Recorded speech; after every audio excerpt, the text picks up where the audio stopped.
who you are, I say hello, friends. Welcome, welcome, welcome. How's it going today? Hope things are good for you. My hair can be a little bit green, unfortunately, but don't you worry.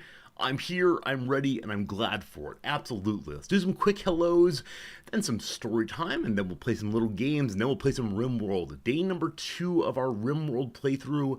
I am pretty darn excited, I gotta say. I had so much fun yesterday. We are building a spaceship, and that will continue through at least the next few days, I believe. Very excited to see how this playthrough goes, where we end up, when it all falls apart. I'm guessing possibly today it might go bad, but you know, who knows? We'll see. Let me grab a tie, back with you in 3 seconds, but it is good to see you sincerely. Today's tie will be, you know what, is this gonna work? Hey, the green screen's not so bad today. It'll be Orange Kitty Cat Day because I've got stories to tell you about my orange kitty cat in just a second. For now, though, unnamed comment, hello and welcome. Pepper MG, thanks for being here. Happy Rimworld. Hello to Pi. Hello to Fluke. Welcome in Axix. It's good to see you today, Marks. Welcome, George. Not caught up on the VOD, nor is our friend Jim. Don't you worry, I'll explain the Rimworld playthrough right as we begin in a little bit. It's been great, though. Absolutely great, though. I'm happy to report our first Rimworld Odyssey playthrough continues unabated. Not a problem in the world so far. We'll see how that goes in a little bit. Hello, Cerstus. Welcome, Axix. How's it going today, Steve? Glad to see the house for Zordy is okay amid the weather. Yeah, we had the really aggressive flooding yesterday. Now, nothing like they had in Texas, thank goodness. Dogs, it's good to see you. Nothing like they had in Texas, thank goodness. But the rivers did rise pretty quickly. Now, with that said, we live closer to a part of central Tokyo that doesn't really have rivers nearby. So, if our house ends up flooded, either it's just a local flood in our neighborhood, or Tokyo's got some real big problems, and the sea level has probably risen because Godzilla is coming to get us. Something like that. But no, thank you for your concern. I know some of you sent me private messages on Discord and a few other places, and so thank you very much for your concern about me. It's similar to when an earthquake happens anywhere in Japan. I'll receive messages from friends and family saying, oh no, I see Japan has an earthquake. But don't you worry. Big place and we're fine so far. A good seeing you, Putzaru. Welcome in, Hit People Guy. Hope all is well. Almost Friday for most of you. It's true. You've nearly made it to the weekend once more. Hopefully that's with good weekend plans. For us, we have a home inspection. More on that in a second. Hello, Raw. Good seeing you. Gorthus, welcome back. Soap Through the Bone will soon appear. Yeah, I mean, it's 8:30 a.m. here, so I have just taken a shower, and it's very, very humid in our house right now because the shower's on the same floor as this room, and so as the shower does its humidity thing, it migrates up the whole floor, and so people say, Rizordi, you're sweating. I swear I'm not. It's condensation. I am like a soda can on a hot day. On a hot summer night. Hello to Pi again. Hello, ladies Pluto. You hope you're still alive. You are indeed still alive in our Rimworld playthrough. No one has died yet, except we have a small problem. The small problem is I've acquired a fourth, I don't want to say a member of the community, but a fourth participant in the community. They are currently a prisoner. But I recognize if we go to space with them, I don't have a fourth spacesuit, nor do we know how to make a fourth spacesuit, etc. And so I worry, will they be immediately depressurized? Has anyone seen a non-pressurized spaceship, which say it does not have the oxygen-preserving doors, with a character on it who is not wearing a spacesuit? Has anyone seen what happens yet?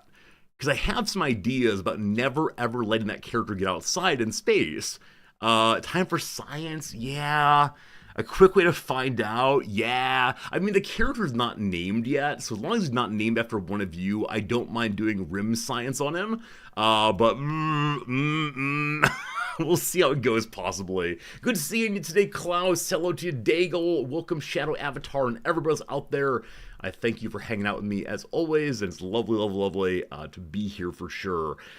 Story number 1, as I mentioned, I'm taking a brief vacation, not this weekend, but next weekend. We'll be missing 2, maybe 3 streams for the Once a Summer vacation that I I cajole my wife into taking. Because we're gone for a couple nights, we will be getting a pet sitter. And so I've once again put out the ad, put out the call, lit the fires on one of the pet sitting websites. And so we have 5 or 6 applications already after half an hour or so. And I've got the problem again of how are we going to choose the person who will pet sit for us. Can't call the previous one again. So I put out a message initially to her directly saying, hey, we're going out of town. Would you mind helping us out? And it's been 4 days and she's not replied. So we got to get moving forward. She did have a job about 3 weeks ago. So it is possible that she's out of town.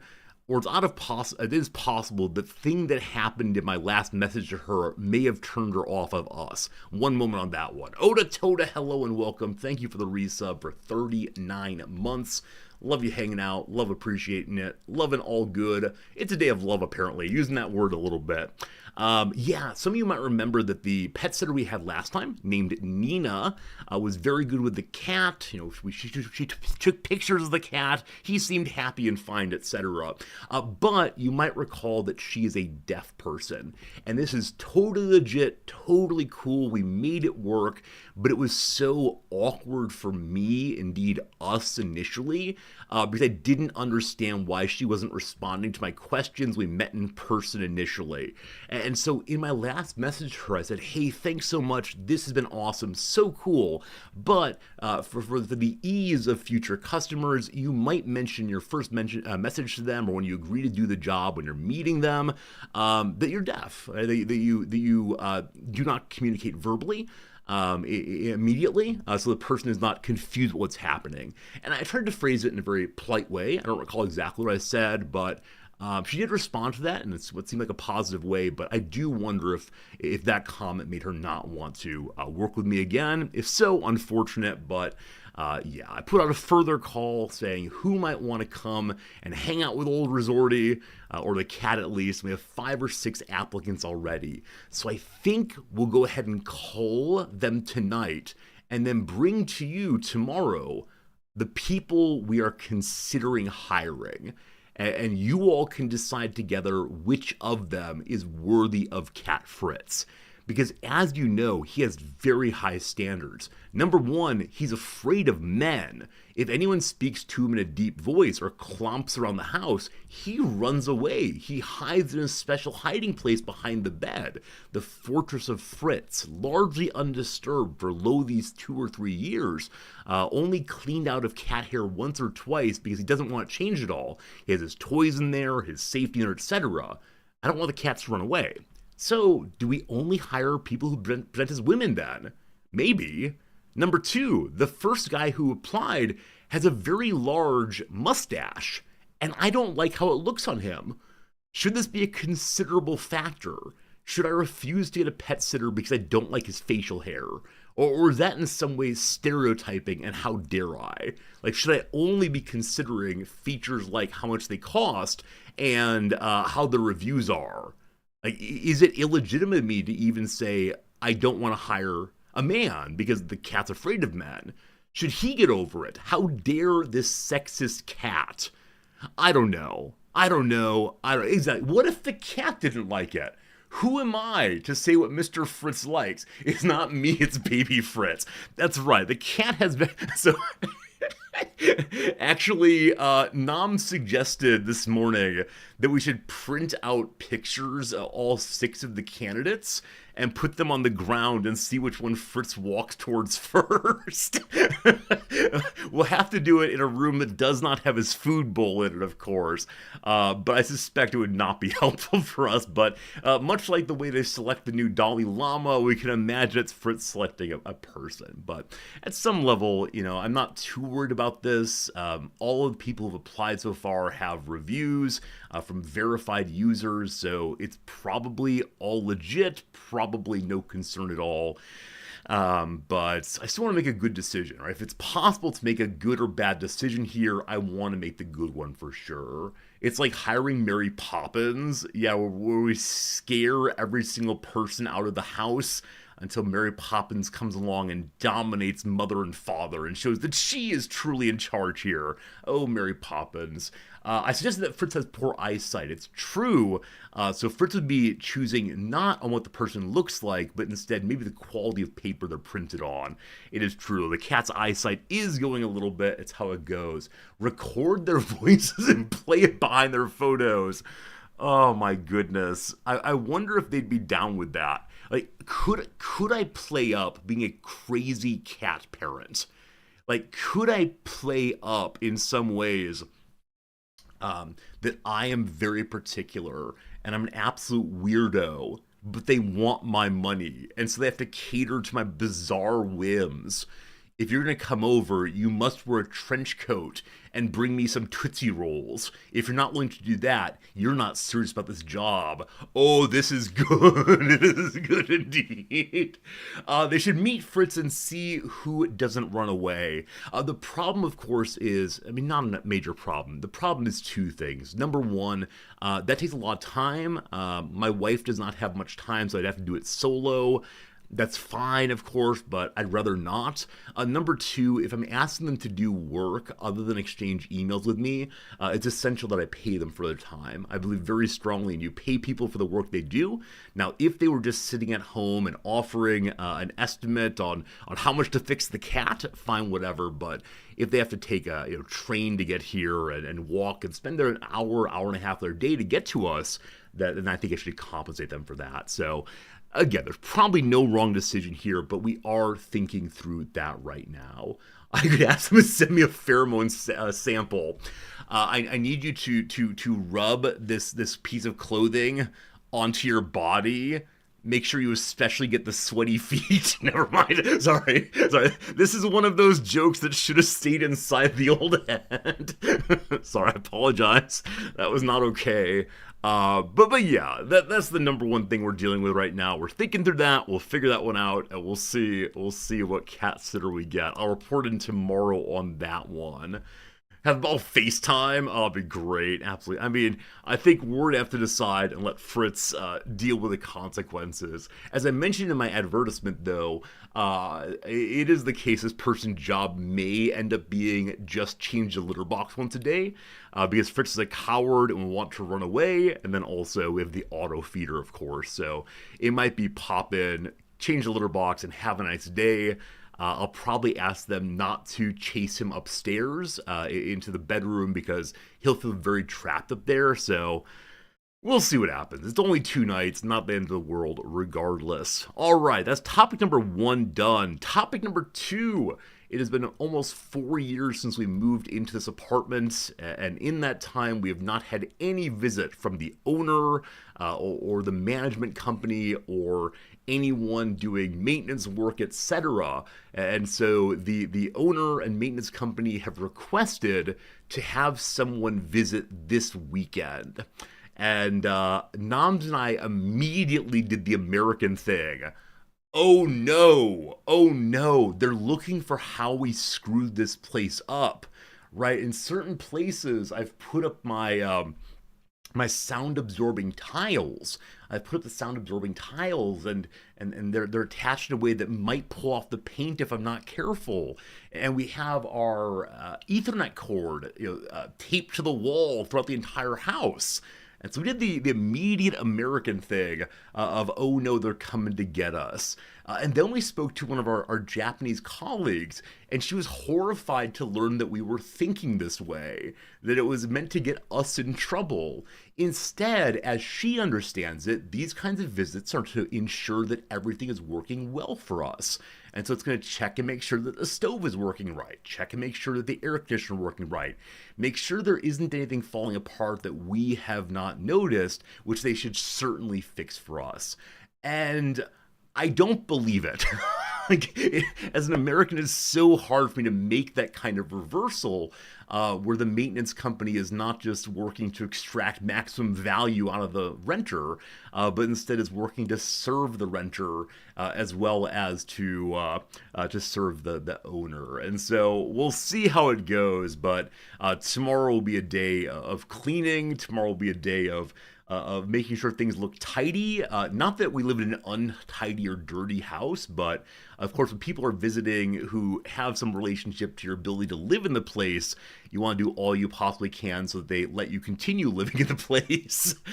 Tell them that black mold needs to be dealt with. I suspect if we told them about the black mold, they would ask, is it inside of the air system, which it's not right now to our knowledge, and then imply, yes, all of Tokyo has a black mold problem. Don't you understand? It's summer. I don't know what kind of general house abatement would be possible for getting rid of black mold. There must be something to be done, but no, they're not going to be able to handle that. It's not like we have black mold, outbreaks on the ceiling or anything. It's instead, in the dish. What's it called? Plunger thing, not plunger. What a stopper? There we go. Underneath the stopper inside the sink, right? We clean it out with soap, with cobby killer, so called, and then a couple days later, it comes back again. The same thing in the bathroom, bath, and the shower, and so on. Just any place that's dark and has water going through it, the black mold pops up every few days, and we kill it, and it comes back. And this is the struggle of being a Japanese house resident. Black mold can never truly be defeated, which is so different than the U.S. In the U.S., we were told, if you ever see any black mold, it's time to panic and tell the landlord or hire someone to fix it. Oh my goodness. This is a nation of we deal with it as it comes up instead. So a little concerned of how the visit will go. That said, it's entirely in Japanese, and so not my problem. Except I do have this terrible concern. There's a terrible concern that they're going to want to investigate the inner workings of our home air conditioning system, which, fine, it belongs to them. But one of the two major units for it is right there, which means if they want to get up in those guts, I'm going to have to move the streaming table. And as you all know, when I have to change things, it is horrible.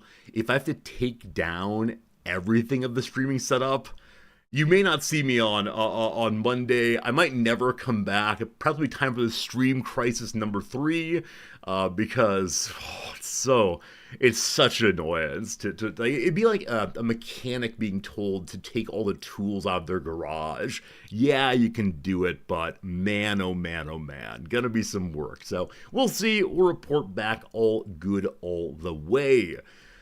Let's move to some happier news. Happier news, as I mentioned yesterday, today is the first game of the preseason for my football club, Wrexham. They're down in Australia. They got 2 matches in Australia and 1 in New Zealand.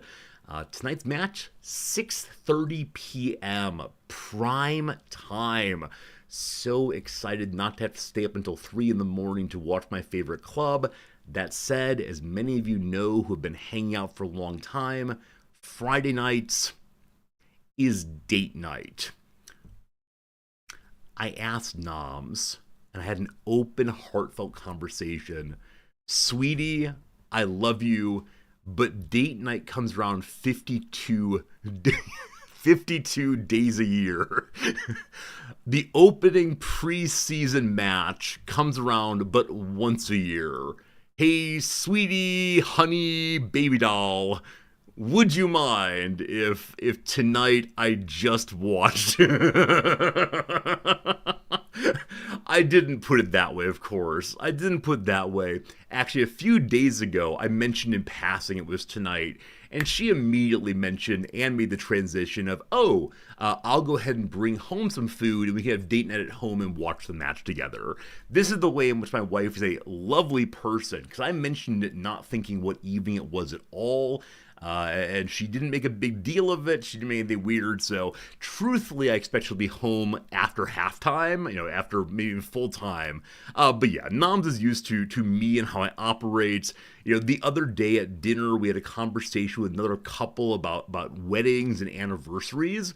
And they were so excited. They were celebrating their 18th anniversary, and they were going to have a special dinner at the exact time they got married, 18 years ago. And Noms and I looked at each other, and we realized that neither one of us knew how long we'd been married, nor what our anniversary day was. And it's a strange thing, because for other people, people, this is like the most important day of their life. It's the day on which they like bonded to their forever person and, you know, marking off the years. We can estimate, like we both knew in that moment it was during COVID and it was in the summer. Like we knew these two things. Was it June? Was it July? Was it August? Who knows?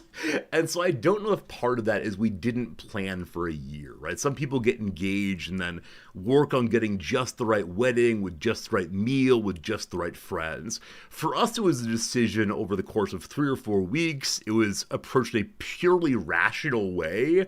Like we'd established that we sure did care for each other and we planned to be together long term. The legal element, though, is in some measure secondary, unimportant, that kind of thing. So I'm so glad that she's cool, because can you imagine if I had this attitude on our wedding and our anniversary and she didn't? Oh, I would be, as my mother used to say, cruising for a bruising. And so I'm very grateful we found each other, because much, much better that way. I think we've been married for about 5 or 6 years now, something like that. So happy anniversary. And right now, I'm going to say it was either last month on the 26th or this month on the 26th. And I still don't know. And Noms, I just didn't look it up when we got home. So that's how it goes. All right, regardless, tonight is a Wrexham match. Very excited for that. And then, yeah, the other cool thing is that... there's a Liverpool football match. The Liverpool FC... I said Liverpool, sorry. Liverpool FC is coming to Japan this summer. So I think old Noms and Resorti will go see a match of theirs over in Yokohama. We try to catch at least one Premier League football match a year, because often a Premier League team comes to Japan to try to get more fans in this large area here. We don't have a marriage license. Oh, we do. It's upstairs in a box somewhere. I mean, truthfully, very sweetly, my mother sent us a wooden plaque, and the wooden plaque says our names on it, and this is our wedding day. It's on the shelf over there, and so if we want to know what day we got married, we go and look at the wooden plaque. We just don't really think about it. I'd show you the wooden plaque right now, except it has our names, and it doesn't say Resorti, of course, so... yeah, I don't know. We can look it up if we need to, I promise. It's one of these things. It's like this. I don't know what my grandmother's birthday is, and it's too late to ask. It's been years and years of me sending in, various emails in various months I think might be close to her birthday, and not saying happy birthday, but instead saying like, hey, hope you're doing well, hey, just want to check in. And I realized I could ask my father, or I could say, hey, Dad, what is Grandma's birthday? And he would tell me. But, as I mentioned, would it be strange, now with her in her 90s, for me to suddenly send her a birthday card after genuinely 30-some years of not doing so? Like, I recognize I'm admitting to being a monster on stream right now, but I just don't know. I have an email where the birthdays of my mother, my father, my brother, and my wife's, are all written down. And I look those up regularly, but Grandma's birthday never made it in there. I think it's in the summer, maybe. I don't know, team. It's not therapy time, but that's one we should probably think about. I don't know. She'd still like to get one. Maybe. The issue is this. She's really, really passive-aggressive. And in fact, at times, really, really aggressive. And so I can imagine if I sent her a birthday card, getting back some snarky, oh, it's nice to get one. Finally. And I realize I'm only in control of myself. I realize that all I can do is make the effort, and then she gets to choose how to respond to it. But gotta say, I don't want to deal with that. And so it's safer just to let her think that I'm a terrible, terrible, terrible grandson. Oh well. Oh well. Oh boy. Well, this is not therapy. So honestly, Jim, I thought, is this going in the direction of therapy? But I said no. I'm engaged right now in positive conversation. I'm engaged right now in saying I am the master of my own destiny. And that's not therapy talk, right? That's not a therapy talk. Instead, that's simply a life talk. That's how it goes. That's how it goes. Look at the census records of the 1940s. I mean, I do know where she was born. I can just ask my father, of course, if how it goes. Why is everything saved in an email? They have these things called calendars. Yeah, I've never been one to use a calendar. I've always been someone who emails myself and says, upcoming assignments. And so I'll list all of the assignments for the semester and like when I need to give them out, when I collect them, and when I need to have them graded by. This is how that always goes for me. I've never used an email calendar or a Google calendar or any kind. I don't know if it's the case that I just missed calendar day. I'm always amazed by students. I have these almost exclusively young women who almost always sit in the front row of my classrooms. And they have their calendars and a pen and a pencil and 4 colors of highlighters. And the minute I say anything about a date, she opens it on up, or they open it up and mark it perfectly. And I'm so impressed. I'm so impressed by how they do that. It's amazing. I refer to them as the highlighter brigade, and they're the type A's who are going to go on to rule the world. People like me, those who don't keep a calendar but instead just send themselves emails and hope they find them later, we're destined to be Twitch streamers, unfortunately. That's how it goes. Organization is shocker for you going to higher education. Dog, exactly right. It's an amazing thing that I got this far and that I'm still like largely making all of my meetings and getting my responsibilities done here in my 40s when I still am not well organized. Like, I have the ability to keep enough things in mind as long as they're fairly regular that I don't need, like, I don't have that many things in life, but I don't know. I don't know how I'm a successful human being. It's an amazing thing. We call it luck, I suppose. Let me grab a jacket. Friends, I want to show you one more thing. And then okay. Oh gosh. All right. We'll deal with that later. No problem. No problem. No problem. All right. All right. Oh, that's pretty bad. I knocked over a box, which is fine, of course. The box is full of packing peanuts. I have the packing peanuts still because I'm not sure what kind of trash they are in Japan. I don't know if they're recyclable plastic, or if it's okay to burn them for the sake of like ordinary trash and it goes into the sky and causes climate change, or if it's a special trash that needs to be destroyed in some other way. They're cellulose. Are they actually? They're not plastic? Oh, if it's just wood stuff, I can just throw them in the normal burnable trash then. That's very helpful. I really thought they were plastic. Huh. Huh. Huh. Eat it? Who do you think I am that would eat it live on stream? I would absolutely never do that. You must be imagining someone else. Hello, Stepdog. Guys like me who trauma dump on Twitch chat while playing Rimworld and chess. Wait, what is... I mean, I know what trauma dumping is. My life is not trauma dumping, right? I don't come here and talk about the worst things that ever happened to me. Except for that one time I got engaged to a married woman. Whoops, okay. Friends, I want to show you a thing. I don't want to talk about yesterday's chess match. That one was genuinely terrible. I didn't enjoy that one.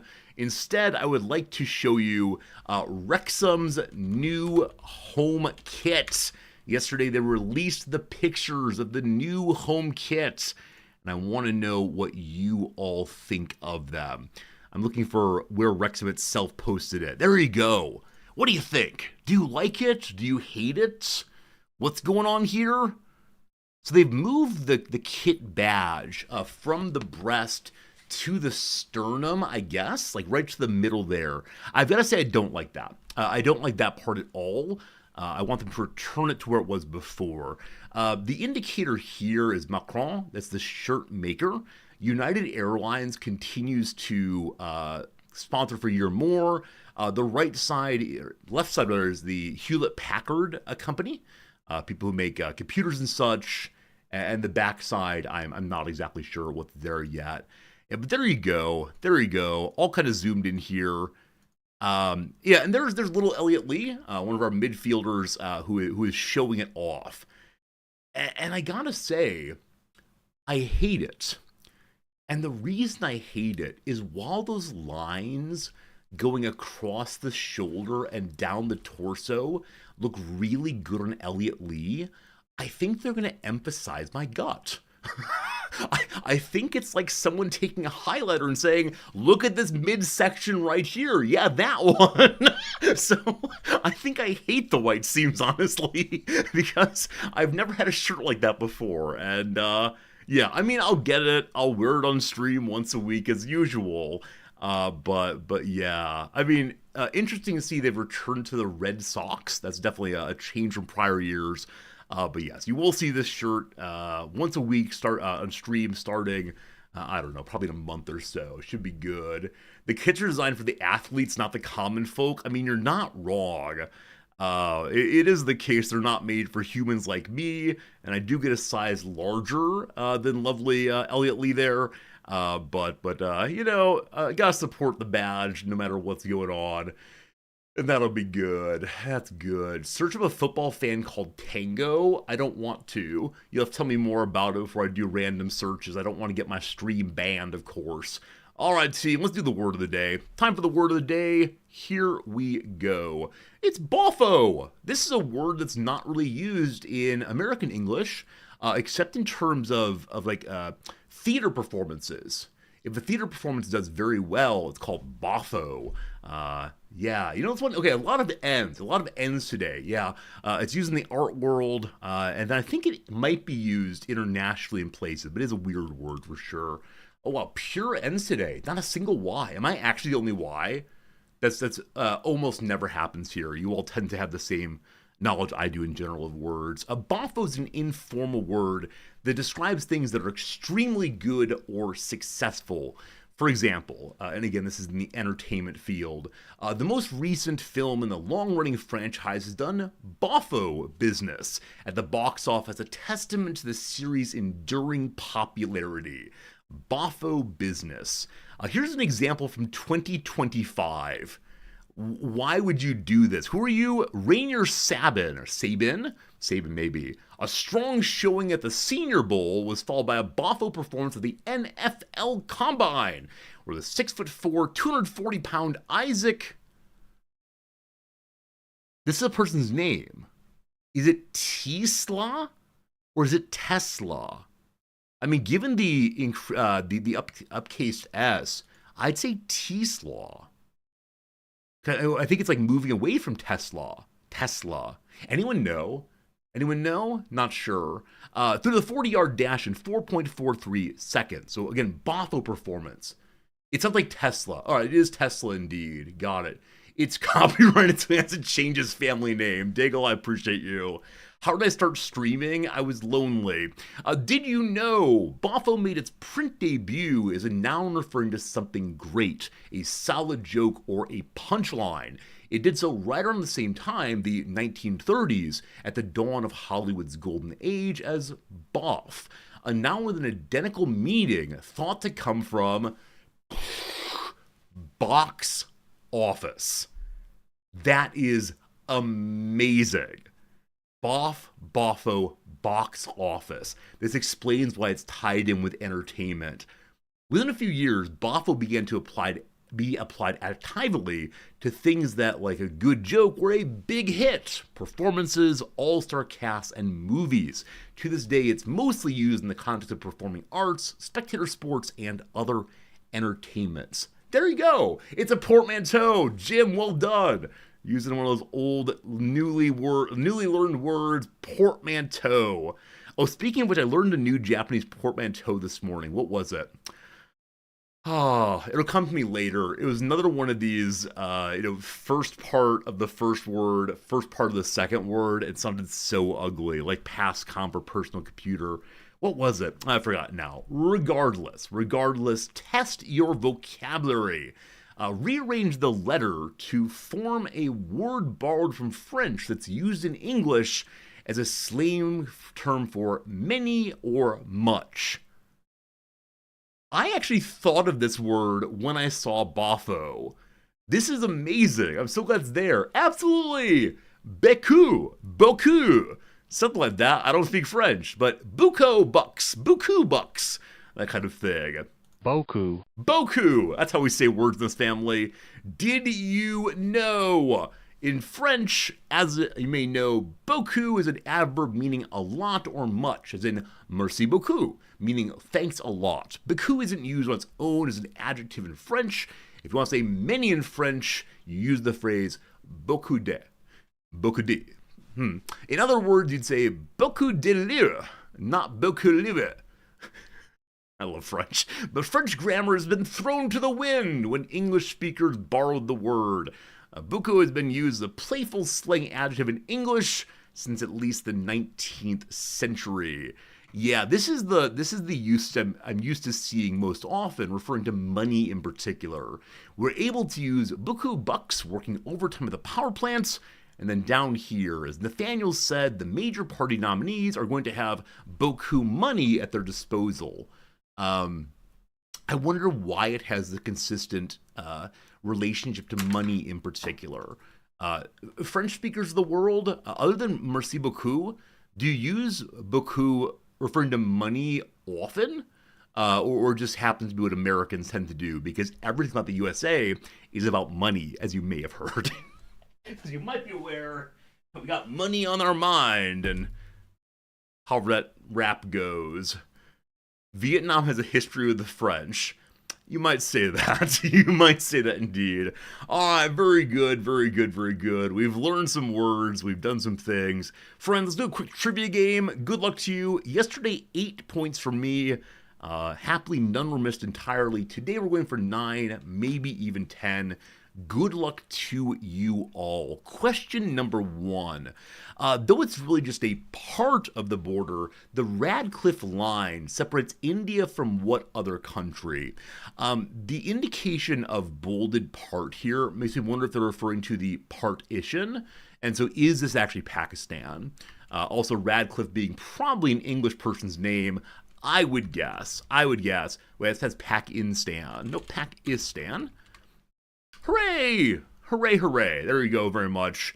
We could have the Fort and Shalimar Gardens of Lahore are one of the 6 UNESCO World Heritage Sites in what country? And lastly, for 12 years in the mid-20th century, following independence, Karachi was the capital of what nation?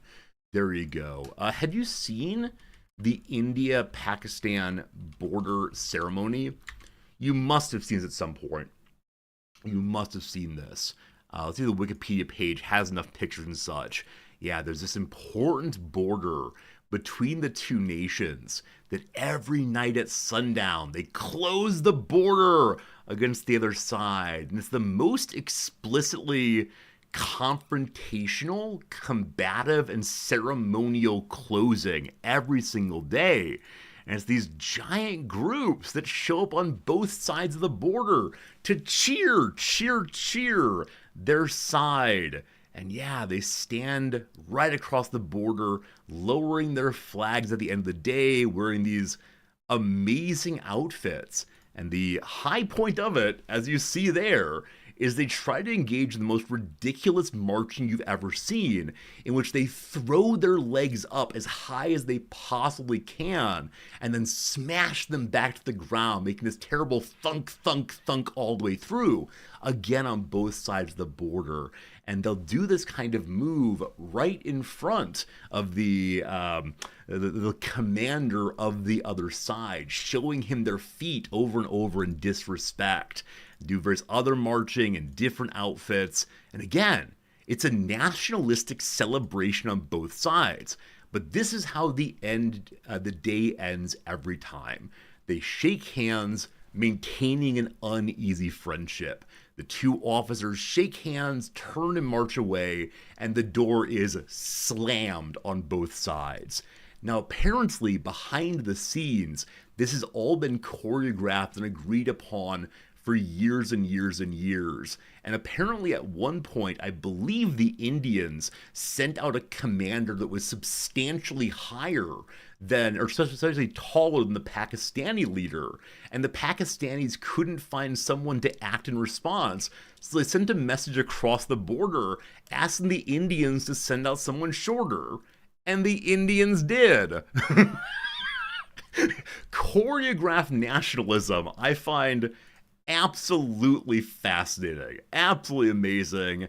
It's similar to singing "Oh Say Can You See" at the beginning of the football match, but if you had your opposing forces in another stadium next door cheering and doing their thing. So if you've not seen this border crossing, it is a weird thing. And I do kind of wonder, does it reinforce or does it instead ameliorate the tension between the two countries? I honestly don't know. From a purely aesthetic point of view, wow, it's really amazing to watch. And there are all kinds of videos online if you want to do so. And a fascinating thing in the world. All right, question number 1, 3 points. Here we go.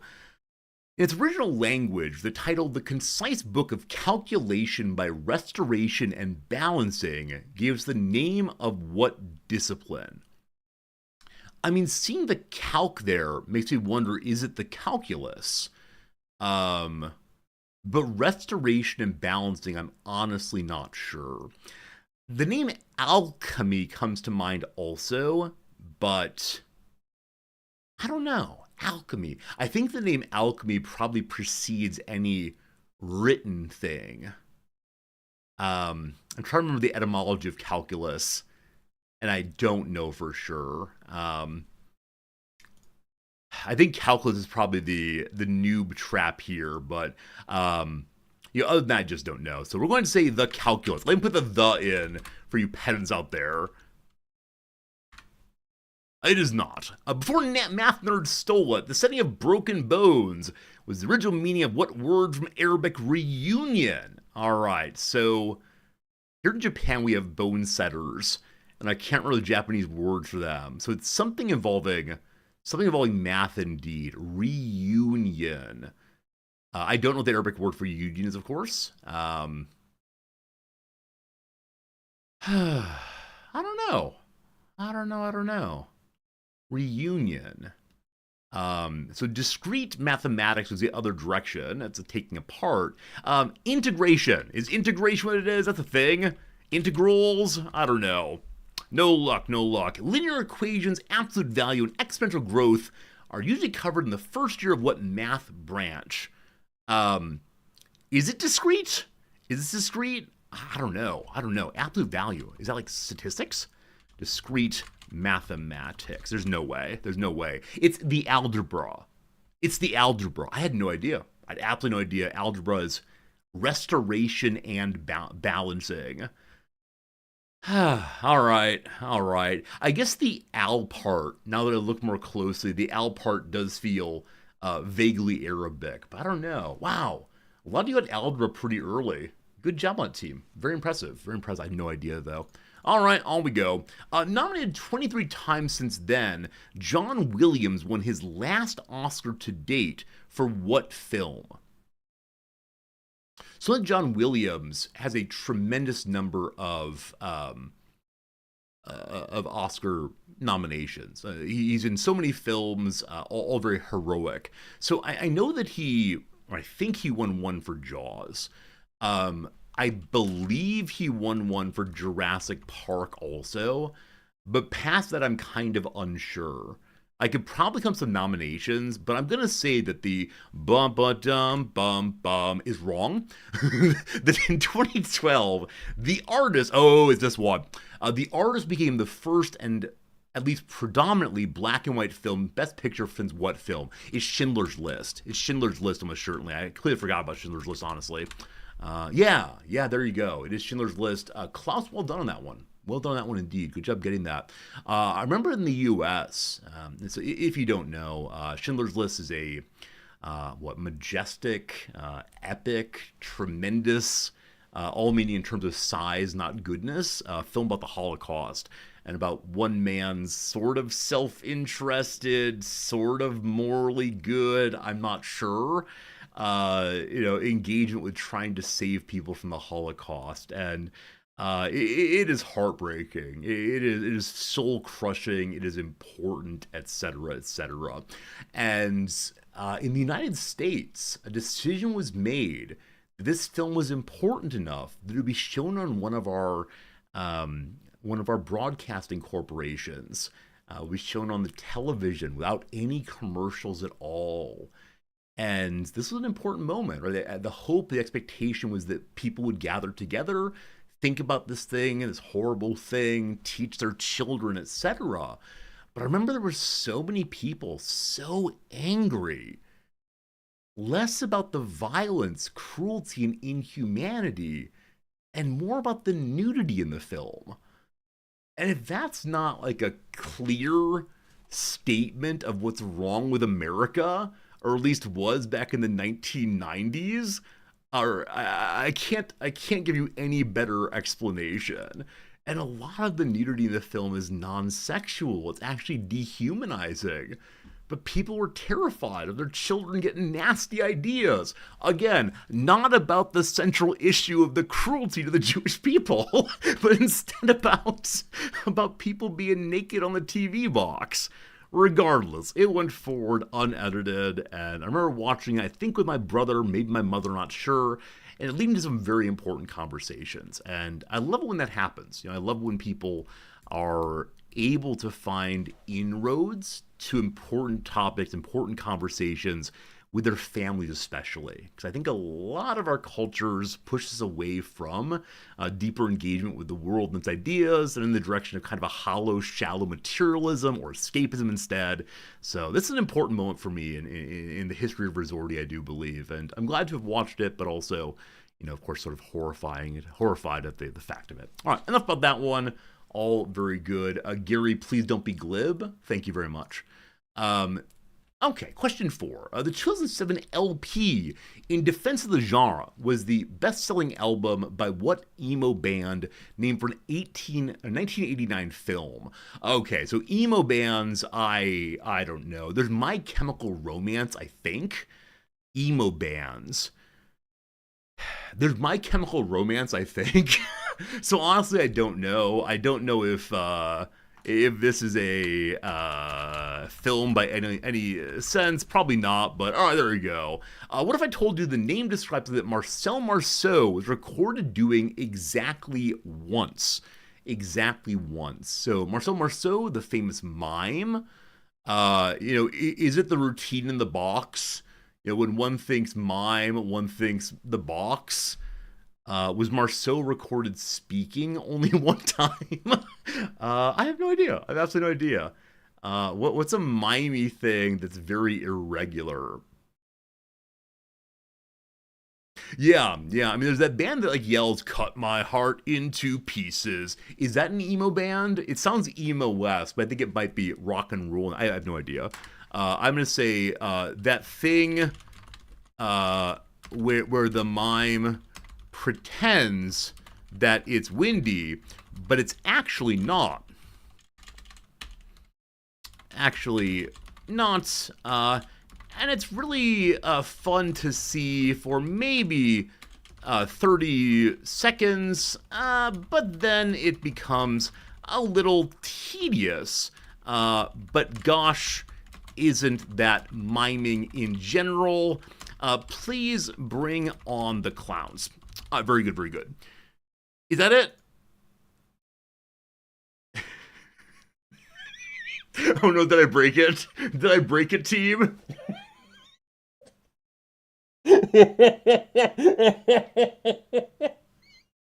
Oh no.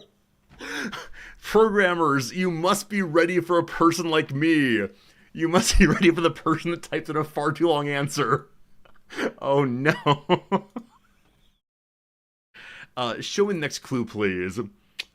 Alright, it moved on, okay. It got confused. Okay. So, throw on point. And 1989, okay, they actually didn't put my guess in. My guess upset them too much. 1999 film didn't have Marcel Marceau in it, but it did have John Cusack holding up a big boombox. Okay, so this is the one, like the romance film, rom-com, that it has the standing outside with the boombox over the head. Won't you fall in love with me again? Restless Cat, thank you for the resubscription. Total of 11 months.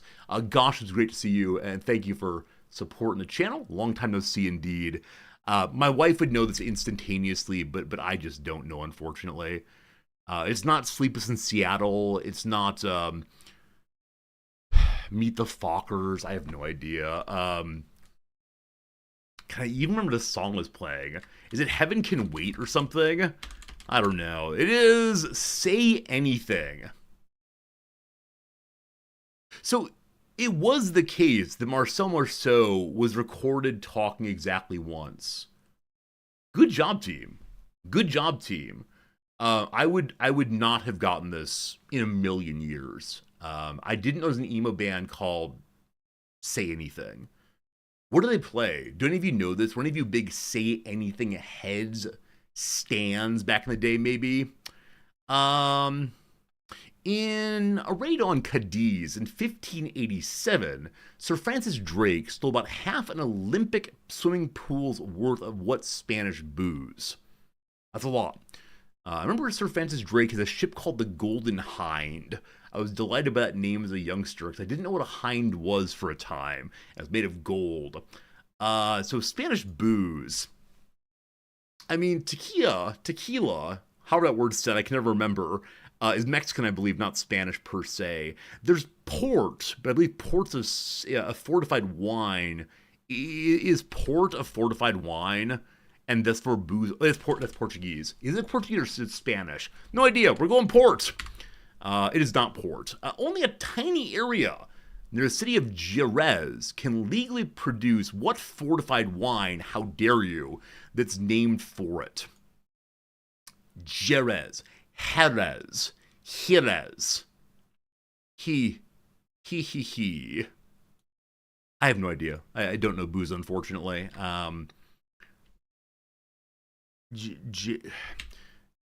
Jervodka. Is it Jervodka? Not Jervodka. Ask the Four Seasons or Steve Perry the titular beverage impose the cask of Amontillado is what type exactly? Well, I don't know, actually. So Four Seasons sing songs. Steve Perry, I know, is a singer also. Do the Four Seasons sing Oh What a Night? Late December back in 63, what a very special time for me. What a lady, what a night. Do, maybe? I'm not sure. I actually don't know. I actually don't know this. We're going to say it is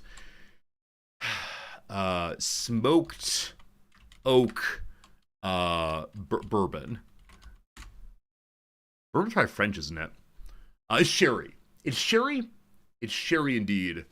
There you go, team. Shiraz. Sherry. Oh, Sherry. That one. Very good indeed, team. A 5-point day. What an absolutely terrible experience that was. We definitely hit some of my weak spots today. Worst score in a while. We started very, very strong. I felt good about myself. And then, unfortunately, I felt pretty bad about myself after that, but there you go. Steve Perry's saying, oh, Sherry, after going solo post-journey. Got it. Who's saying, oh, what a night? It's Frankie Valli. Doesn't he sings the Four Seasons? Hey! So did the Four Seasons break off at some point? It is the Four Seasons. Okay.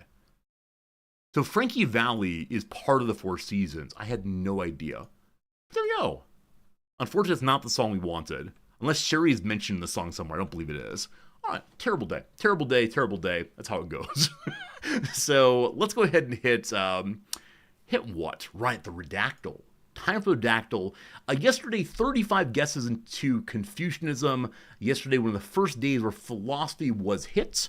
And glad to see that. We'll do the Redactyl. We'll do 1 or 2 Wikipedia games. And then we'll play some Rimworld. Pretty excited about that. Oh, is that True Dogberry? I had no idea that one night was first about the repeal of prohibition. I thought it was about intercourse. But then I was young when I heard the song first, so one never knows. Perhaps the hormones had invaded my brain. Friends, every 30 seconds you may put a word into chat. I'll put that word into the game and we'll solve this one together. The first word is modern today. There are 10 modern things somewhere. Is it a system possibly? There are 51 systems. Wow. Perfect after 2. World. 18 worlds. Is it London? There are 2 Londons. Is it first?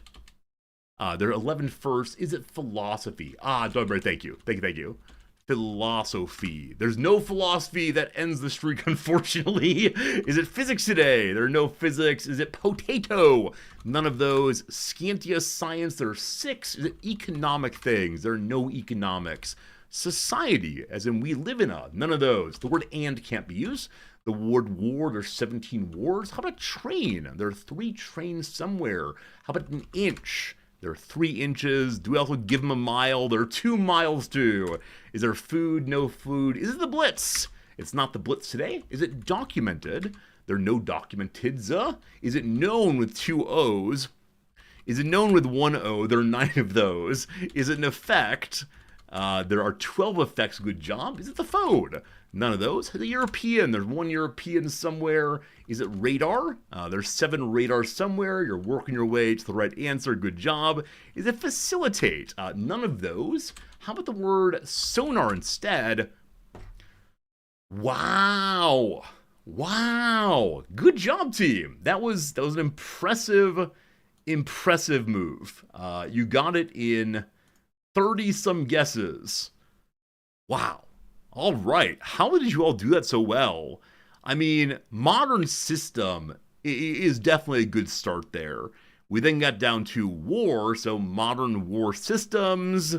Then, yeah, from modern war systems, you all went radar and then sonar. I'm actually really impressed by that and wondering how on earth did you pull it off? Because there are lots of modern war systems. But well done.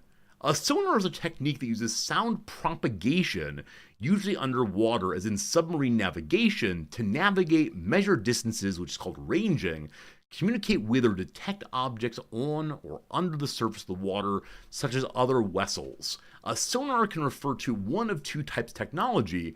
Passive sonar means listening for the sound made by vessels. Active sonar refers to emitting pulses of sounds and listening for the echoes. Sonar may be used as a means of acoustic location and the measurement of the echo characteristics of targets in the water. Acoustic location in the air was used before the introduction of radar. Sonar may also be used for robot navigation, and SODAR, sounds delicious, which is an upward-looking in-air sonar, is used for atmospheric investigations. The term sonar is also used for the equipment used to generate and receive the sound. The acoustic frequencies used in sonar systems vary from very low to extremely high, which is ultrasonic. The study of underwater sound is known as underwater acoustics or hydroacoustics. Apparently, the first use of the technology was in 1490 by Leonardo da Vinci, who used a tube inserted into the water to detect vessels by ear.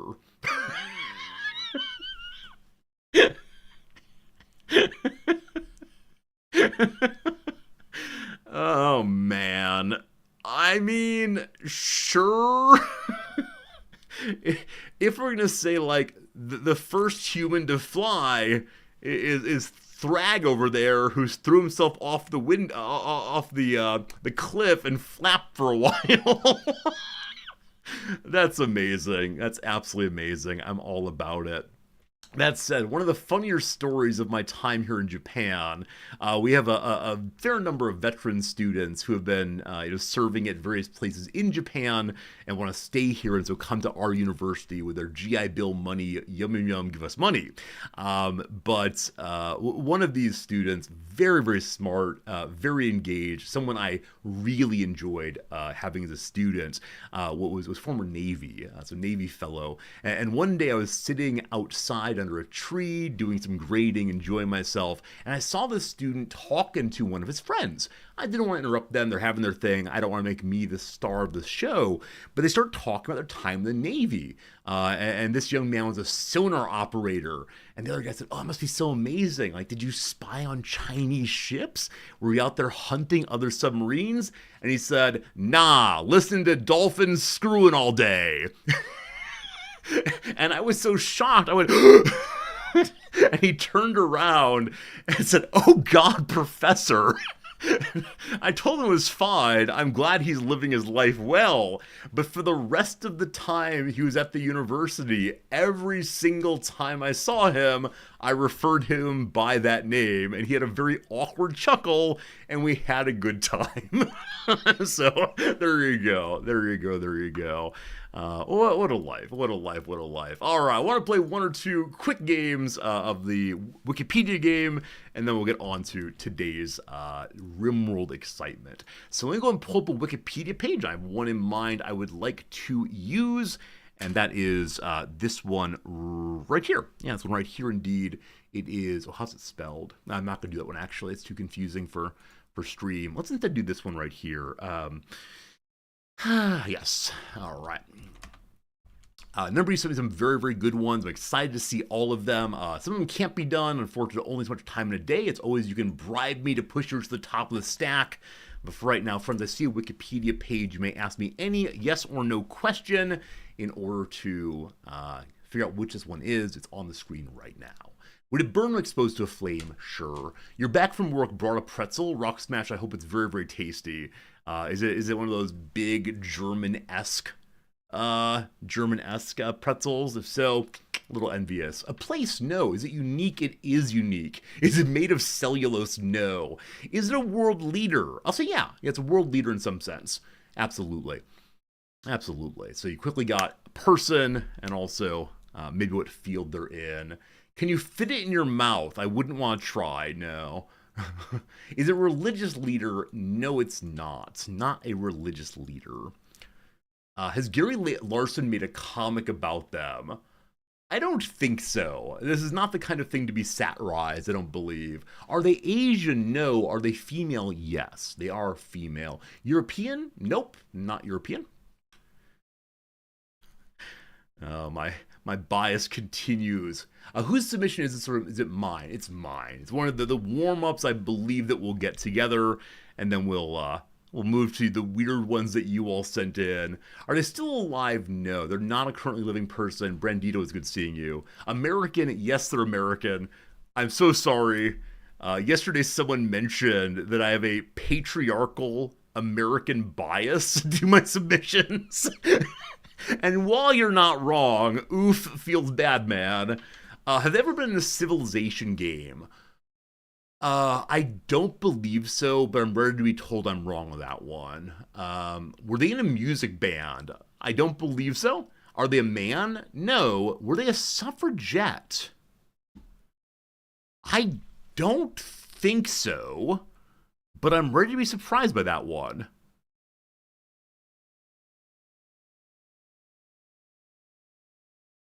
Huh. Not in any explicit way. Yeah, not in an explicit way. We're good. Oh, come on, underdog. Come on. The first person by name in chat. Is it Eleanor Roosevelt? Why do I even bother? Why do I even bother playing this? Underdog, well done. You did get it with Eleanor Roosevelt. Wow. Like, what did I say? Dead American woman in politics. Wow. Confused about suffragette? Wait, really? Am I confused about suffragette would do it? That's crazy. That's crazy. Well done indeed. I need to choose harder ones. We are warmed up, though. Good job. If you get that fast, you get them all that fast, I'm sure. Let me go and pull up one now from the heap of ones you've sent me recently. I'll do the oldest one sent in. Fernanthus, this one is yours today. We'll see how this goes. Friends, I see a Wikipedia page on screen. It is going to be great, I'm sure. Good luck! Ask some questions. Let's see how this goes. Is it a place? I'm going to say yes, it is a place. Would it burn when exposed to flame? It would not burn when exposed to flame, no. Is it a thing? Sure. Is it unique? Sure. Yeah. Yeah.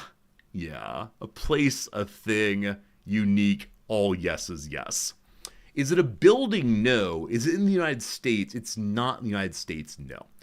Is it made of stone? No. Is it fictional? No. Is it a monument? No. Is it man-made? No. Is it in Europe? No. Is it a natural geographic feature? I believe the answer is no on that one. Is it of historical significance? No. Is it physical or touchable?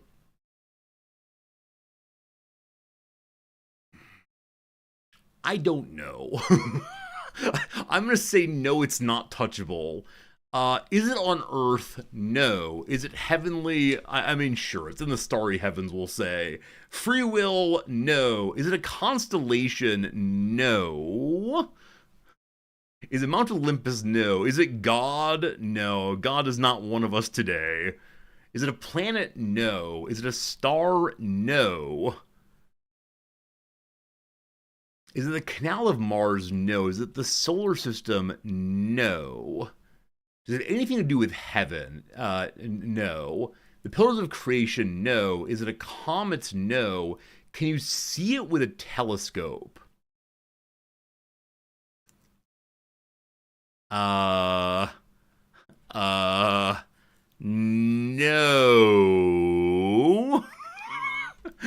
No.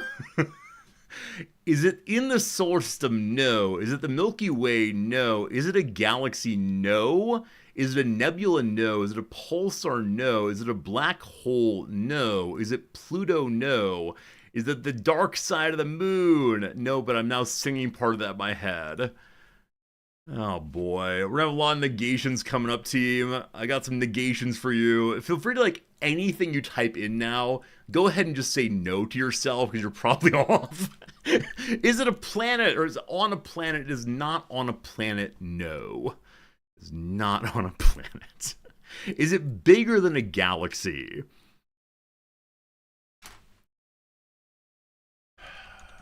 It's certainly larger than a bread box.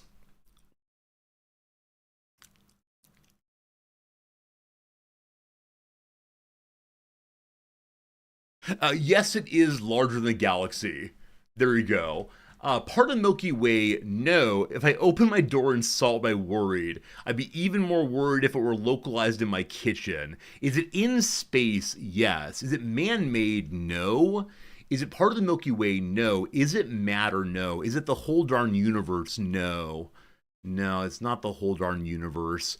Fernandez, are you here to give a to give a hint? I have an idea, but is it dark energy? No. Is it a nebula? No.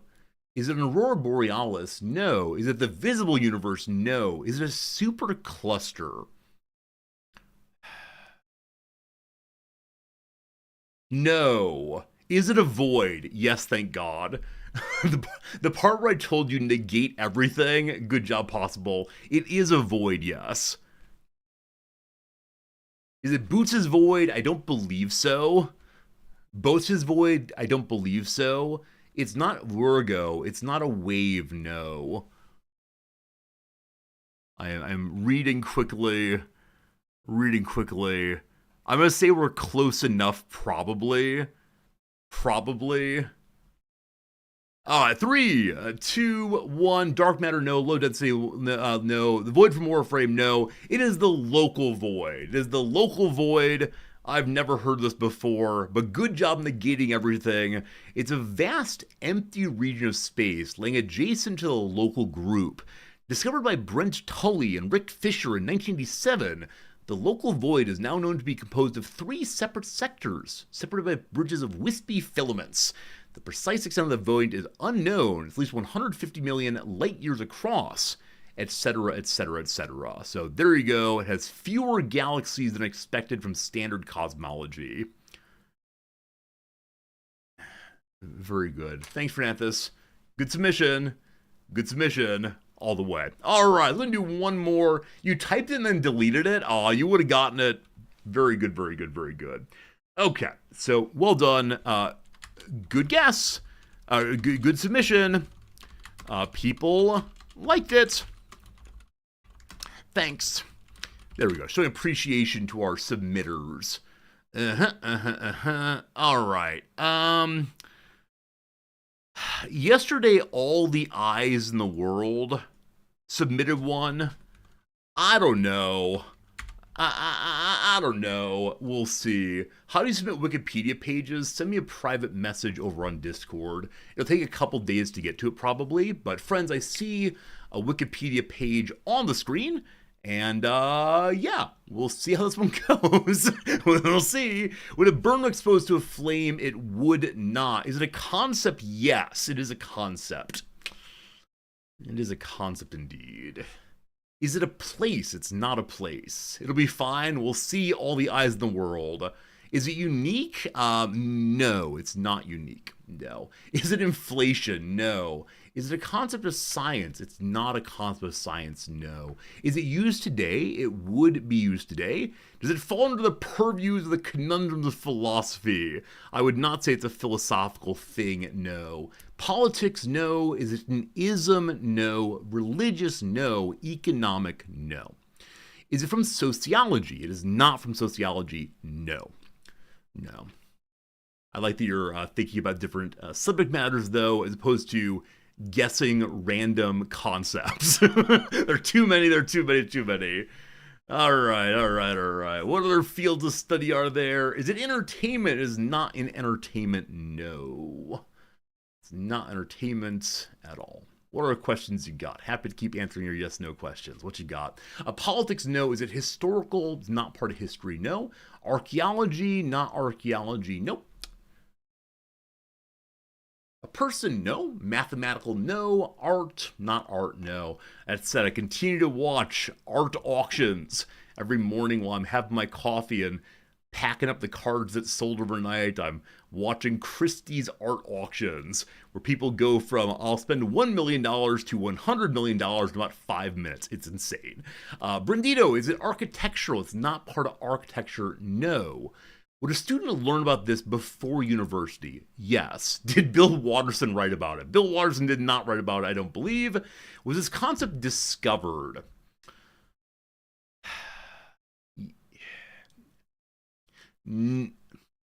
I believe my answer is no on that one.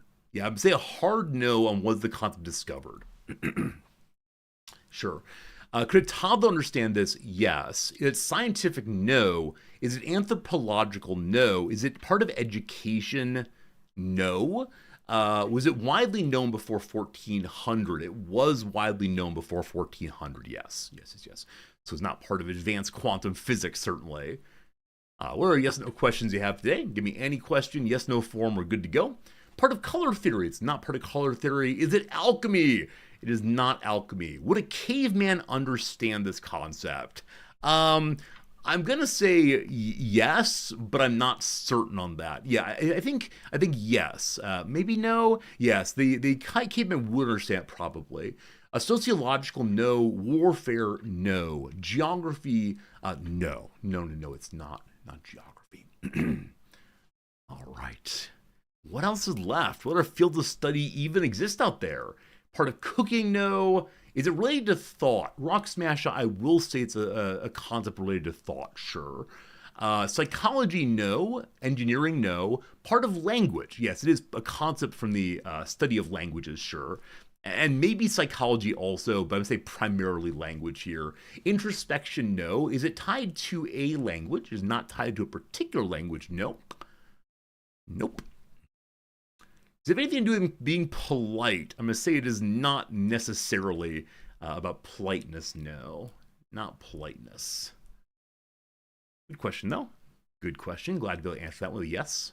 Or no, rather. No politeness there. Does it have to do with sign language? It does not have to do with sign language. Does it have to do with self-belief? Not really, not really. It's about vocalization. It's not about vocalization.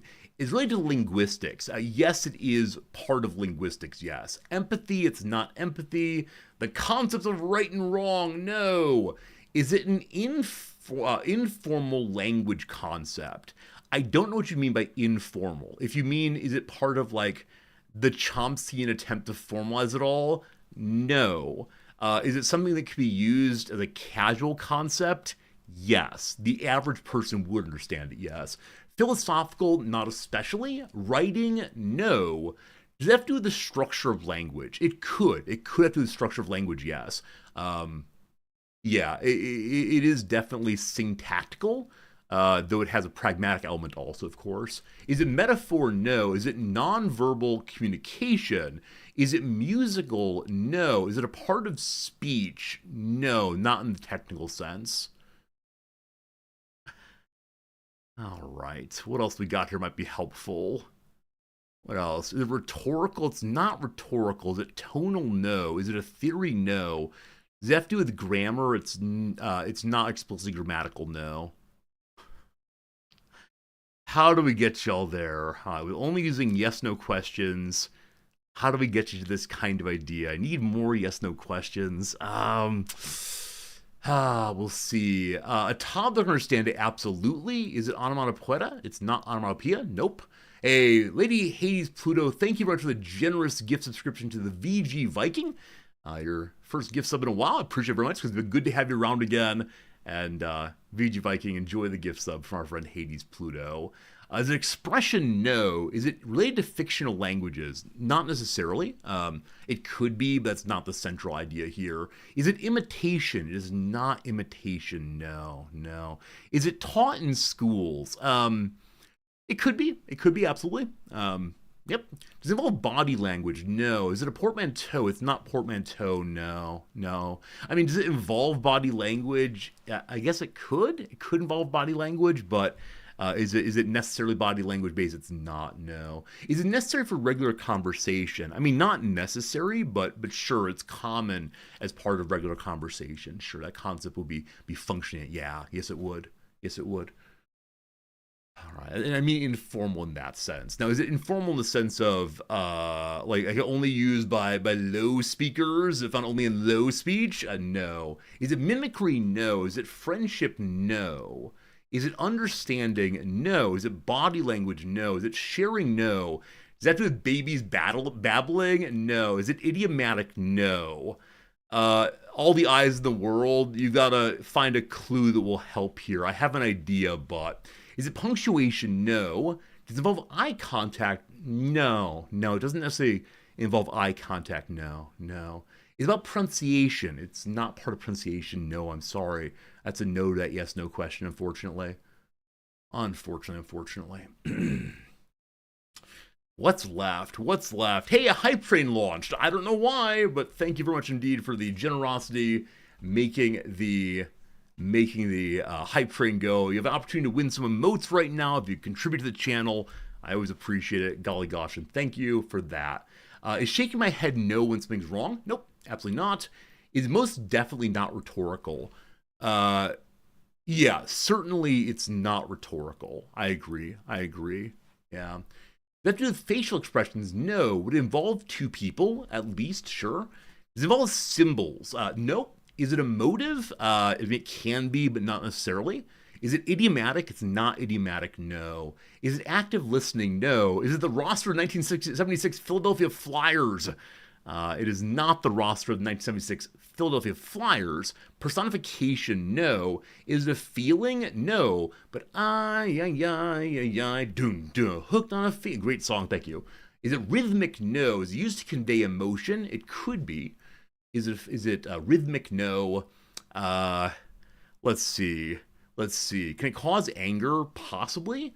So here is my hint. I want to get us out of things soon. Please pay attention, not to the content, but instead to the form of the Wikipedia game.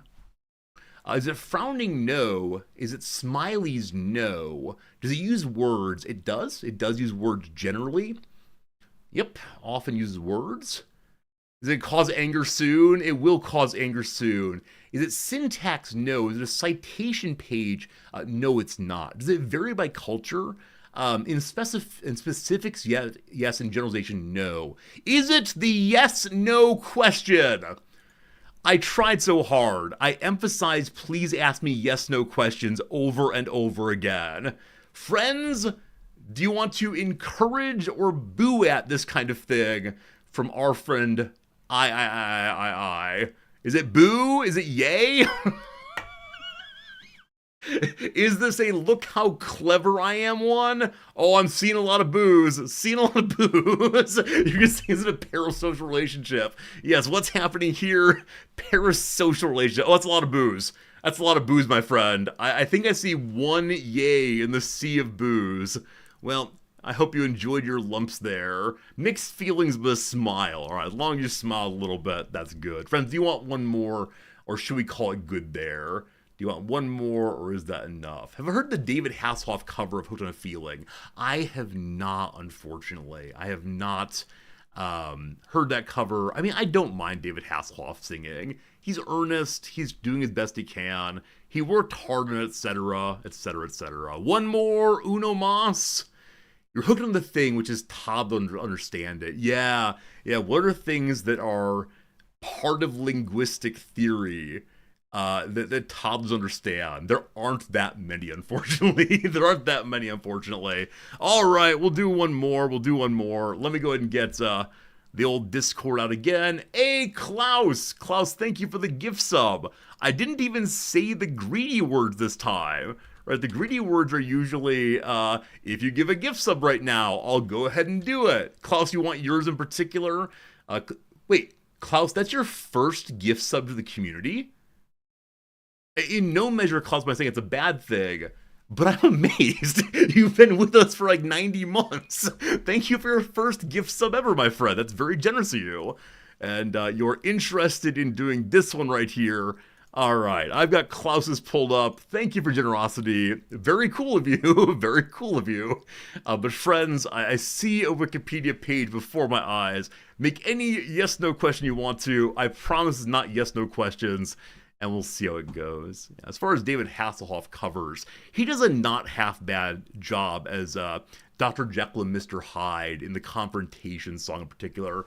CS Prof, thanks for the bits. Hope you're doing well today, and hello to you as always, my friend. Is it unique? I'm gonna say it's non-unique, but I'm not sure on that one. Is it a place? No. Is it a thing in some sense? Is it Rimworld? Not yet. Is it an event? No. Would it burn when exposed to flame? No. In the context of this game, is it meta? No, it's not a meta commentary of the game, don't you worry. Is it man-made? No. No, it's not. Is it edible? We cannot eat this? No. Is it part of an? Is it an element? No. A place? No. Is it on Earth? That's a great question. Yeah, man. Yes, it's on Earth. Is it digital? No. Would it melt when exposed to flame? No. Is it a geographic feature? No. Is it bigger than 1.5 resorties? No, it's not bigger than 1.5 resorties. Is it physical? Yeah, it's a physical thing, sure. We're getting into a topic I have strong feelings on. I'm struggling a little bit, but sure, it's physical. Does that have to do with the atmosphere? No,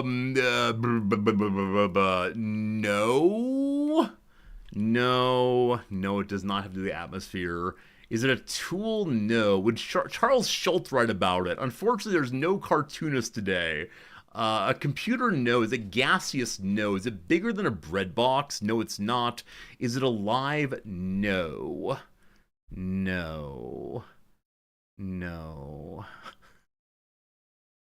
Can it become wet? No. Does it have to do with space? Yes. Yes, it does.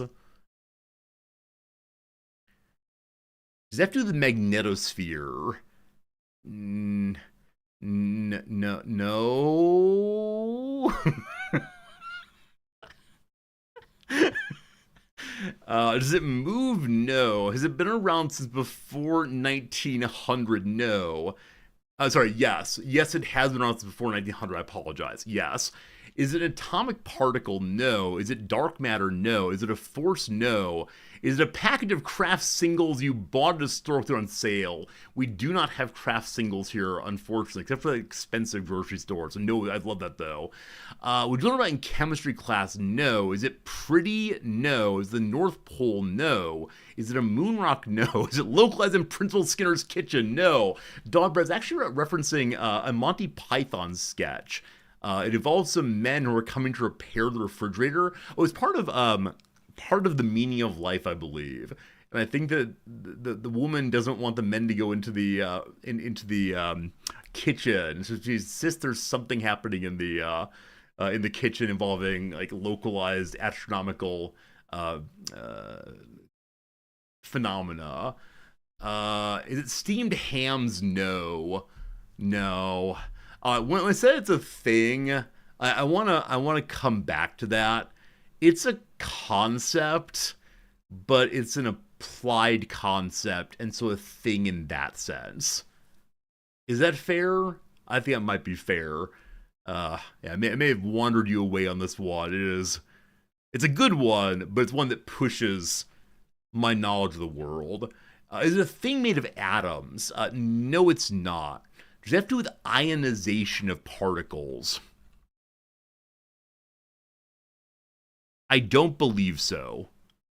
I don't believe so. The ozone layer, no. Can it be seen? Yes. Yeah. Yeah, it can be seen.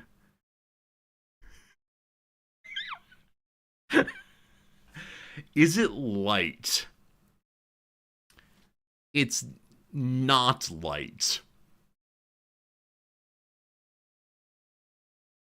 We're a little bit in physics class, yes. Is the Higgs boson particle accelerator? No. Is it the aurora borealis? No. Is it a shadow? No. Is it tacky? It is neither sticky nor is it of low quality. No. The exosphere? No. Is it made of water vapor? No. Is it magnetism? No. Is it made of what? No. Is it why the sky is blue?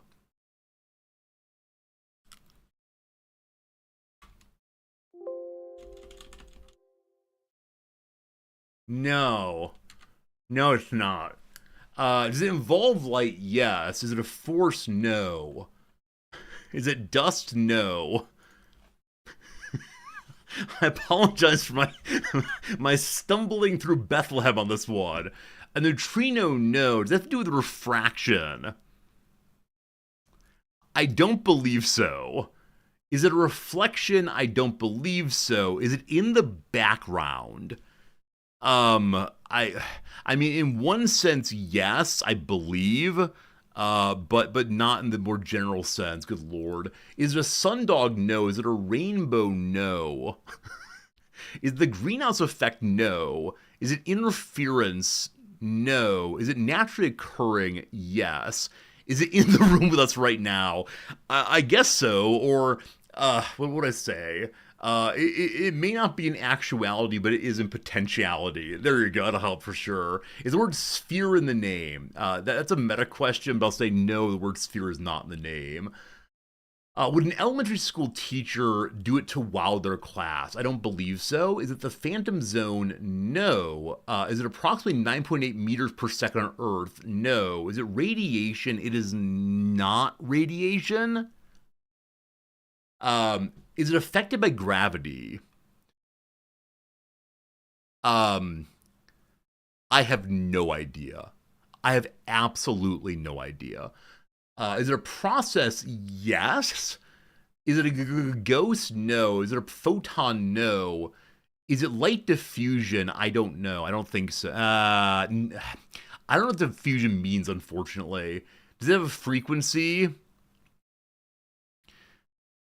It doesn't have a frequency, Kenneth, but I'd keep banging on this door. Is it a photoelectric effect? No. Is it Wi-Fi waves? No. Is it quantum tunneling? No. Is it incandescence? No. Is it cataphobia? It's not cataphobia. Klaus, you need to get ready now with a hint. We've wandered enough that we need a hint here. Is it ultraviolet? It's not ultraviolet. No. Is it a strobe? No. A wave? No. Is it why the stars twinkle? I don't know. Maybe. I don't think so. X-rays? No. Eclipse? No. Not radio waves. That's correct. Is it sound? No. Does it have a spin? No. Is it infrared? No. Is it ailurophobia? No. Does that have to do with modern technology? Sure. Is it fiber optic? No. Does any human technology depend on it? I don't believe so, but I'm ready to be corrected here. Is it visible light? No. I will mention that we did affirm earlier it has to do with light, yes. Is it a chemical process? I'm going to say no on that one. Ultraviolet? Nope. Klaus, deploy your hint. What hint do you have, my friend, to help out here a little bit? What you got? Stars twinkle because of nuclear fission. All right, no, it's not. It's not why stars twinkle. They were helping me. Klaus says, this is your hint. It has a counterpart. It has a counterpart is Klaus's hint. I want to revisit an earlier question. A question was, is it in the background? I'm going to modify my answer to that one to yes. Yes, it is background in the sense that you mean, I think. Is it day? No. Is it EM waves? No. Dark matter? No. Bioluminescence? No. Antimatters? No. Does it have to do with scattering?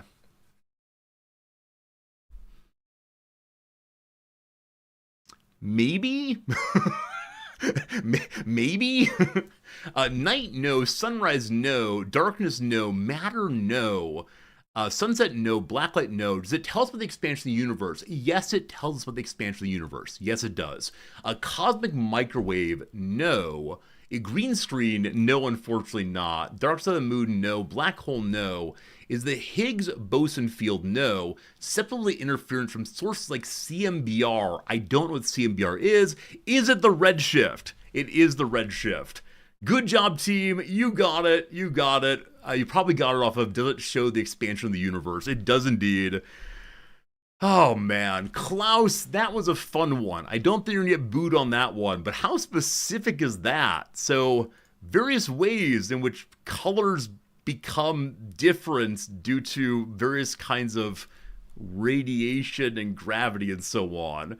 Now, the question of is this on Earth? Or is it in the sky? Or is it where? That's a hard one for me. Because how does optics work? it's the interpretation of, oh boy. Redshift is on Earth? Okay, thank you. My knowledge of, based on scrolling very quickly, threw me off a little bit. So, there you go. There you go. There you go. All right. Well done, team. Like a red shirt, this topic killed you. There you go. It's the object shifting, not the perception of the object. I guess so. I guess so. But how do we know the object's shifting? Don't we need a perceiver, comma man? Anyway, good job. It seems that those of you who submit are deeply interested in doing topics I know nothing about. Now, I understand that I understand that people submitting ones that I know nothing about guarantee that we do things that are outside of what I would normally submit or suggest myself, which is good.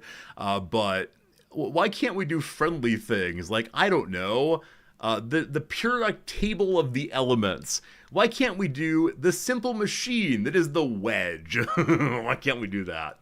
Oh, redshift is used by Doppler radar? I had no idea. I apologize for saying it does not contribute to modern technologies. I did not know it used Doppler technology. Thank you for helping me on that one. Very, very good. Egg took you a long time. It's true enough. Klaus, one of these days you want to show off your knowledge and have me do the other one. Next time you give a gift sub, my friend, next time you give a gift sub, I will do your other one. Maybe. I believe that Klaus's other one will lead to booing, but not booing at Klaus, but instead booing at ourselves. Maybe. Regardless, friends, we've been live now for 1 hour and 41 minutes, more than enough time for the opening. And so now we're going to go and pivot over to our first of 2 video games today. We return to our Rimworld playthrough. Very excited to continue this one. Very excited to spend some time with our little Rimworld game we started yesterday. Let me push the button right here. Hello, game, please capture. Hey, there we go. Very good, very good. Oh, that said, do I have a green screen tear? One moment. I thought I saw something in my upper right-hand corner here. Turn off the game and look. Nope, all fine. I think. Good enough. Good enough. All right. Klaus, Dog Brace is going to submit one you've been sitting on, even though few will know it. Oh, left corner is tearing? Okay, we thought it might be. Let me go Big Resorty and find this. Because I gotta get figured out real quick. How do I see this? I'm going to move myself out of the way. Move you out of the way. And we're saying it's up there. Left corner. It's very minor. Well, that I've noticed it means it's major enough I must resolve it, unfortunately. Oh, it'll be on the camera. You fool. I moved myself out of the way, and now I can't find it.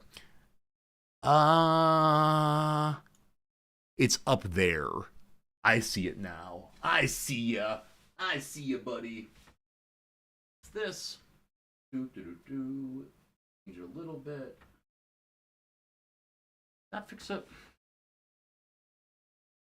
Yeah, much better.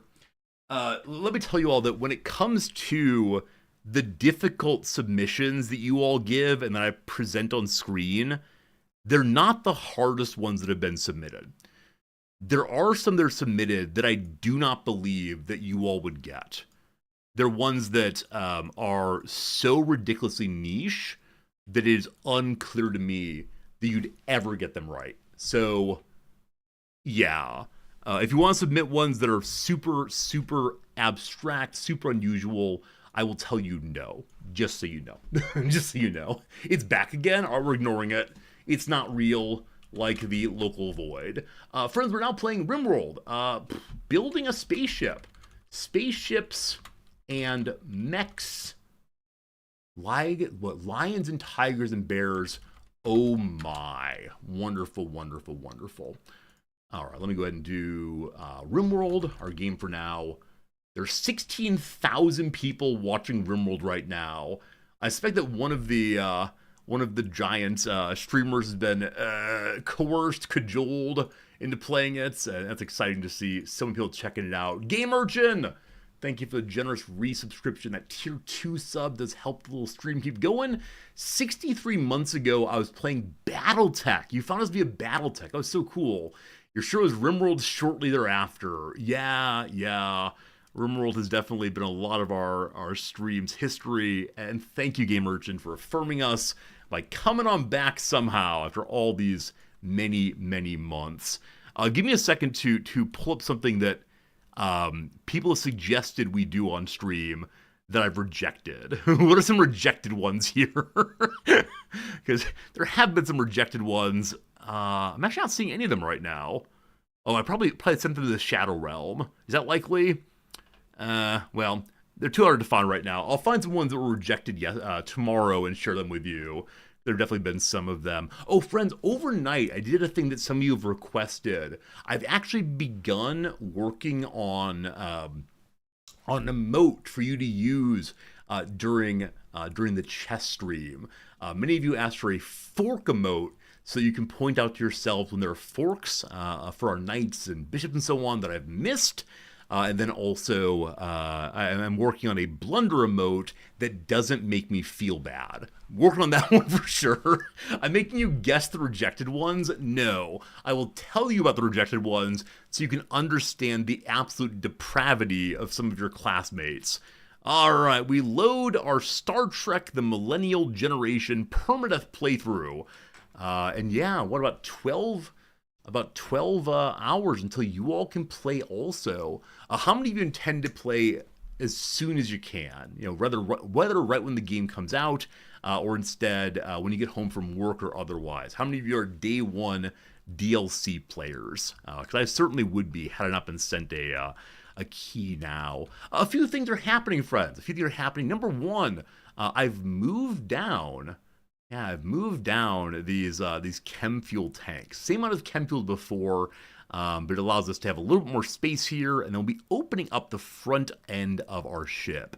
So initially, these two bits back here were bedrooms, but I ended up deciding against that. I think it looked nicer as fuel tanks back here. Hopefully we're not hit by space debris. You're going to buy it but not playing right away to other commitments. Tim, you are a mature person. All of us degenerates over here are saying, yes, I will ignore all obligations I have for the next month and a half and play my game. Look at you being an adult. Well done. Well done indeed. So the current intention is to fill these on up. It is the case that our engine is ready to launch again after, 9 long days of hanging out on the surface. We can 3, 2, 1 blast off anytime we need to.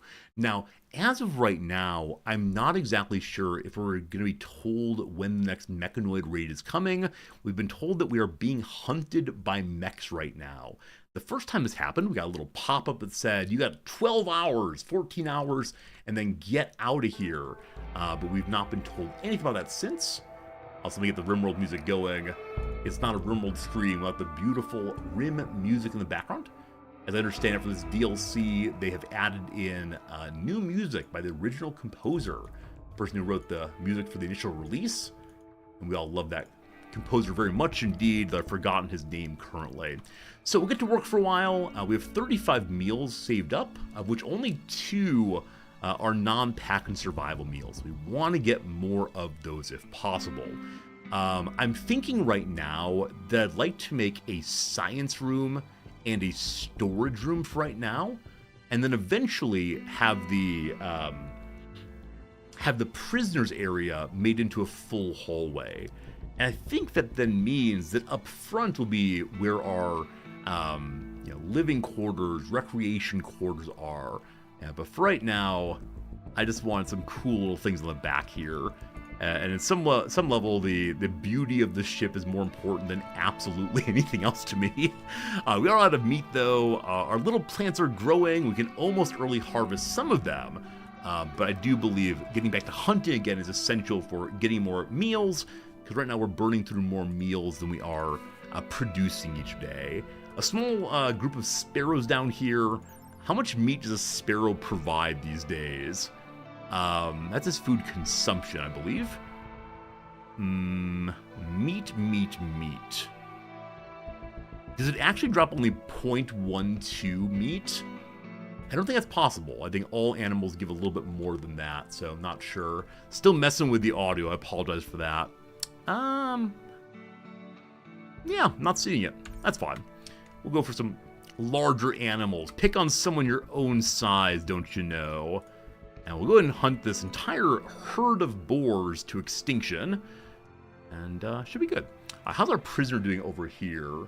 It drops 22. I missed the 22. Thank you for seeing that. Sparrow buffalo wings. My goodness. Hey, you're starving. Hey, you're starving. I believe... Oh, you know what's happening? Our Job 1 warden is also our researcher, which means that once he locks in on researching, he does nothing else the rest of his workday. And so what that means is our buddy here ends up starving. So warden, I can't bring you food? Is that true? Hades Pluto. I thought there's a right-click feed here. There's food right here. Why can't we feed you that?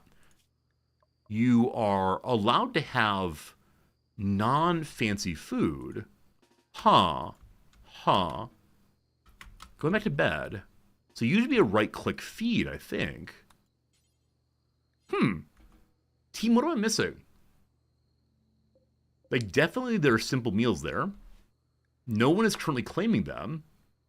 The food schedule that Daniel's on is the same as everyone else, namely Ben Folds.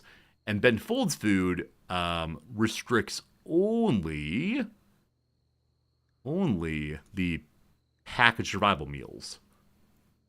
Made to bring it to the storage area in the prison? Okay, I thought I thought they would bring them food automatically. Maybe that's only when they're... I don't know. May grab the food for in the inventory. I can definitely do that. No, I can't. Because Hades Pluto's pockets are full of what's it called? Full of... what's it called? Words are hard. Full of medicine. There we go. So for right now, I'll make this the most important spot in the whole base. And we'll never do hauling. What a jerk you are. Hades Pluto, I know you do all of the jobs, but still. So any food that goes in there will be their food permanently. I don't mind them having 2 meals. That really is all of the meals for right now. And I'm going to go ahead and actually destroy that zone there. And, yeah, be good. They found some food. Hurrah! What I'm seeing in this, though, is we should move the wardening job off of our researcher, clearly. And so in Ray Sociality, best we got now is Jim. Jim's a friendly guy. Jim's a good guy, so hopefully takes care of Denny in the next little bit. Our hunter is not set to hunting, so Nalfine, job 1 hunting again with your 3 points in shooting. Hades Pluto is with bad combat, I believe. Hades Pluto is running around right now with a piece of wood. So we need to work on getting some better weapons at some point. We're not ready to fight off really anything. I think I talked a little bit yesterday about the importance of setting up some kind of defensive structures. I spent all of our construction time making our spaceship and basically none making our base proper. Now, the joy I have right now is if we get raided, we can skedaddle immediately, or gosh, I hope that's the case.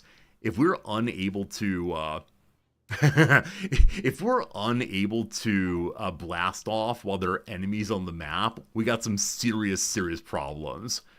Nalfine is off to hunt a boar, vomiting as they go, but that's okay. We should also have someone haul this corpse away into our corpse safety zone. Stop and vomit, very good. Glad to see that one. Always goes good. And temperature right now is 18 degrees. So it's warmed up nicely. 18 degrees, a little bit chilly, but not the end of the world by any means. Now that I've lived in a place that uses Celsius, I'm so grateful for that because it means I'm able to tell you things like 18 degrees is a little chilly, but not the end of the world. Speaking of the end of the world, Nalfine has chased this boar to the end of the world, and they get off the map. Oh, that was pretty bad, my friend. All right, in punishment, it's time to hunt our bunny rabbit. Oh, goodness gracious. Well, like I said, at least they're learning more and more shooting. Their animal is pretty bad also, so the combination of bad shooting, bad animals makes for a very bad hunter indeed. We could pivot out on who is doing what work right now. I think that the best hunter is, well, it actually appears to be Nalfine indeed, at a 3. Oh no, actually, 5.5 on Hades Pluto. Can't have you doing that. And Jim's a 4.5. But is not carrying, or is carrying a hammer actually. They won't hunt with a hammer, unfortunately. We could make a bow for Hades Pluto to have a weapon. I'm currently trusting that we do not need to fight, but it could be absolutely false, unfortunately. We'll see. Hey, Vera, how's it going? Yay, Rimworld indeed. So glad to be back on Rimworld. What a fun time, as always. Why? Oh, wait. Why did this wait. Why did this bedroom turn into a non-prison bed? So this explains why they're not bringing food to the prisoner, because that's not a prison. I must have accidentally hit the key that turns it off. I don't know. I'm spoiled. 18 isn't chilly. I am a little spoiled. I am a little spoiled. That's weird. That's a very strange thing that just happened. Again, I must have hit the button to turn it off, but that's the Y key. Why did I hit the Y key? I almost never do so. Strange. We are heading to starvation if I can't get some food. Oh, you absolute dum-dum. You absolutely, you're vomiting in the water. Maybe it's time to learn how to fish. Also, it's amazing to me that the boar has decided to go for a swim rather than to... Oh my goodness. gone for a swim rather than to be hunted. Never mind. Those ones are up there still. So just that one. Man, I wish that I wish that the hunters were a little smarter. Tiny bit smarter indeed. It would be pretty good, but how it goes, how it goes. Alright, Jim. I know you're here for social working, for wardening. It's time to hit things ahead. Our first research is done. We have solar panels. So, one of my intentions is to put solar panels onto my ship. I do not know how it will work, but I'm planning to expand my wings and have a couple solar panels on each of them. Because having actual factual power would be very, very useful. Because as of right now, our only power is the engine, and I guess the power of the flame. If only we could find a way to produce steam and have a turbine, however you want to say it. Hades Pluto has said no more research for now. I believe I'd like to learn how to make weapons next, or armor, of course, all very good. Hydroponics might be incredibly strong on a ship like this one, but not yet. The battery would be great also, but as of right now, we have nothing powered on the ship, and I would prefer to work on getting weapons, maybe. Now, let's go ahead and knock out the battery first. So if we do power something, we have things to do with it. Who on Earth can cook other than whoever's cooking right now? But Hades Pluto's not cooking. Oh, there you go. But you should be butchering, I would assume. I guess cooking goes before butchering, so it's getting done. Great. And then you get on research after that. I may need to micro the hunting right now because Nalphine is moving slowly, number one. And then it's also so bad. So, I'll give you a new target. Please don't shoot the Muffalo. Also, place your bets now. Do you believe that boar is going to run off the map rather than fight? Sorry, busy throwing up. Busy making a mess. Jim has nothing to do. Jim, you are a constructor of sorts. So, I want to make rooms here to get the research out of the way. I also want to make the solar panels. I believe the more urgent is building the wing here. Now, limitations on building is/are the amount of steel we have, and then more importantly, these little gravite panels. We have to go find those elsewhere. Are Muffalo holy to us? They're cute but so meaty. I mean, I'm 90% sure that Muffalo fight back. Our current weapons are an auto pistol and a hammer. I like that you have confidence with me in my ability to fight with those against Muffalo herd, possibly. But that's the reason why. That's the reason why I'd be interested in, you know, not having all of my characters die, I guess. It could be one heck of a story, a little bit of content for us all, but who knows? Okay, right. I need to leave an area for the thrusters to do their thing. I might move the thrusters eventually, but I kind of like leaving them in the initial position there. I think it looks kind of cool, frankly. So we're going to keep the cool position and just build on around it. Does a protrusion look cool here? Is that a cool looking... I keep saying the word cool. Is that a cool research room? Is it cooler if we go ahead and, ram in this way? Have a little, like, wing section? Is that cool? I think that's cool. Would Cartman think this is cool? That's the question, obviously. We'll get that side built first. Prisoner, are you starving again? I really don't want to eat the pack survival meals. We may need to break them out, though. Hades Pluto! More cooking, you fool! I think it's set to cook unlimited, isn't it? It is. It is. Nalphine. Oh, shoot. I was microing Nalphine. Sorry. Got distracted by something. I don't know what, but definitely left a person out here who's losing their mind. This beast is bleeding. It will bleed out. So I'm going to go home for now. And leave this marked as hunting. That way, when it bleeds out, we'll grab it and take it home. There's a bit of a hike away, unfortunately.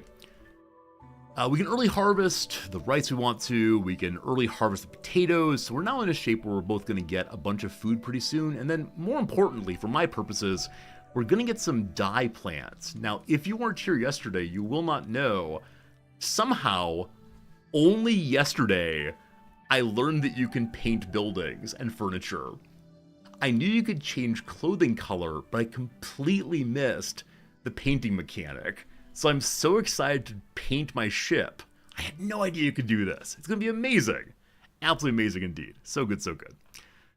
This will probably end up being more than just a research room. With that kind of size, I might make my researchers sleep inside of there. That said, it is the case that your various furniture gets bonuses now based on what kind of room they're in. So laboratory makes the research go faster. The bedroom, I assume, makes other things go faster. So segregation of rooms suddenly is a huge benefit. I don't remember the priority between a lab bench and a bed, because lab bench says, I'm a laboratory.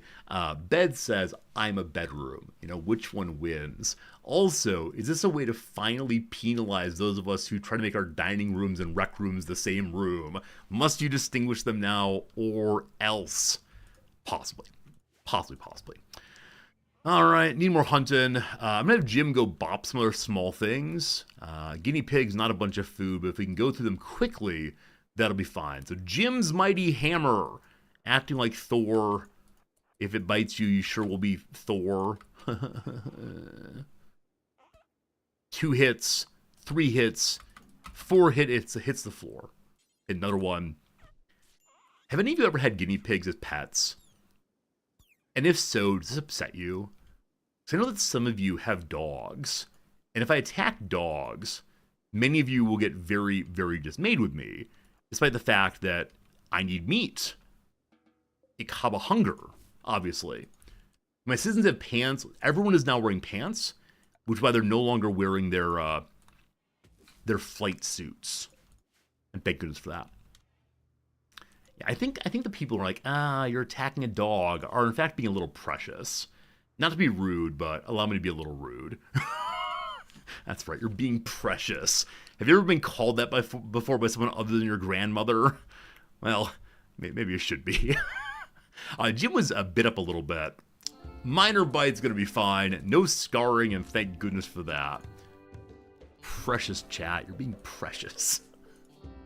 At this point, is it just like a meme? Is it a Twitch meme? Oh no, streamer is causing dogs to die. We love dogs more than we love humans. As I've mentioned before, I had a student years ago who responded to a modification of the trolley problem involving penguins and humans. And she said that she would kill 1,000 people to save one penguin because all people are morally failures and deserve it, and penguins are morally pure. And this upset her classmates so unbelievably much that I didn't even need to argue against her. And I told her directly, like, is this a bit? Are you memeing? Will you say no cap? I didn't say any of that, don't worry.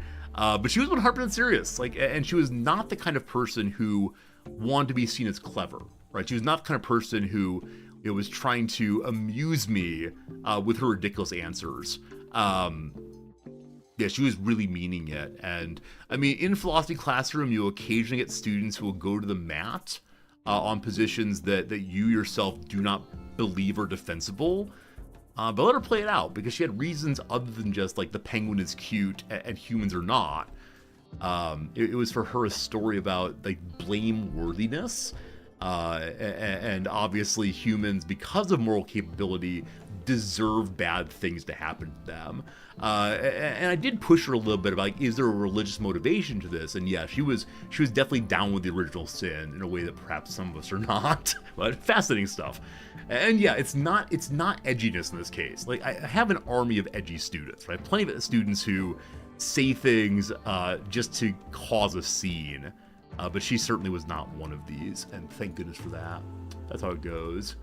You thought you'd never hear me say no cap. So in fact, no cap was on the top of my mind because in the New York Times crossword yesterday, unfortunately.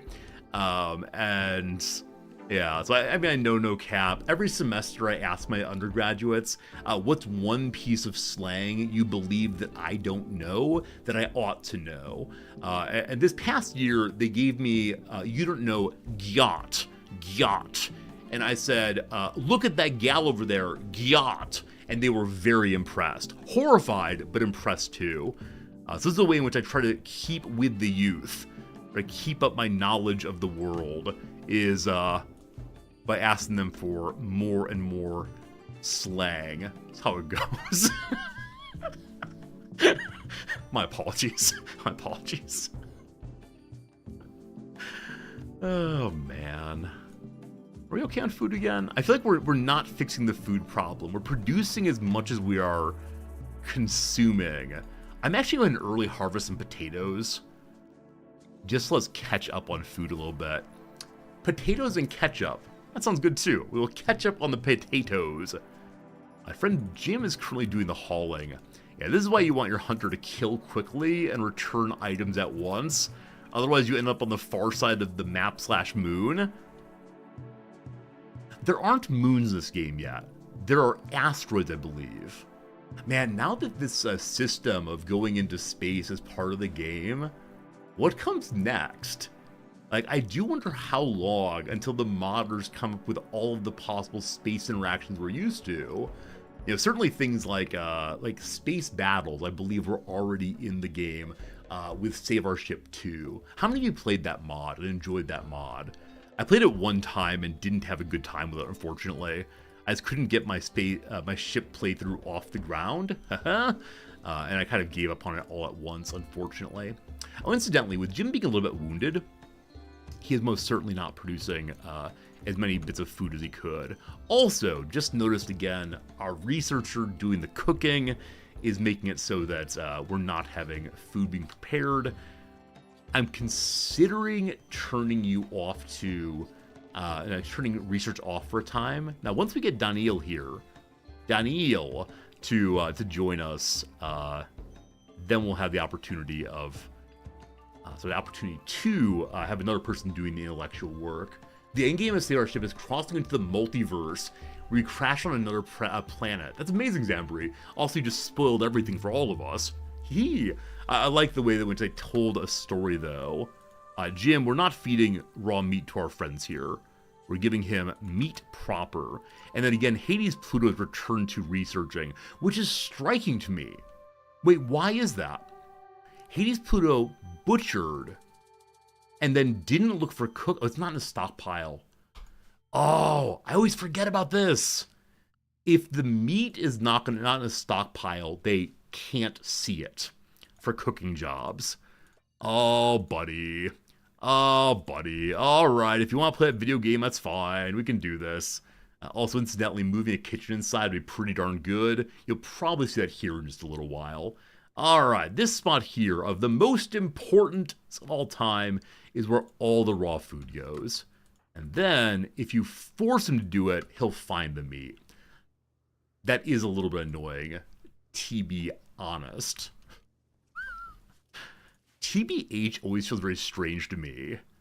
BTW, do you remember this era? Were you all part of this era of like AOL, Instant Messenger, and putting in things like AFK? Do you still use AFK? Now, I know you all know what AFK means, not all, but many of you. I'm away from my keyboard. But now that we carry our keyboards in our pocket, on our cell phones, are you always a key at keyboard? I don't think I've written AFK in a very long time. I mean, part of it might be that now, I don't know.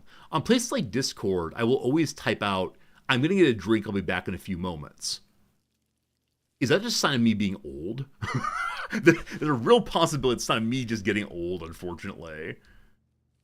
There are people who use AFK on Twitch with Nightbot. Yeah, that's a good point. So, you know, I could say like, next weekend I'll be AFK, recognizing that people understand won't be streaming. I think I'm much more likely to write, no streams this weekend, I'll return on Monday. That kind of thing, maybe. Or like BRB. I think on Twitch it's much more common for people to write !lurk instead of anything else. Alright, so who's my cleaner? Why aren't they cleaning?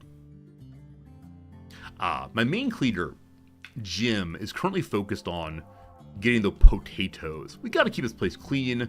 Now, of course, Jim is the person who's leaking still. I thought your tiny little injuries would get healed up by now, but seemingly not. Yeah, a lot of people do have lurk commands and AFK commands. I always find them very strange, though. I guess they make sense if you're in a smaller stream where the streamer regularly talks to just one person. And so if a person types in !lurk, you might say, oh, okay, I can stop talking to Bob because Bob doesn't want to talk anymore. But in larger streams, I'll include ours in this, the person typing in !lurk, I often think is doing like a look at me. Now, perhaps it's not fair, but it just always surprises me when people do that. So I don't know. Jim is cleaning. That's glorious. Getting the food going again. Got the potatoes. Awesome. All right, the expansion continues.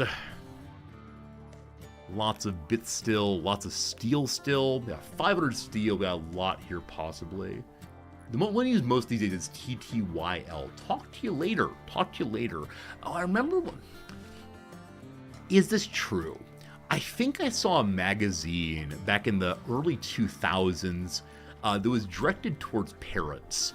And it was, here is the coded language your children use online. And it had the most ridiculous presentations of what various abbreviations and acronyms meant. So it was things like people writing, hey, it was cool hanging out today. BTW, I really like you. And the BTW means bring the weed. And I don't know if the person who wrote that was being like absolutely facetious, but whatever it was, it convinced people that really ordinary online conversation was in fact the kind of thing one was hiding from one's parents. And while I understand that people do make up fake conversations, fake abbreviations for the sake of avoiding parental restriction, it's very, very strange. Very, very strange. Antiviral, good seeing you. Our first real raid is here. The current intention is to run away. So our base value is much higher than our defenses. It's only one. Delightful. I was told that having, much, much larger ships led to tremendous raids early. It's just one person named Black. Black is the new Black. My goodness, really strong combat skills again, but sickly, careful shooter body modder. This tribal person wants to be a robot. That's the strong desire here. I can't possibly support a fifth person. Very strong medical is quite desirable.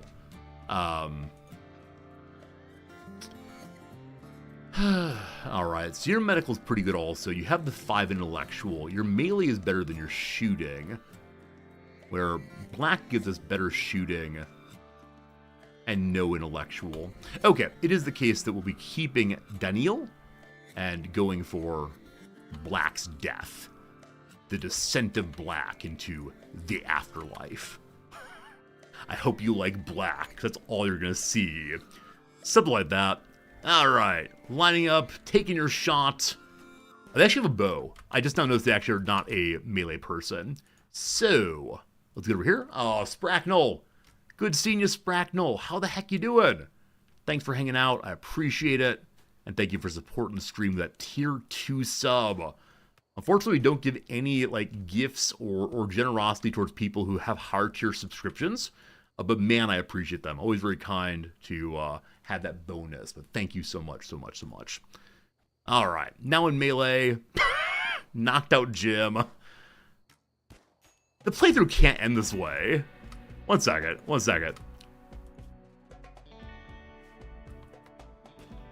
Okay, so Jim was a little injured already. Tremendously bruised. One cut on the torso running in. Alright, Hades Pluto, I'm gonna need your skills. Jim's crawling away! I forgot that crawling was a thing. Okay, he went down, thank goodness. That was almost a bit of a disaster, frankly. We're all bleeding to death. I realized that trees are less than good cover. And I realized that Brother Man here had much better melee skill than Jim did. But still, being shot at. I mean, the Dolphin missed a whole bunch of what I'm seeing. A lot of missing there, so that's fine. Is a new DLC? Yes, indeed. This DLC comes out tomorrow. So I hope you have a nice time. Hang out and watching it. This is the Odyssey DLC, which I am enjoying quite a bit, and I'm so glad I get to share it with you all a little bit early, but ridiculousness. Okay, so it is time for some doctoring. We sure do hope that Nalfine gets Jim brought in before they both collapse, but we'll see. Alright, someone's going to sleep on the floor. I promise this is not a good thing to do. Actually, I'm going to do that kind of spot. I should do it in the ship instead. We don't really have a private area for this, so I might need to, like, move this and make it a hospital. Hospital with fuel tank. We'll see, we'll see. Alright, rise and shine, Dr. Hades Pluto. Get to work, you. Heading to Jim, has the medicine. Nalfine wants to eat before bed, so there's blood flying everywhere on you.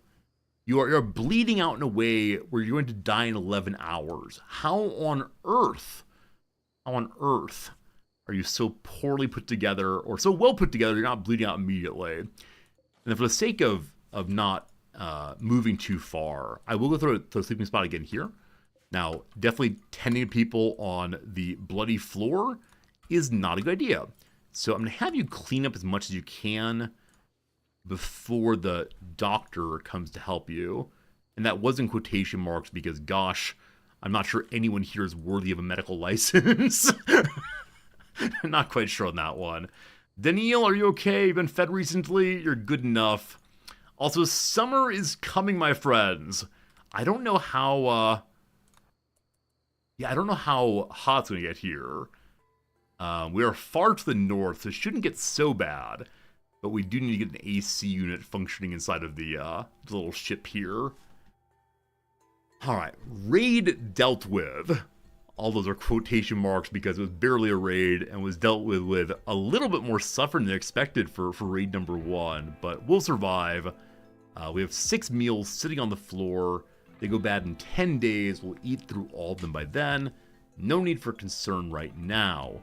Our items are getting closer and closer to fully grown. We have 76 there and 82 there, so we should have more grown before we are, before we start starving again, thank goodness. Hades Pluto, what are you up to? You're trying to do more doctoring. So as of right now, I'm having my doctor only use herbal medicine. I want to save the good medicine until we're a little bit more established, and also we have infections probably. But there's been too much walking around in this base, frankly. A lot of time heading out farther and farther. And, I don't know. Maybe I wish I would have landed somewhere else. Now, if we had fishing researched, which we could do instead, there's a whole bunch of food right there. Is it Cassandra Run or Randy? It's Cassandra on the Blood and Dirt level. Is that what it's called? Blood and Dirt? Blood and Dust. Blood and Dust level. The standard at which I tend to play. But yeah, I'll almost always play Cassandra. Yeah, people leaving things on the floor out there. We have only 2 dumb laborers right now. Wish we had more, but unfortunately, we'll never do hauling. Hades Pluto will put things in their pocket, but will not do that. Would I consider a Twitch mod that names animals after people in chat? Mike, I've never heard of that mod. In principle, I'm not opposed to it. Now, characters I tend to name after tippers, subscribers, and so on. But I could definitely imagine naming animals otherwise. Oh, Jim is moving so slowly. Let's get rid of the blood, please. Yeah, I don't know. Have any of you seen that mod and enjoyed it? Also, I'm guessing that some of you all, or us all, prefer when the colonist names are given away to any random person, as opposed to just the subscribers, because it let's ever have a chance of getting it in, but can't do it that way here. Are we using Tinctoria to dye the crew's uniform for Star Trek colors? I didn't imagine this, but I love this. I love the idea of having people in science outfits and security outfits and all the rest. You absolute genebus. I could not be more pleased with you right now.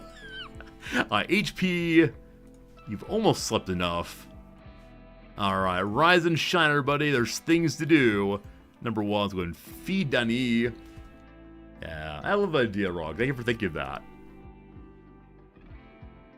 Using that mod on Snoot Stream? Okay, I'll look into it. I'll look into that mod. I tend not to use any mods for my Rimworld playthroughs for various reasons, but it is the case that one that is a little more inclusive and names animals after you all could be fun. As right now, of course, we do not have any animals, and so the name is null, I suppose. I know there's so many good mods for this game, and amazingly, you know, with the new release, the new DLC, there's so many mods that have already been updated to the latest and greatest edition. I'm consistently amazed at how many, you know, modders out there are so ready and willing to help the community of Rimworld for free, right? That's the thing that always gets me is, I guess like many other hobbies, people do lots of things out of financial incentive, but it's always just really nice to see, frankly. Unfortunately, well, I guess fortunately, is this fortunately? I think it's the case that, yeah, the wing needs to be one higher to fit the solar panel on. So maybe, it needs to be symmetrical, like I said before. Do we just have one solar panel hanging out here? I need my symmetry, gosh darn it. Hey, Liberty, thank you for that Prime sub. I mentioned financial incentive, and you said, sure, I'll give this guy a subscription. That's very kind of you. Yeah, Redbeard, so many modders have already gotten the game updated. Now, do all modders do so? Of course not. Right? There are so very many mods that it's basically impossible to imagine that anyone would keep all of them updated. But yeah, a lot of people have very quickly moved their mods to 1.9, 1.10. what edition number are we up to on old Rimworld these days? Does it say here? I don't know. We're getting more and more 1 point something. The question, of course, is will someday we have 2 point whatever. I guess I'm curious, how could a Rimworld 2 even be made? Like, what would it take for Rimworld 2 to come into being? I'm guessing some people would say make it so that large raids render better. Makes the large raids, you know, come and fight in a way that's not so upsettingly slow. Patho, I'm not sure. Not quite sure at all. We're out of basic food again. What's wrong with you people? Any nearby animals? Well, there are plenty of nearby animals. Oh, you know what? Okay, so the hauling is not happening, is the you know what right now. And the cooking and butchering are marked so they don't do the whole map. Rimworld 2 is Z levels. Oh, be still my heart. Can you imagine what that would be like? I mean, pretty cool is the answer. It'd be pretty cool. So I wonder, I mean, what would be the most fun thing to do with Rimworld Z levels? Of course, it's the case that some of you are going to say, just play Dwarf Fortress inside of Rimworld, diggy hole. I think for me, I'd be interested in different kinds of base defense with Z levels. Being able to have towers that have some kind of overlook bonus. You know, have pits for enemies to fall into. I think I'd be into all that for sure. That'd be a really fun way of making the game, you know, delightfully different, we'll call it. That'd be fun. Okay, we're up and going again. Food is happening. Everything is good. You think there won't be a Rimworld 2.0 as long as the architecture can keep doing what Tynan wants it to do? Yeah, some people have suggested, and I'm not one of these, but some people have suggested the price of Rimworld DLC is such that they should just give us Rimworld 2.0, because it's not super cheap DLC by any means.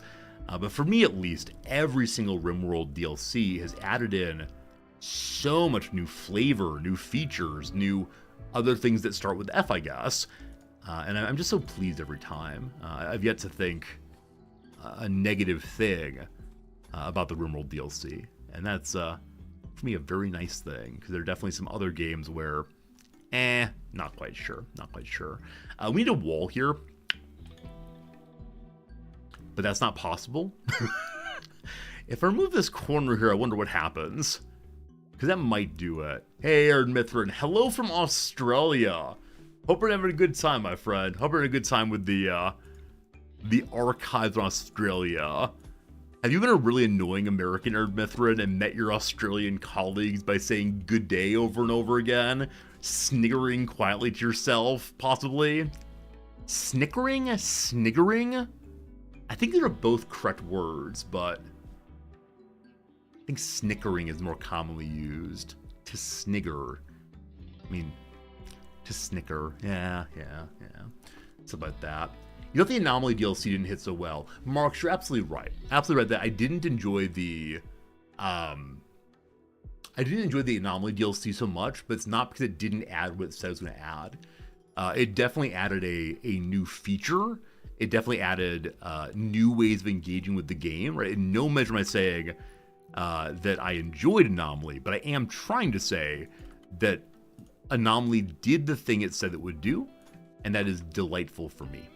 That's all. God, exactly. Tons of flavor, tons of excitement. It's all really cool stuff.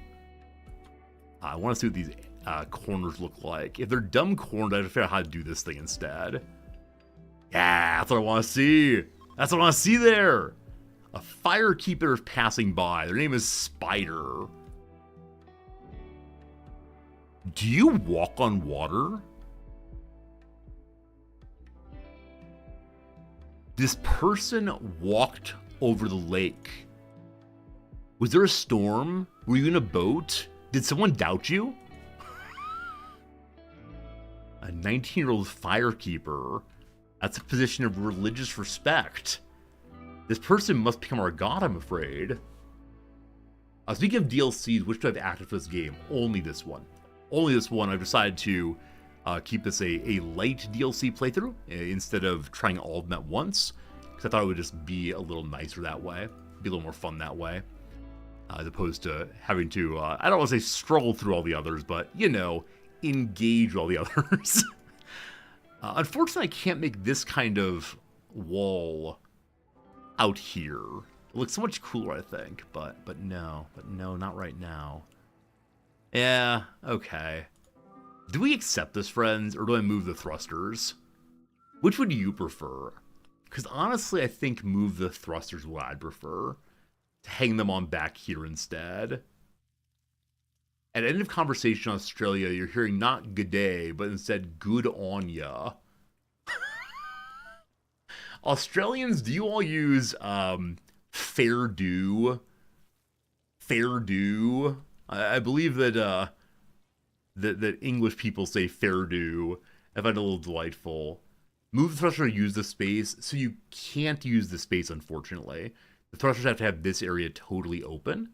In the same way that you're saying move the thruster and use space. I see. Okay, we'll go move that around and see. Fair Dinkum? I've never heard Fair Dinkum, but isn't it the case that Dinkum was the name of a recent Animal Crossing-esque game that was set in the Outback somewhere? Maybe so. Regardless, friends, it's time for a quick 3-minute break. Been live now for 2 hours and 30 minutes. 3 minutes in exchange for 57 minutes of gameplay. I'll go ahead and do some crossword right quick, and then I'm going to grab some water, I believe. I didn't get any of that at all. All right. We skipped over the Messiah too quickly. I apologize. I know the Messiah walked on the water, but I had to return to the business of building a ship. We should go say hi to the Messiah again and see. Friends, that one's done. Friends, it's a Thursday. This should go fairly quickly. We'll see. But I'm saying fair do or fair dues. I think it's fair do. Fairdo.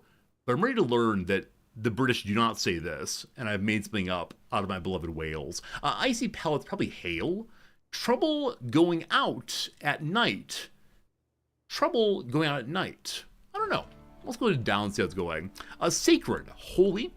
Arrival star Adams. It's Amy Adams, I believe. If you've not seen Arrival, Such a great sci-fi aliens movie that is focused not on the aliens trying to destroy us, but really cool topics instead. A very thoughtful movie. The short story on which it's based was written by blah blah blah. What's his name? I believe it's an Asian family name.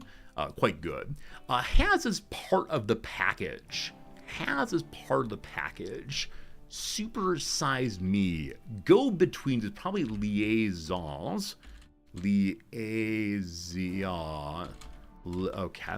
I'll keep going on. Probably Undying is Eternal. E-T-E-R-N. Nope, not gonna work.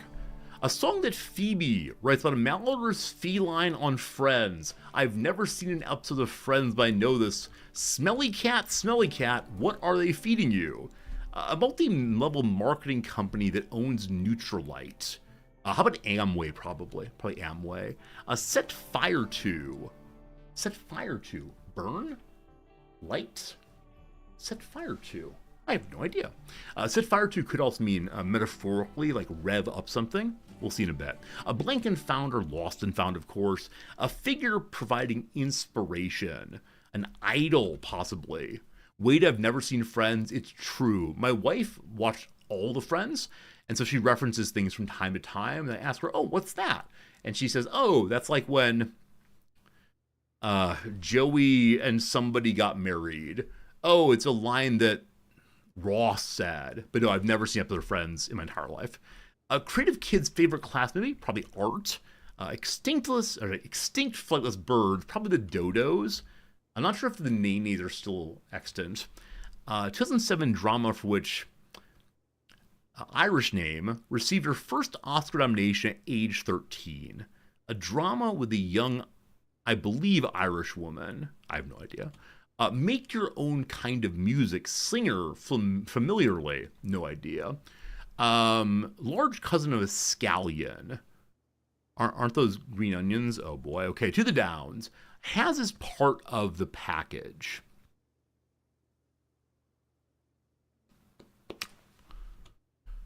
Go-betweens. So I still think it's liaisons. But that means Dodos is wrong and Nannies is wrong also. Unsure. Undying. Immortal, beloved. First I'm hearing of it. News to me. Narrow strip of woods is slat. Trouble going out at night is insomnia. No sleeping for you. Includes has part of the package. So that's better. Set fire to. Oh, set can be past tense also. Perfect tense. It's lit. Okay, so liaisons has an I in the middle I could not find. Swear to is to attest to. Here we have figure providing inspiration, one's muse. NYC institution opening in November of 29. That's the Museum of Modern Art. Level of a cruise ship's a deck, probably.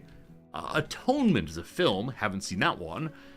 Make your own kind of music is Mama Cass. And lastly, Scottish Turn Down. Nay. Very good, friends. Took a minute. Thought I was stuck. No problem. I'm pretty sure she's Irish. Okay. The name here is spelled Saoirse.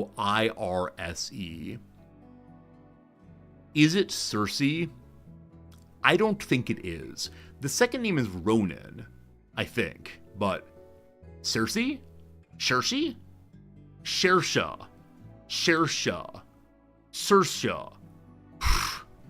Alright, disagreement in chat. I don't know, team. Regardless, ad break done.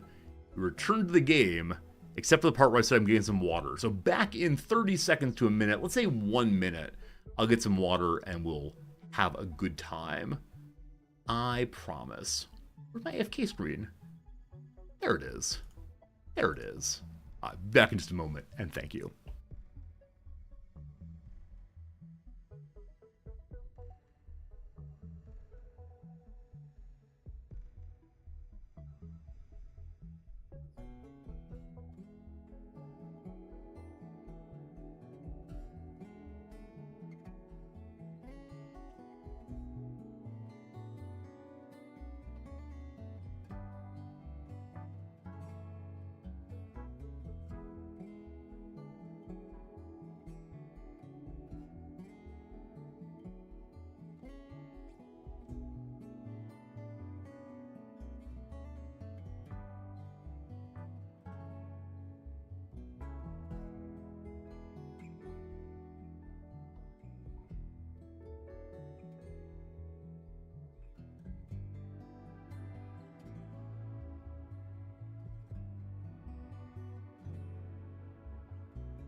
Hello again. Good to see you once more. Hope you're doing well. Back again. The claim is named that S-O-I-R-S, etc. is Sorsha? Like Porsche. Sorsa. Man, Irish names hard for me. I need to learn pronunciation in other languages. First up, of course, is French. I'm sure I'll have that figured out real soon. Anyway, I need your help with something. I'm feeling under-affirmed right now. We'll get back to the game in just a moment, I promise. I want to play Rimworld very much, but I'm feeling like someone needs to tell me they understand what's happening in my world. So as many of you know, I have a secret YouTube channel on which I upload little videos involving Magic the Gathering, which all delightful, all good, etc. And I uploaded one yesterday, and it's not clear to me that people understood the joke I was making at the beginning, and this is important. So I'm going to pull this thing up, and you're going to say if you understand my bit of humor here. So let me get this thing going. Let me run it. I'm a witty guy. Thank you. Pause it. Pause it. Okay, we're going to the very beginning. We're going to make it nice and loud. Possibly too loud. We'll see. Is there a full screen? I don't see one. Sound on. Full screen. Do you understand the reference that happens here? And go. In the year 2000, Magic released its invasion block. Starting in the year 2000, Magic released its invasion. Do you get the joke? Because no one's commented on it. I've received no comments saying, ha ha he he, you Resorty are a clever human being. No, nope, Conan. At least one person got that it's a Conan bit that started in the 1990s and carried on to the 2000s. At least one person got it. I am happy again. I thank you for, understanding my sense of humor, at least a few of you. Your Gmail's first name, last name. No, it's fine, HPG. It's fine. There were like 15 or 16 comments and no one had said anything. And I was a little sad. So that's how it goes. It was a great line, though. A great, ongoing bit involving the trombonist from his band singing a very high-pitched voice. But I'm glad someone got it at least. So thank you all for affirming me. That's how it goes. Can I watch Gotham chess video where he plays 3 people at the same time blindfolded? Why would I do that? Make me feel bad about myself. Do you exist to make me feel bad about myself? That's what I'm asking here. All right, we're gonna have a private laboratory in just a moment. But it's not gonna fit there. It looked nice. Oh, this looks horrible. This looks so bad. All right, it'll go here. This door is used only for when we're on the surface. So that's okay. No, if you want to watch like videos of people being good at chess, I mean, feel free to do so. But it'd be like watching, I don't know, like a toddler just starts walking, and you say, "Hey kid, this is Usain Bolt. Look how fast he runs, you big dum-dum." That's what happens here. And anything that ends up with, I feel like a big dum-dum, not so good for me. That's the story. All right, we're going to make this and then not use it. Also, it's a raid. Is this the first proper raid? Let's find out. The Confederacy of Kaga will wait for a while, and then they will run towards us. Again, just one person. I am surprised. They're carrying a steel knife. Did the model for the steel knife change, team? This looks different than before. Now, maybe I'm forgetting things. It looks much more substantial, beefy, in fact. An object of fear. Maybe seeing Usain Bolt run fast inspires the kid. Would I be inspired by seeing someone play blindfolded? No. I already know that people are very, very good at the game, and I'm not, and that's okay. Thou shalt not use that door ever again. Good. What kind of weapon do you have? Oh, a knife again. So they have a bonus to fighting at night compared to us. So go ahead and wait until morning to fight, hopefully. As mentioned, we're going to move the thrusters. They can be reinstalled, thank goodness. But we need to, of course, make the substructure to do that. And, right, we can only go so far. I guess we're going to go here, then, on both sides. How far out do I end up building this ship before we finally take off? That's my question here. Like, some part of me wants to make all the wings and the solar panels before we go away. Um, I guess part of the question is, what am I trying to do before we go somewhere else? And I said previously I wanted to go places that are a little bit more temperate and nicer, and then begin exploring the different, different territories and ruins and so on. But I guess when I run out of iron, there's only so much iron here. We still have 300, so not iron, steel. And they'll go explore this and that, I'm guessing. But lots of food here. I want it to look nice. That's what it is. I want it all to look nice. So, overnight, gotta go game speed 3. Though because of our illnesses, we're all kind of off on the sleep schedule. It'll get fixed over the next few days, I'm sure. How close are you to joining us, my friend? The assault has begun. The prisoner is 2.9 resistance. They're not happy in there, of course, but they remain nonetheless. Uppy Duppy Jim. Hello to you, Nolfine. How good of meleeing is our friend Tiger here? Man, this is the second character in a row with fairly high melee. And it's nighttime, and my shooter is bad at shooting, so, well, I only have the one gun, so, like, kite shooting is not going to work out. It really is. Good luck, Nolfine. And then Jim, you're ready to catch them when they get here. Alright, shot 1, a miss. Shot 2, a miss. Shot 3, a miss. 4, miss. 5, hit, finally. Show me what happened. Right through the torso. Bang, bang, bang. A glancing blow, but a blow nonetheless. Another shot. Nolfine centers down. Rejiggers the sight. Something like sights in. Is that the line? Sights in, possibly. Jim whammos. It goes down well. Tiger, my friend, you are, again, very good fighting, but pessimist, psychically sensitive, and will not talk to people. I'm sorry. I will send you to the place where you will never have to talk again. Something like that. Something like that. We should probably bury these poor people. Jim, oh, he's trying to climb. No, stop it. When they try to crawl away while we're beating them to death, that feels bad. I think it's the first time I've ever done that. I mean, I realize I haven't played the game all that much since the last release, but that's not okay.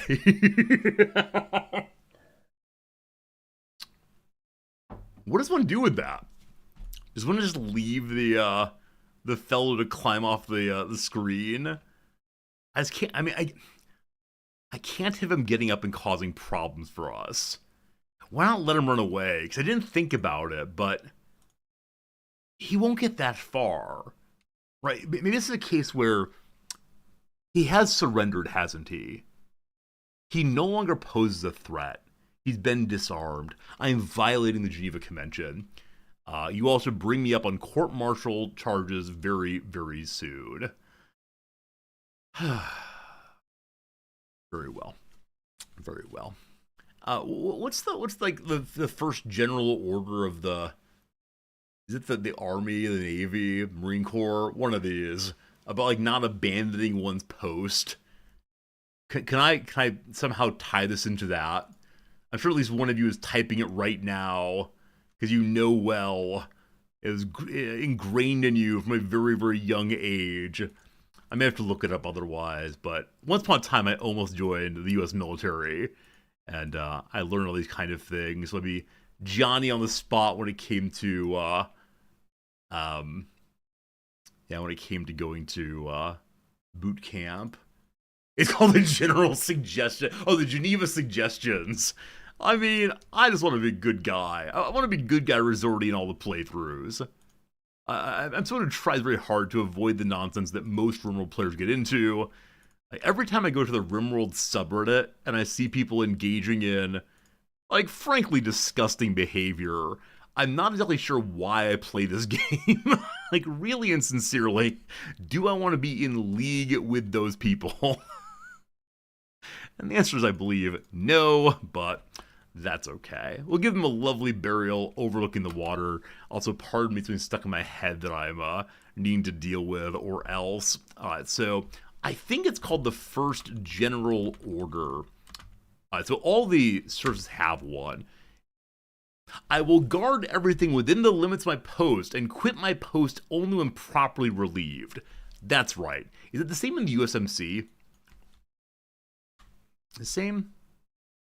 No. Take charge of this post and all government property in view. It's the same general thing about not abandoning one's post. The Navy says, take charge of post. So same as USMC, of course. Of course, of course. Who else we got? The Air Force. I'll take care of my airplane. Yeah, once again, government property is the story there. So is it the case, my friends, that because this fellow was like defacing the government property here, well, it was damaging our grass by spreading blood all over it in some kind of protest against big oil? Obviously, I had to protect government property. Good. Wait, Daubrey, did you actually not know the First General Order? This was drilled into my head when I was going to the recruitment station. Well, the thing that you all wanted has happened. The Muffalos scare me, but apparently the Muffalo wants to go to space. This is the dumbest idea ever. Do I have to? Do I have to team? The Muffalo has self-tamed. I love the idea of Muffalos in space. But how are we going to feed it? You can't grow hay inside of hydroponics, I'm really sure. For the minute, we have a Muffalo. Can't roller skate in a Muffalo herd.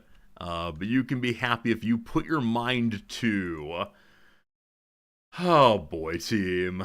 Oh boy, it's good karma. Starfleet accepts all forms of life.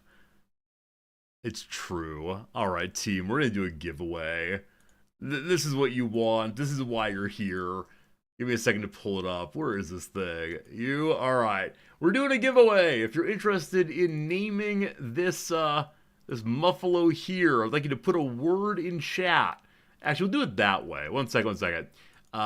Please put literally anything in chat you want to. Starting right now. Anything you type in chat right now. I'll draw in a moment, and you'll have an opportunity to be the big winner. The big winner of naming the Muffalo. Now, naming the Muffalo is no guarantee that the Muffalo is going to survive. In particular, the mech hive scanning process is close to determining your location. When it locates the grav ship, a massive mechanoid force is coming to kill you. Gather your supplies and flee the map by selecting the pilot council and selecting launch. Well, we're to find out very, very soon if the prisoner is going to get depressurized and die. Oh man. We're not ready for this. I may have to seal this back up right away. We're not moving the thruster team. We're not moving thruster, unfortunately. That'll be one of our duties when we get to the next place for sure. Nulfine, seal it up instead. Okay, it's one quadrum 3 days. Okay, it's 18 days from now. Never mind. Last time it was 12 hours, I believe. So yeah, we're fine again. I apologize. Okay, good. Let's go and do the giveaway, friends. The person who gets to name the Muffalo is, son of a gun, it's Therananthus. I guess we're stuck with your idea. What do you have, my friend? What do you want to name the Muffalo? Again, with no promises of the Muffalo's condition long term. With no promises of how things are going to work out, but we'll see. You want to call it the limits of my post so that I can't abandon the limits of my post. Oh, you genius. You genius. Love it, love it, love it. Limits of my post. Won't quite fit, unfortunately. I'll move to the limb of my post. Limb of my P. Well, the limb of my P indeed. That's a strange thing to say, but if you say so, Fernandez. Alright, we need a little pen also. For right now, I can wander freely. If it tries to go, what, feral or whatever, we can grab it. Or on this kind of base with lots of, what's it called? Grass, we can just move it here, I believe. Is that true? Alright, which of you is an animal person? We have the animal person right now. Handling Hades Pluto! Just go get it, please.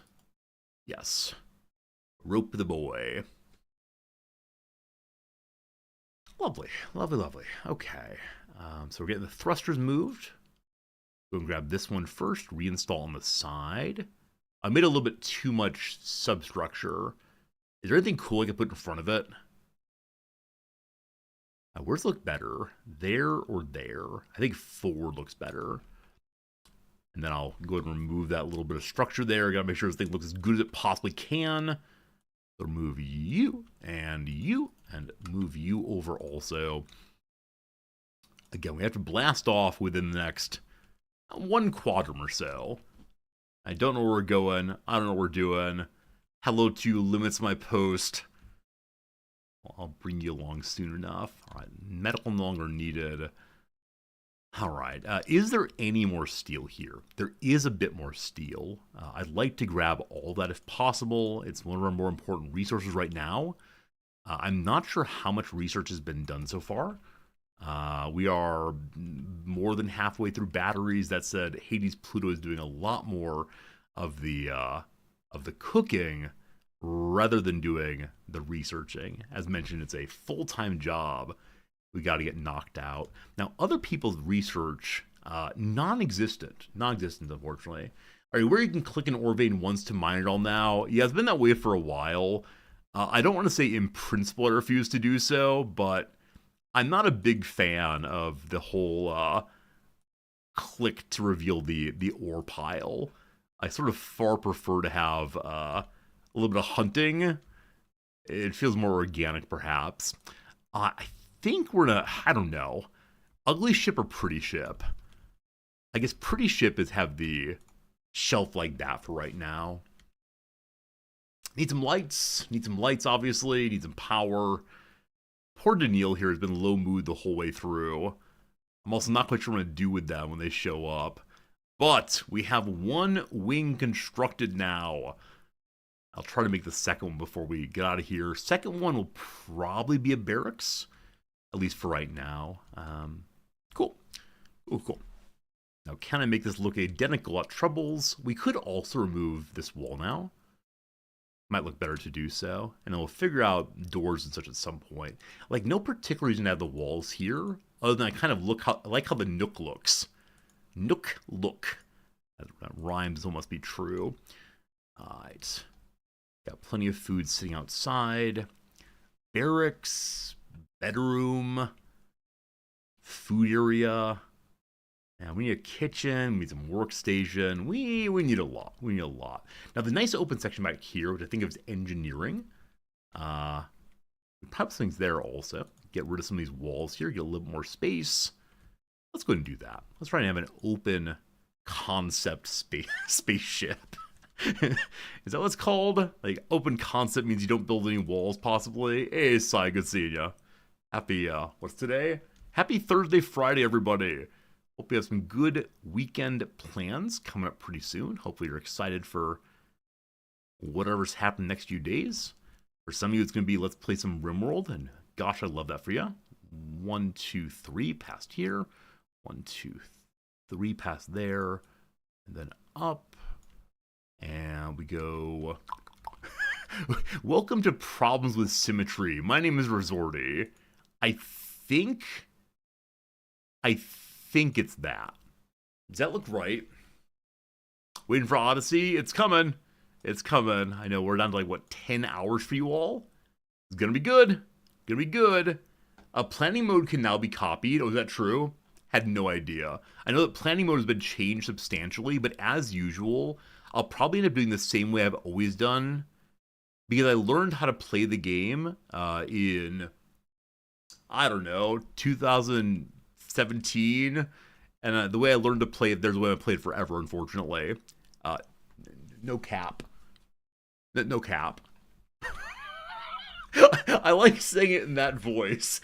I'm going to do that on the first day of class in the autumn. I'll find some way to say, no cap. And see what the students do. This is a good idea. Is that the same? I think it's the same. Just without the wall is hard for me to say, unfortunately. Oh man. My symmetry sense says this is wrong.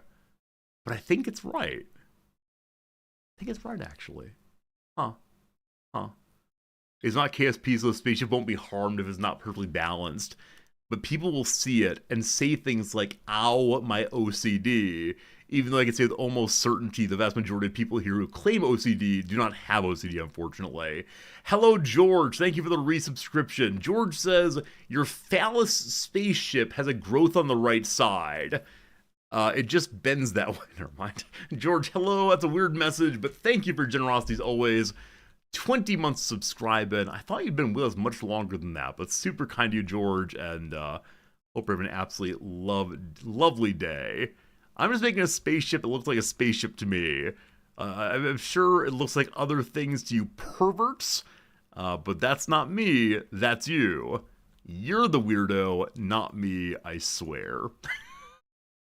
Oh, we have a bow now. This bow is not very good, but when it comes to combat, neither's Hades Pluto, I believe. So Hades Pluto, short bow for you, my friend. Okay. The hard question for me is going to be, where to put the solar panels, like I said. Just having them like stick out a little bit feels so weird. I could throw them back here. Would that look strange? Have the solar panels right next to the thrusters. I was wondering if the thrusters now look weird jammed up against a wall. Should they move here instead? The endless issue of where things go.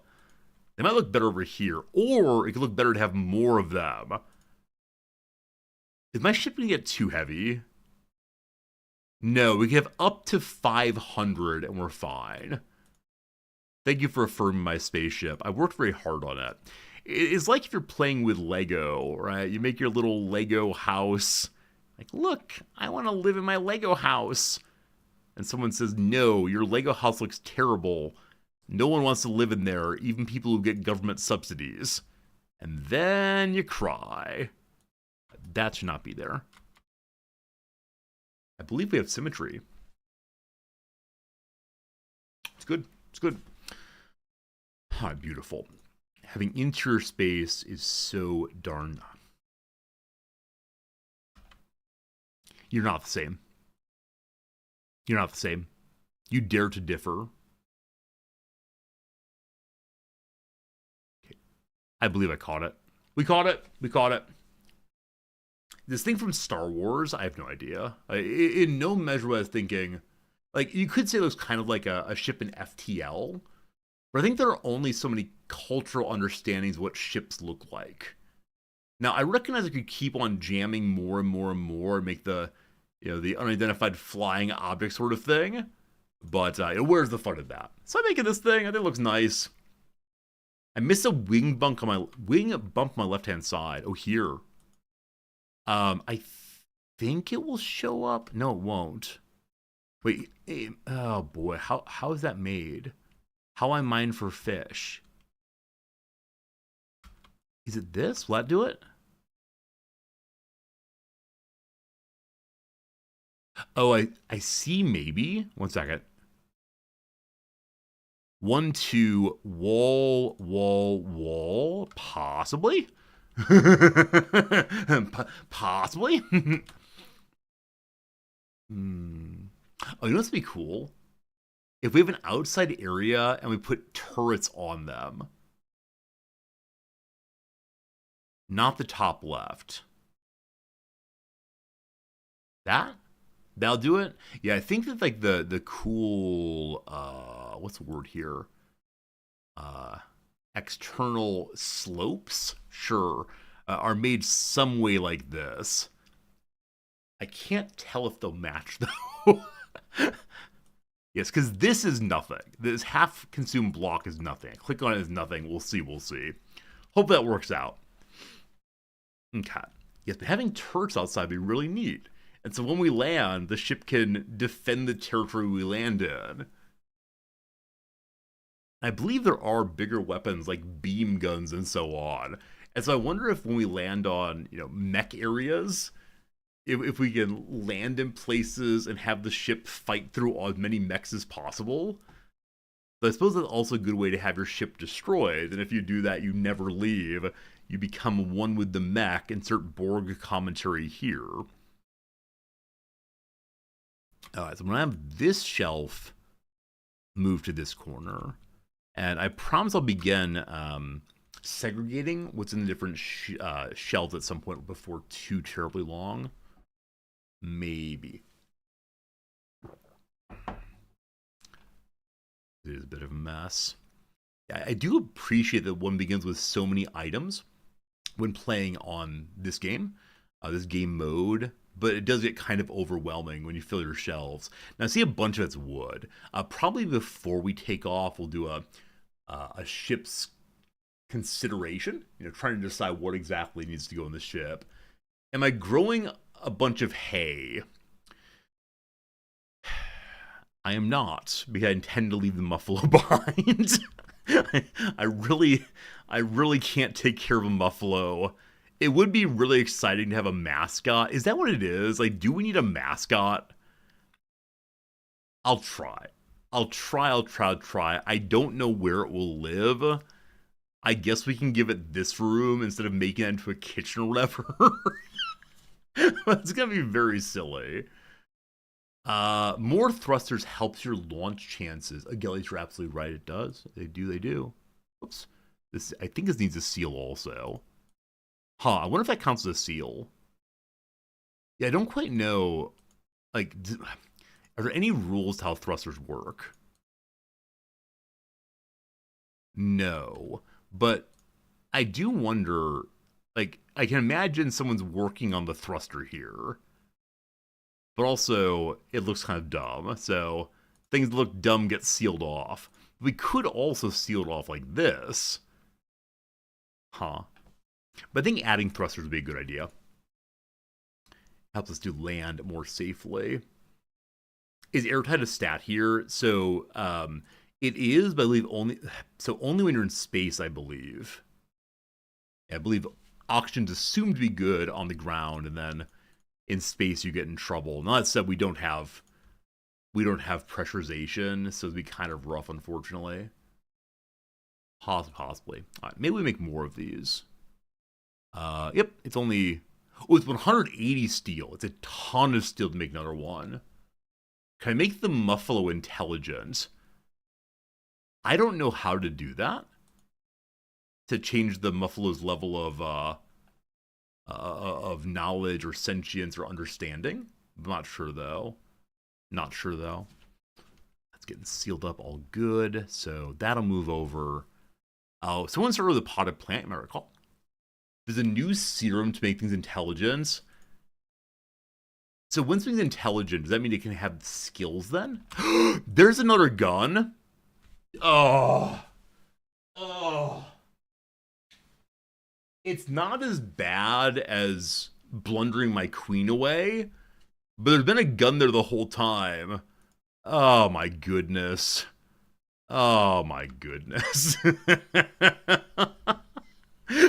I thought we started with only 2 weapons. It's fine. No one's died. No big concerns. And also, Daniel will very soon be a member of the colony correctly, and that will help with a bunch of our jobs. All right. How much steel do we have left now? I'm seeing none. I believe we have no steel left, and so taking off very soon makes sense. There is a little bit more here. We'll get the last of that out, and we have to decide how to use it. And I think getting at least one solar panel up would be a good idea. So, I think putting solar panels back here might look nice. As though that's all I really care about. So, if we put you like that,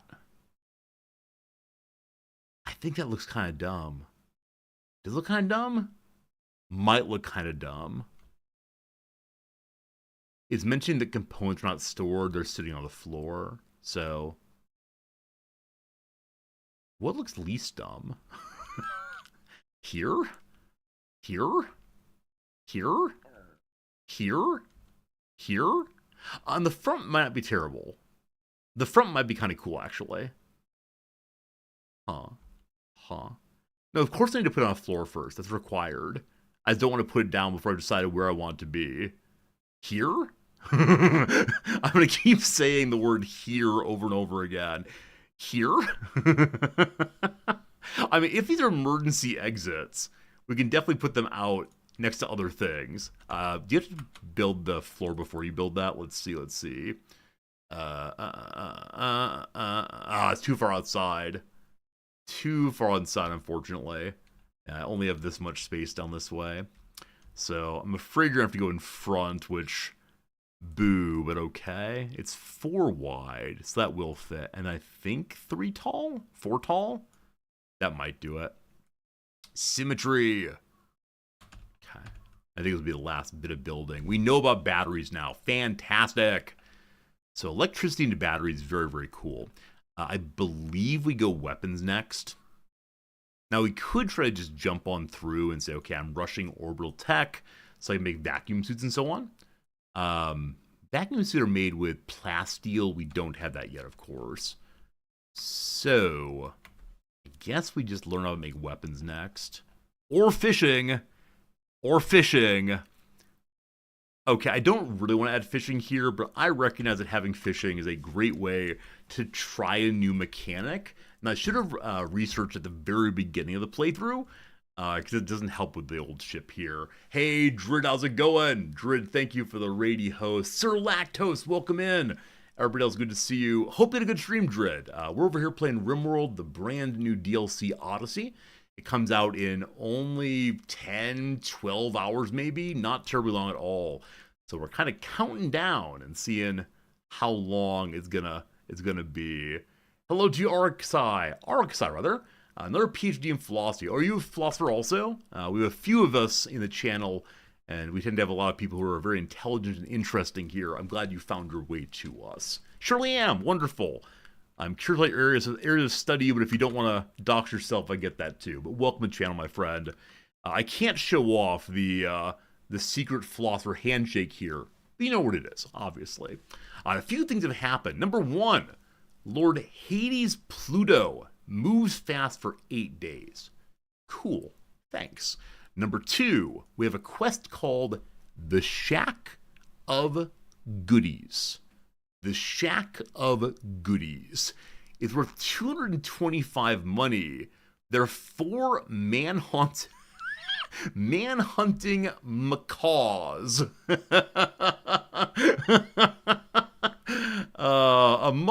Among possible enemies, that one does not seem especially horrifying, but it's a book called The Stygian Improvised Explosive Traps Volume 5.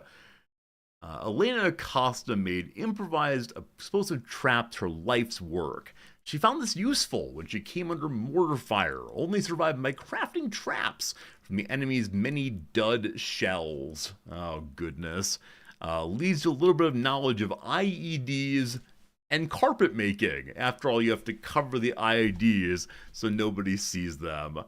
I mean, kind of fun. It's a kind of technology that's not a high priority, but it's a very small group to fight. Now, the unknown threat portion might be terrifying. The super macaw may be there. Alright, it is towards the north. I really want to go south. As many of you know, when you jump to a location, it might lead to not being able to take off again for quite a while when it's kind of locked in there possibly.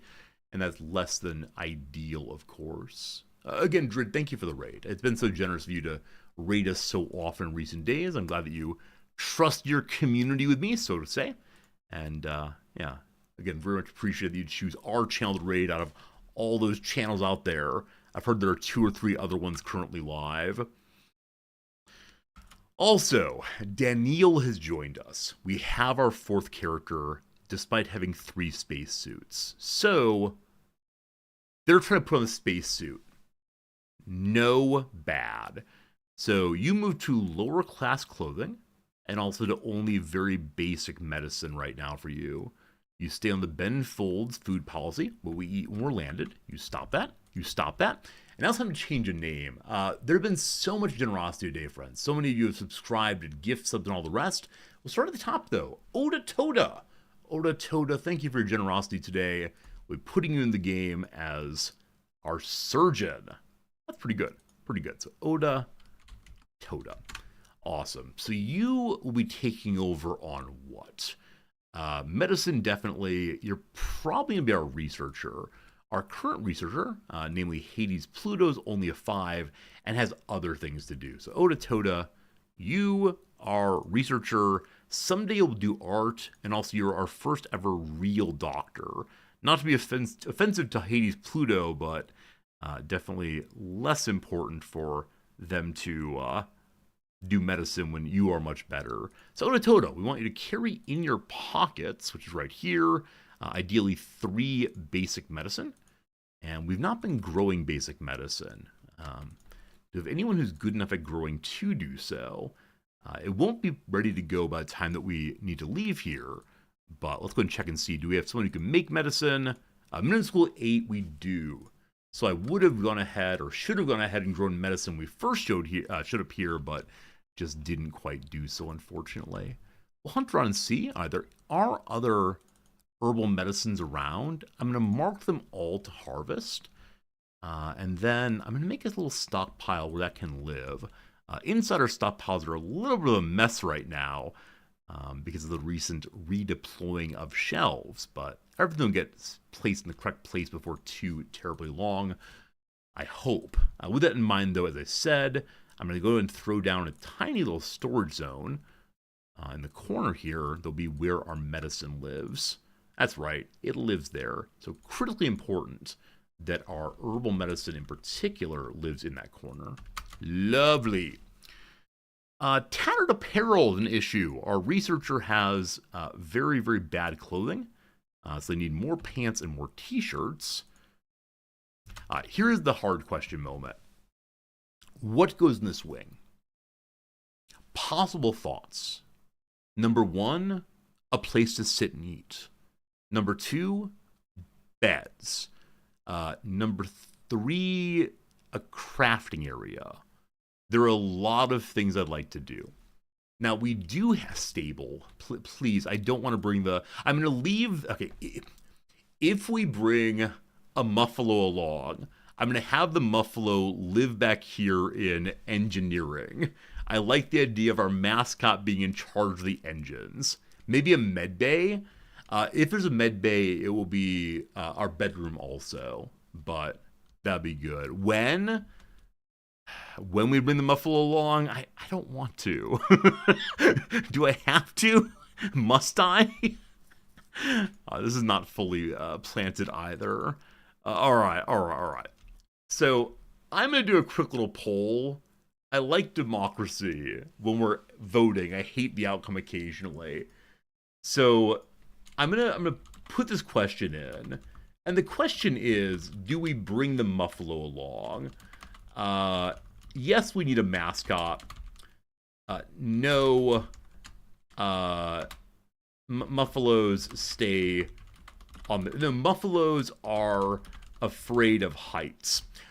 And let me say directly, bringing the Muffalo along is a strategically terrible decision because one more really, really big mouth to feed. It will also make where it lives so unbelievably dirty. It will also require me to have kinds of food that are difficult. Furthermore, everywhere we land for the rest of the playthrough will require me to make more food, not only for the colonists, but also for the Muffalo. Furthermore, I don't believe hydroponics can grow hay grass. Friends, the vote is up. Let me know what you think. Does the muffalo get a spacesuit? If only. If I don't bring the muffalo, it will die. I mean, I'll let it run free. I'm not going to keep it tied up forever. I don't think. Okay. Fine. I'll bring the tailoring bench inside. And, I may not leave it there, but it'll be fine for right now. Need a place for batteries also. Batteries will go back here with the muffalo, obviously. Team, we have our very first supplier visiting. A caravan from the Inla Concord is visiting. A combat supplier. All right. They're doing well up there. Terrible idea, you voted yes. Why? 64% of you say yes, we need a mascot. 36% of you, those of you who are good at Rimworld, say do not bring it along. Okay. Poll didn't show for you. If you're on mobile, I think it doesn't show on mobile, unfortunately. But you all say yes. I'll do what I can. I said Oda Toad with a muffler to walk to the next base. Oh, for the fear of these people not having spacesuits and so are probably going to die. I mean, you're not wrong. But I sort of want to see if they can stay inside part of the ship pressurized while they're flying along. We're going to see. All right, let's go ahead and say hi to Pause here. I believe Oda Totem may be our highest social currently. At a 3, that seems very unlikely. Let's see, though. Hades Pluto with a 6. Hades Pluto, let's say hi to Pause.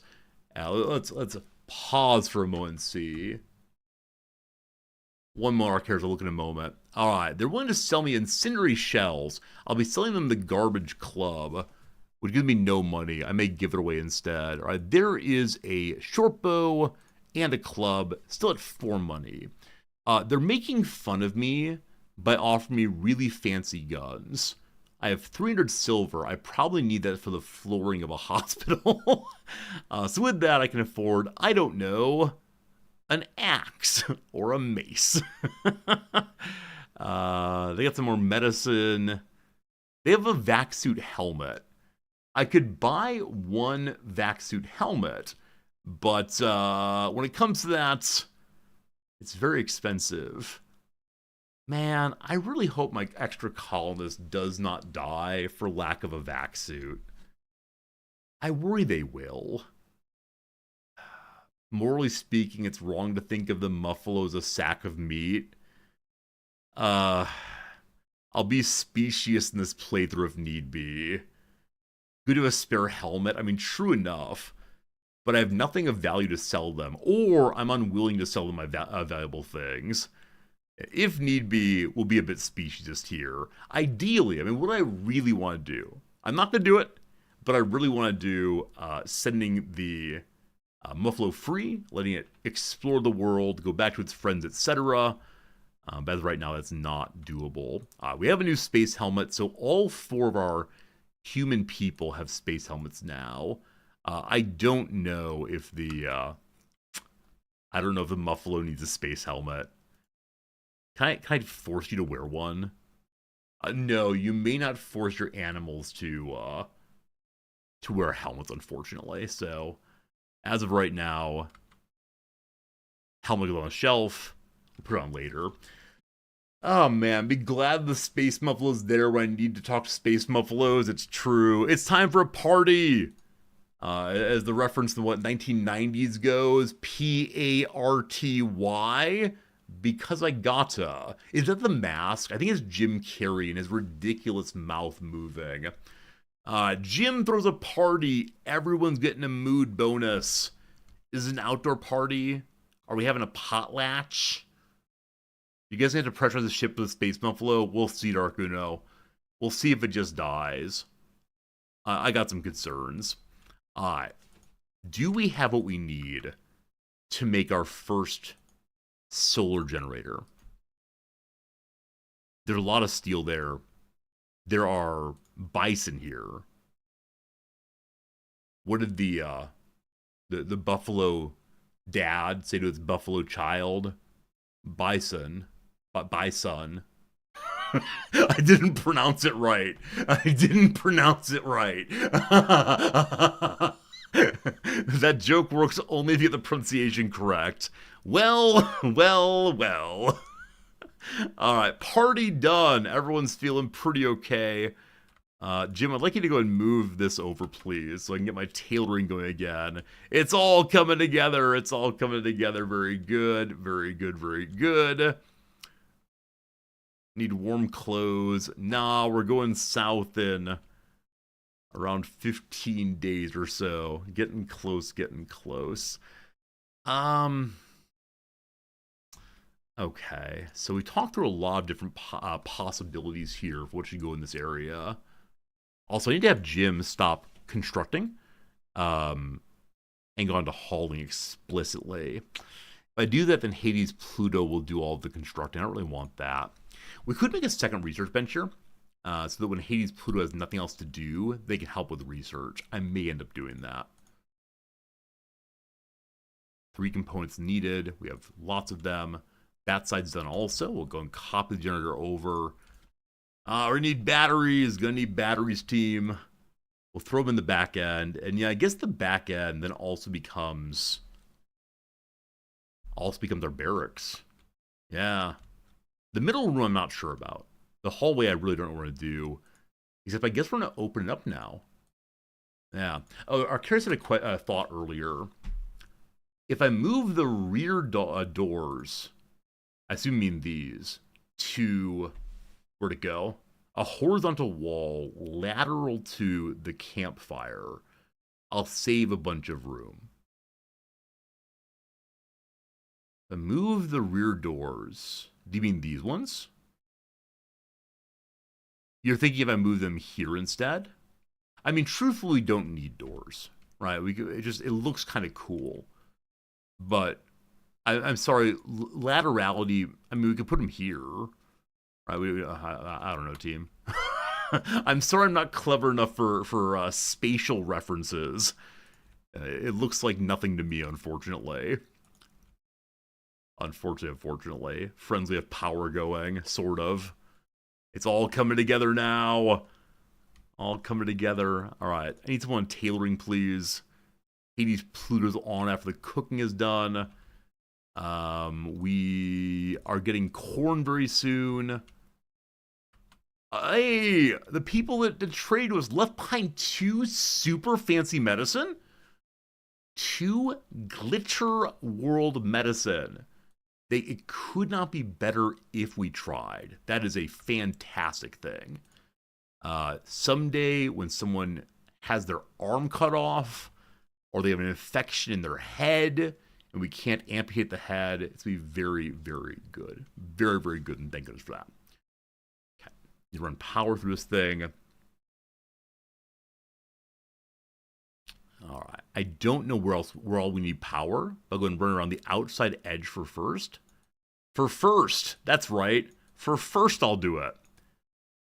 We're not going to be adding thrusters this time, unfortunately.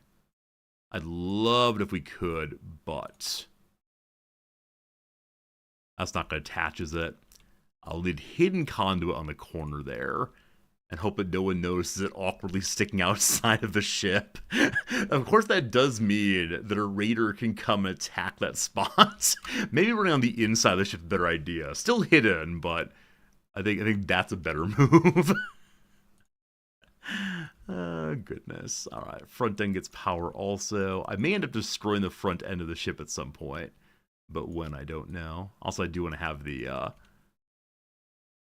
doors hidden, actually. So I'm going to change you out, and you out, you out also. A couple of hidden ones. Finally, our ship is powered. My goal with the power is to add lights, and then air conditioning and heating will come eventually, but for right now, it's all coming together. 14 days until the robot people find us. We'll have a little bit of hay for our muffalo. Okay, I'm going to remove these notches here. I think they look cool, but I'm also going to remove this backside here. We'll have kind of an open plan then. And yeah, I guess for right now, this is such a large animal pen, isn't it? Maybe this ship has a pointy nose. At some point, yeah. But I do intend to build up this way. I don't know how. Maybe we'll end up having a much broader ship, possibly. But it's the only place I can go right now, unfortunately. So we'll see. We'll see. We could knock down the middle walls we want to. Right? There's no reason to have a. There's no reason not to have a room here. How about this becomes the barracks? So we can move the supplies into the pet area. But what would look good? Constant problem.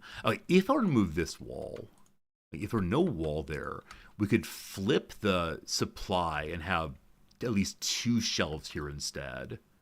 Yeah, it's coming together, team. It's coming together. Okay, you reinstall. Well, you gotta remove the wall first. But awesome.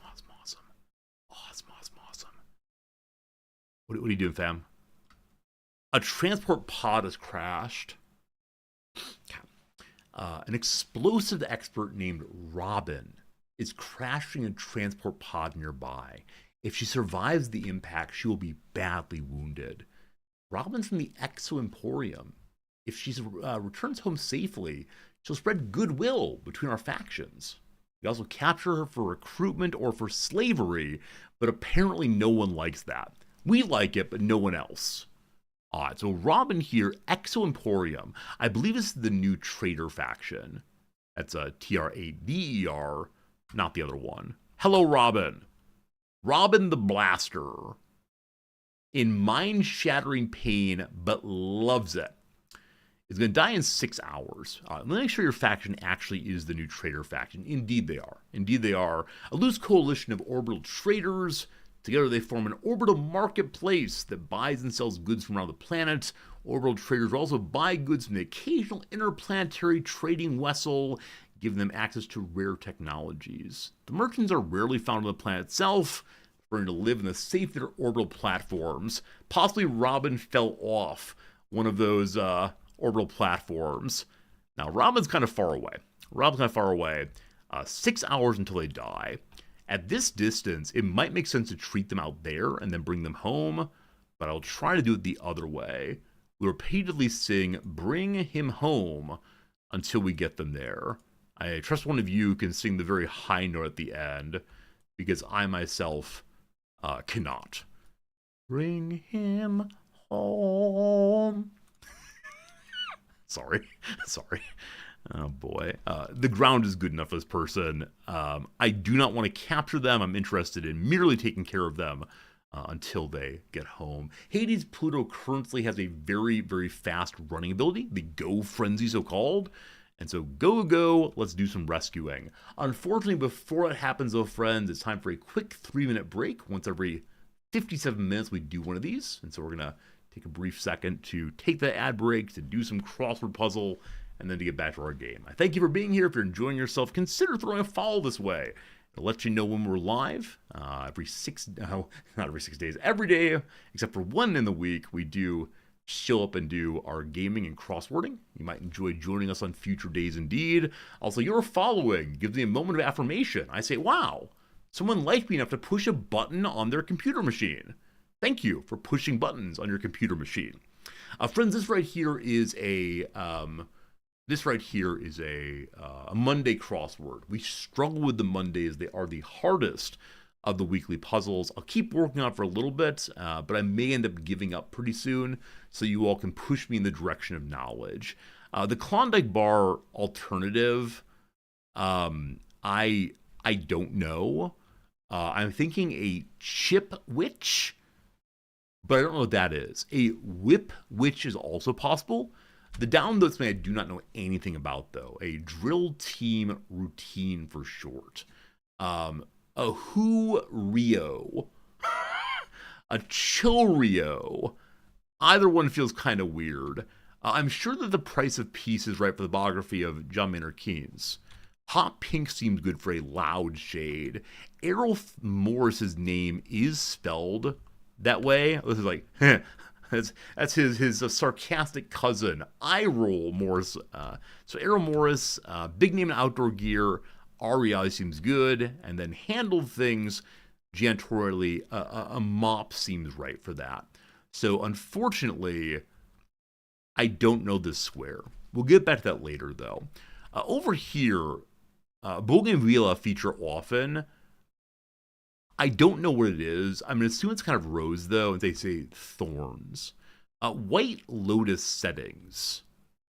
Resorts, maybe. I didn't say that until just now. So Cleo from 5 to 7 could be an Agnes Varda film. I like to imagine this is about Miss Cleo, the Jamaican seer who often would advertise late at night. Apparently, this woman would put on a fake Jamaican accent and wear clothing that suggested that she was one with the spirit realm, and then convince people to give her lots and lots of money to help contact one's dead. There was music in the blanket night and revolution in the air. I don't know my Dylan lyrics as well as I should, so I have to skip that one. The download is the High Point of Winter. High Point of Winter. I just do not know. Could it be an icicle? It's a pointed thing that's high on the building. Icicle looks good. Nice. A blank palm, a source of tapioca-like starch I have no idea on. I think there's like a sago palm or a sago palm, but I'm not sure on that one. The down here, Hungary is to foreign, says Haiti is to blank. I'm thinking it might be a kind of currency, but I really don't know on that. And yeah, no clue. A critic of democratic neoliberalism, perhaps. I'm just not seeing with letters there right now. Unfortunately. Music in the cities, maybe? That's not how you spell cities. With a C. Like music in the capes, music in the codes, music in the I don't know. Paraded in. I feel like I should know this word absolutely, but it's just not coming to mind. So, stepped in, probably not. Blank palm we did before. Over here, a 1993 role for Kiefer Sutherland. I knew nothing about him until he played Jack What's-His-Name in 24, of which I've never seen an episode, but I understand the general feeling was quite tense. So, could he be... I have no idea. Over here we have Symbolic Logic, author John... Is there a Cons Logic? I feel like I should know this one very much. I've taught Symbolic Logic. Road Supplies Crew, maybe Tar. What could be shared to movies? An arm rest. Get it? Awesome. Let me go and do one here, and then we'll get back to it. A title that Toni Morrison said she was forced to use for her last novel. Yeah, unfortunately, I do not know what her last novel was. Help the something? Yeah, just not sure. So kind of ist? Like ist as opposed to democratic neoliberalism. But what kind? I mean, whittle could be whittle instead. Well, I have no idea. I have absolutely no idea, and that really bothers me. I feel like I should have this one nigh instantaneously, but I just don't. Regardless, got a little bit of progress on that one. That makes me happy. And so I'll pause it there and get back to it in 57 minutes or so. Friends, I have probably about 25 minutes left today on the Rimworld portion of the stream. I do want to get to playing some chess today a little earlier than usual, so we'll hang out now for about, like I said, another 30 minutes or so of this, and then do some chess and call the day. I notice now that my water glass is empty once more. I do want to refill it because it's like I'm talking a little bit more today than usual, and so with that in mind, if I do not make some water here, get some water here, might be a pretty unhappy day for me, and my throat will hurt and so on. As mentioned previously, Tokyo is currently having really terrible air quality because of a volcanic explosion a while ago, and so all of our throats are a bit sore. I'm going to unpause the game, keep it going at speed 1. I'm going to get some coffee, some water, back in genuinely 1 minute. I thank you for being here. I appreciate you, and hopefully our base is not burned down while I'm gone. Fingers crossed, etc.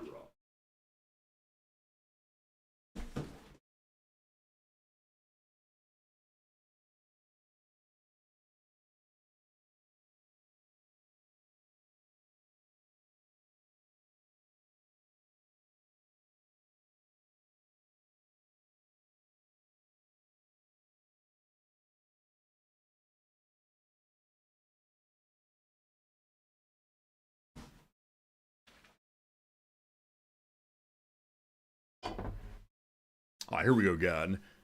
Hello, Death Bagel. It's so hard watching a crossword and not seeing the couple you know. Death Bagel, I appreciate it.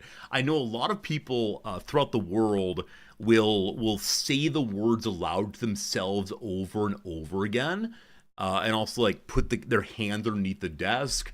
And yes, Theranethus says people will also deal with crossword anxiety by saying things in chat that imply that they know without telling me what it is.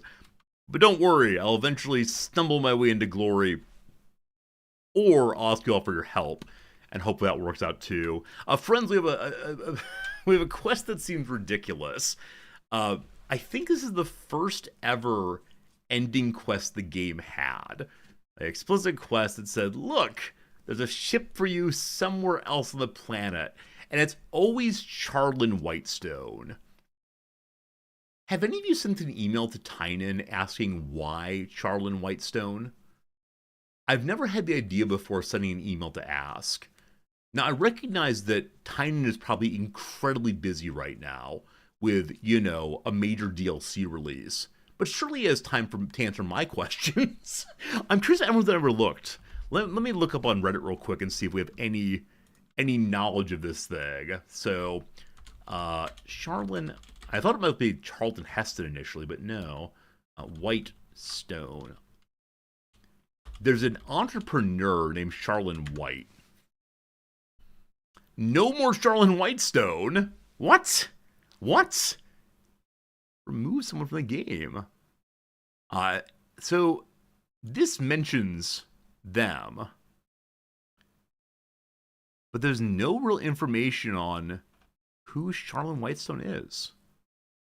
All right, I think we have to email Tynan and ask at some point.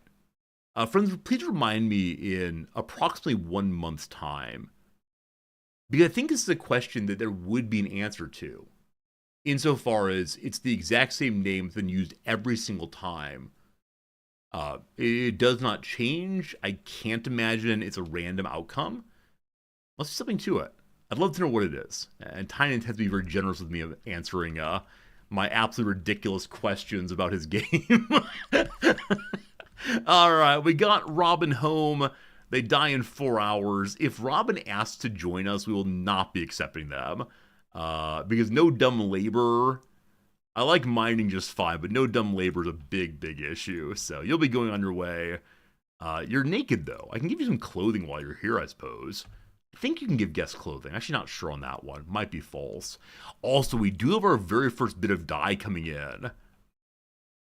I want to paint part of my ship. But which part, I'm not quite sure. I don't have enough paint to paint the whole thing, unfortunately. So maybe a little bit be good. I do see we're out of basic food again. We have 14 days to go. Screen check? Oh no, I'm sorry. You were stuck looking at questions about Charlin Whitestone while I was yammering on about everything else. Also, how sad is this? The limit of my post joined our team, and all of its friends and family have come to join it. No, Bobby, you can't leave the planet. We'll miss you so much. It's like many of my students who come to Japan against their family's wishes. This happens every semester when I ask my students about, like, what decision you made recently that harmed other people and you knew it did. So many of them say, my family does not want me to be in Japan, but here I am. So many of them. And I always ask them to reflect on that and see what it means. Take all 4 of them? No. I will engage the ridiculous idea of bringing 1 Muffalo along. I wonder if there's a mod where you can change the color of your Muffalo. If you're able to paint it bright pink to be our mascot all the way. I bet it's possible. I bet it's possible indeed. Okay, so this is no longer a wall. I want to move my shelves that are full of, like, landing supplies, our various armors and such, over to here on both sides. It'll look a little nicer. Don't uninstall, sorry. Reinstall, please, right there. Okay, with those moved, we can then move the 2 other large ones to where? That blocks out. Oh, right. There's a reason why I moved the side ones. So it looks a little nicer. And then we have a middle hallway. They're going to turn into, I'm going to turn into a, that's too long. There's another tiny one. I'm going to turn this into like a ready room / bedroom. Oh, Blue Moon. In no measure do I mean to say the students should not have come to Japan. After all, I need money, and their tuition / loans pays my bills. I'm not saying it shouldn't come, merely that they're choosing against someone else. And I asked them, why'd you do that? What do you think about that? Was that a good call? Do you regret it? Etc. You ask them to think about their decisions. But in no measure am I saying that every choice that anyone wants to make, or anyone does make, needs to be in line with everyone else's desires. That would be, of course, so profoundly unfair. So I'm definitely not saying that by any means. All right, I'm going to do the thing. I'm going to do the thing, team. You know it. You hate it. I'm going to expand the ingredient radius quite a bit. And that way, Hades Pluto will haul. Even though they say they will not haul, it'll be very helpful here. I can untie the muffalo and see where it goes. Let it choose free if it wants. Kind of like that. Yeah, now that its family's here, it can think about, do I actually want to be free? I want to be free. I want to break free. Should we sing some Queen now, friends? Is that our future here? I might mark all of these as do not reso. Absolutely all of them, so we don't waste time with that. That was a very important song for old Freddie Mercury. I'm guessing he felt like he was, this is Queen, correct? I'm pretty sure it's Queen. Must have felt like he was so stuck within certain societal norms, and obviously performing and getting out there and so on, allowed him space to be who he wanted to be. And yeah, it's such a strange thing. Someone who's grown up in the 90s and into recent days, it's so strange thinking about people being unable to express who they are, sexually especially, in the way that Mercury and others struggled with back in the 70s. It's a strange change and good thing, etc. Etc. as always. All right, so barracks coming in. I'm going to jam these beds in here in some way.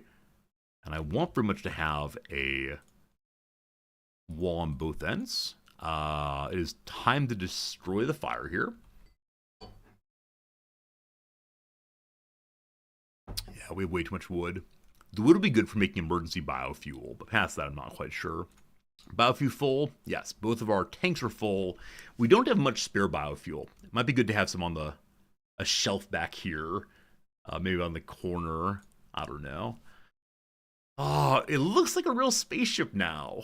I'm so pleased by that. Now, there might be an issue. Exactly, we may be out of steel now. I'm noticing that this is not being built. So, the steel pile is no more. We don't know how to smelt steel yet. But I believe...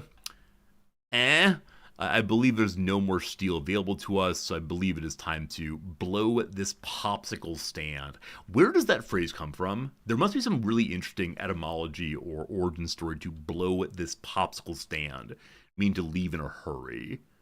I suspect it was from some American sitcom. I expect that I don't know the origin, but I would love to hear if anyone does know the origin of that frankly ridiculous phrase. Okay, if we're out of steel, the beds in here are steel beds. Now, this is an excellent quality bed, and so I feel a little bad destroying it. Oh gosh, we had an infection. 1 second. So I'm going to remake these beds out of wood instead and reclaim the steel from these bits to try to make some walls. I'm okay with holding off on the generator for right now because the one generator is going to... We gotta get the wires done also, don't we? That is absolutely necessary. Alright, so make ourselves a bed out of wood. Yes. Does it look so ridiculous? How to make this look less ridiculous? A giant bed in the middle of the hallway. I think unfortunately it just is what it is. We're gonna have to deal with that. Alright, time for some major cuddling, everybody.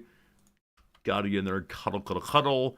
Best constructor these days is Nolfine. Nolfine will do that. All good. The leaving situation no longer enjoyable, as in let's leave this pop stand which used to sell soda. Is that true? I mean, I can imagine a false etymology. I tell a story about, um, it's an unpleasant place, so let's leave it. But why the particular formulation? Let's blow this joint might be earlier, pop stand emerging later. Yeah, blow this joint, like a joint being a bar. You're having a good time at this joint. It's a gal like you doing a joint like this. That's her line. It's good. It's good. I like it. That's a Dogberry believes it's something quite different than what's being said right in chat.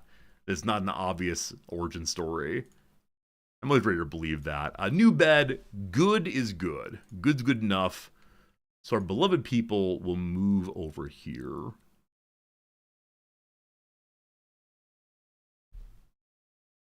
Dogberry, really? The Dogberry is claiming this phrase has something to do with biological warfare against countries with a popsicle-sized area full of radiation to brainwash people. I'm sorry? Let's blow this popsicle stand has to do with biological warfare? I don't believe that you make things up, but if you did, I would definitely be... I would not be convinced. I would not believe you on this one. I would say that is pure balderdash.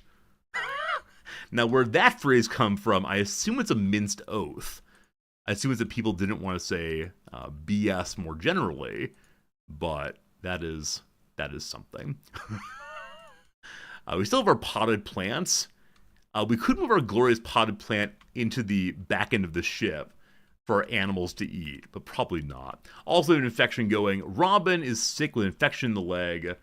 I am going to do what? They're at 13 infection, 10 immunity. I'm going to go ahead and use better medicine for them because I'd like to keep this person alive. The ultimate issue, desire of course, would be to cut off their leg and give them a peg leg. I know many viewers say Resorty do that because it will allow us to get some medical skill, but I think it's a better idea to try to keep them whole. And I believe if they die from medical care, like cutting off their leg, we definitely get blamed for it. If they die from an infection, I'm not sure if we get blamed for it. But gosh, I hope we don't. Alright. We got some steel. Wonderful. We move Hades, Pluto, and Nulfine over here. Lovely. A little cuddle pile there. Alright, wires are the first thing we want to get done. After that, we'll get the walls done. I'm going to go ahead and destroy one of the pots. I'll bring the other pot along as a happy reminder of our time here, rather. And where should our gallery be? I'm not quite sure where we're going to put our treasures. Maybe in the research room for now. And I guess if we're taking treasures, we should move the potted plant over also. This potted plant once belonged to Jim. Brought in their pocket when they came here. So good, so good. All right. We have 22 left. I think we get, what, 10 off the urn maybe? Not a huge amount, but... I mean, I could refuse to wire the front end of this thing and only focus on the back where more light will be. Like, does the grav engine actually throw light? It looks like it's doing so. I mean, that is partially illuminated here. I believe it does count as some light at least. The walls are steel. Oh, this thing? No, they're slate. Yeah, slate throughout. Wood a little bit, but no. Butcher table's wood. Yeah, we have no steel left over here, unfortunately. There was a steel ground before, I think. But I believe removing steel floors gives you no steel, unfortunately. Yeah. Oh, so close to taking off. Gonna be good. Gonna be good. Gonna be good. Excited for this. Let's excited for the dirt inside. How big is the home zone gotten, incidentally? Yeah, a little upsettingly large. I definitely didn't catch this earlier. And so we don't need people cleaning all of this, of course. Should have kept that in mind as usual. All right, team. All right, team. Haygrass is currently resting. How much time do you take to grow, my friend? 7 days, it says. 7 days. It's the time the plant needs to spend actually growing. So 14 days in total. I don't know. I don't know if we have 14 days to get fully grown. So we may end up getting hay grass out early. I'm not planning to fly very far away. We may end up in an area that has plenty of grass anyway. It's my intention because we're grass and metal both. More food poisoning. Dirty cooking area indeed. It's true, it's true. I'm not going to wire the front of the ship yet. We don't have to have a complete circuit, and thank goodness for that. I believe it's the case that, well, you assume that each wire is a circuit somehow, out and back. But I do want to get to there, possibly. And count how many open spots we have. So 4 there, plus 15 there, 19. We have enough to do all the wiring, but actually creating, you know, things to consume the power. I'm somewhat less sure about that. How much is it to make a tiny, tiny little light? The world's tiniest little light is 15 steel. 15 steel. Oh my goodness. Well, we'll put it there's a dream someday. Someday. Someday we'll... Oh, they're putting the light in. Wait, there's going to be some power, right? There's power from this side. Friends, we've electrified the ship. There it is. Behold! Behold! And I guess I can make the internal walls out of things other than steel. I can make them out of rock, I suppose. That feels so awkward, though. Like, we all agree it feels very, very awkward indeed to have non-steel walls inside. Like, even having a wooden research table feels pretty ridiculous.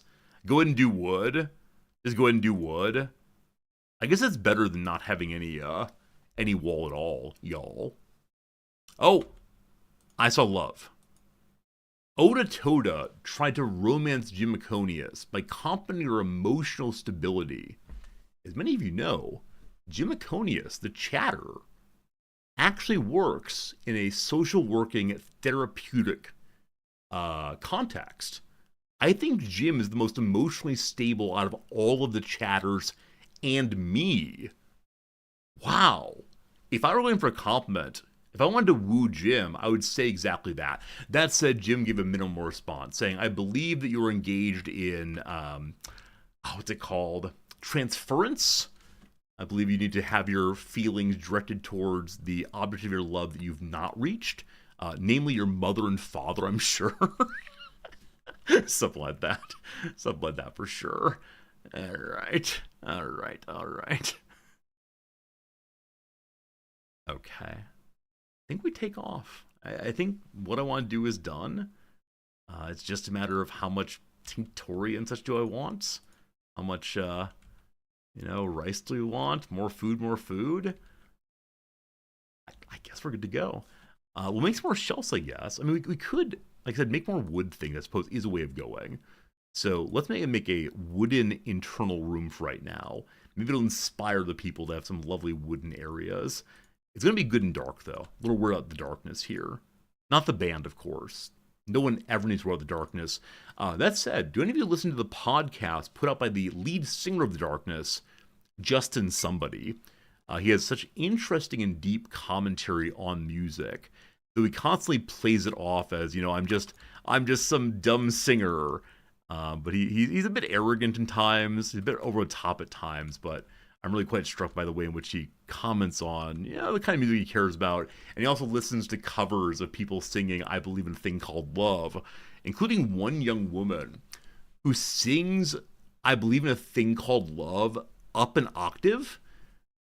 Justin What's His Bucket is already a singer who sings at very high register, sort of Freddie Mercury-esque figure this way.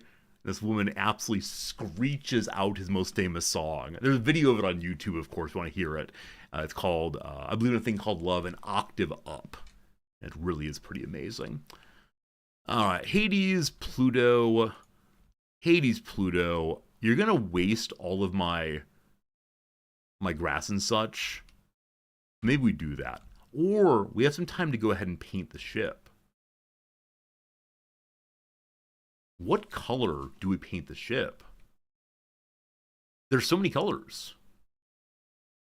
There's so many colors. I'm attracted to blue, I think.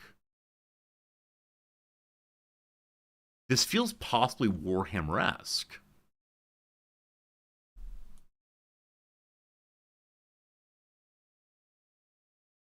What's it going to look like? Oh, it's going to be both inside and outside, yeah? What do we name the ship? I don't remember. Oh, we named it Diesel. So we're not sure if it's Vin or the guy who invented the diesel engine. I don't know. Should we rename the ship? Like, For the Glory of the Emperor or something? Okay, we're out of dye now. Yeah, I'm going to put a red spot on the front, I believe. Red, of course, would be my favorite color. The raid from the Kugu Nation. It's 2 people this time. One of whom has a ridiculous beard. Their job is archer, and they're equipped with a dagger. That is not good. Does not do dumb labor. Is intelligent, good fighter, but still. And then Shark. Shark the Logger has been given a bow, an undergrounder with a fast walking ability. Attacking immediately. So 1 melee, 1 ranged. Shall we go fight them along the beach? The river, whatever it is. Let's go and set up right here. Alright, people with guns. Haiti Pluto, let's go. Nolfine, let's go. Jim, I guess let's go also. Otatoto, why even a bad day? Had a bad day, but rebuffed by Jim. Darkness, drowsy, pain. Yeah, food poisoning. We should call the ship Red Dwarf. We could call it like Blue Giant. And then any nerd who has a knack for language could give a laugh. Do we like Blue Giants? Maybe. Maybe. Okay. So they're flanking already, and they have cover also. Wonderful. Okay, so some of us are not very good at combat in this game. I believe the correct call, though, is to retreat. To here. And see what they do. You leave my ship alone or else. Meleeer, it is time for an important mission. Just for you. You're going to flank, flank, flank. We've split the enemies.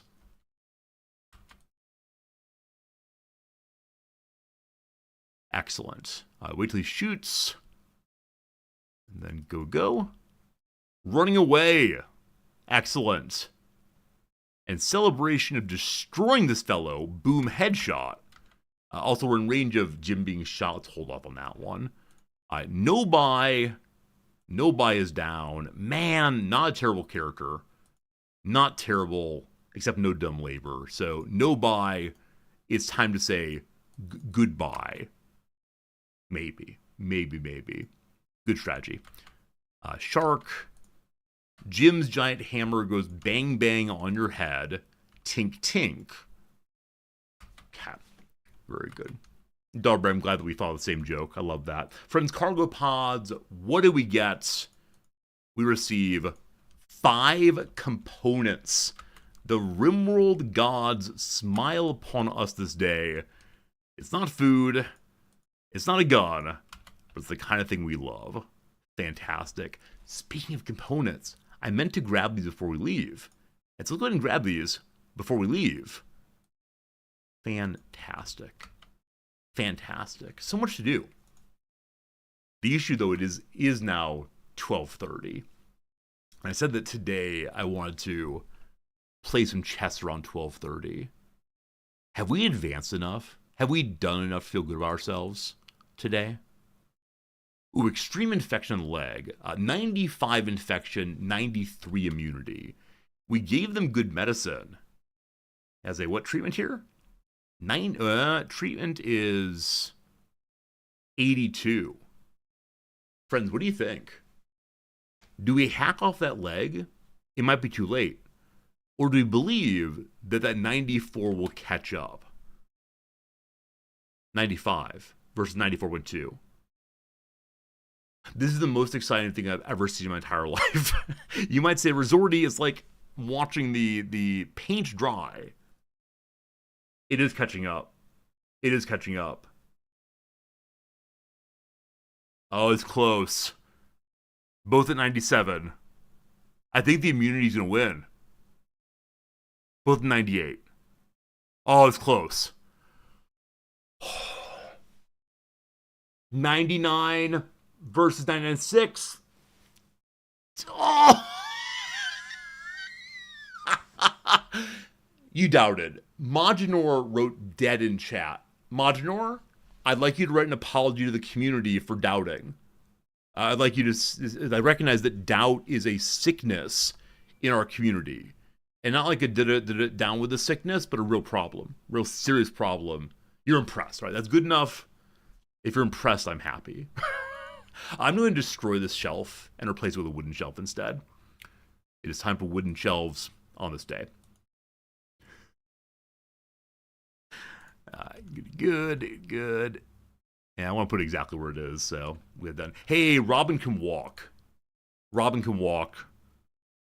They'll get better, and I hope they'll get out of here. Because it is the place where the muffalo is going to roam. I may end up giving it a pile of potatoes. I don't know. I see we're low on food again also. Probably need to hunt something of substance. A larger creature who will not fight back. A lot of birds. Maybe bird hunting is the next phase of this game. Are we close on fishing? Otatoda. Otatoda, been researching for a few days now. Number goes up, but very slowly. They need a light. Do we have power over to there? We do. Second light in the ship. We'll go to you.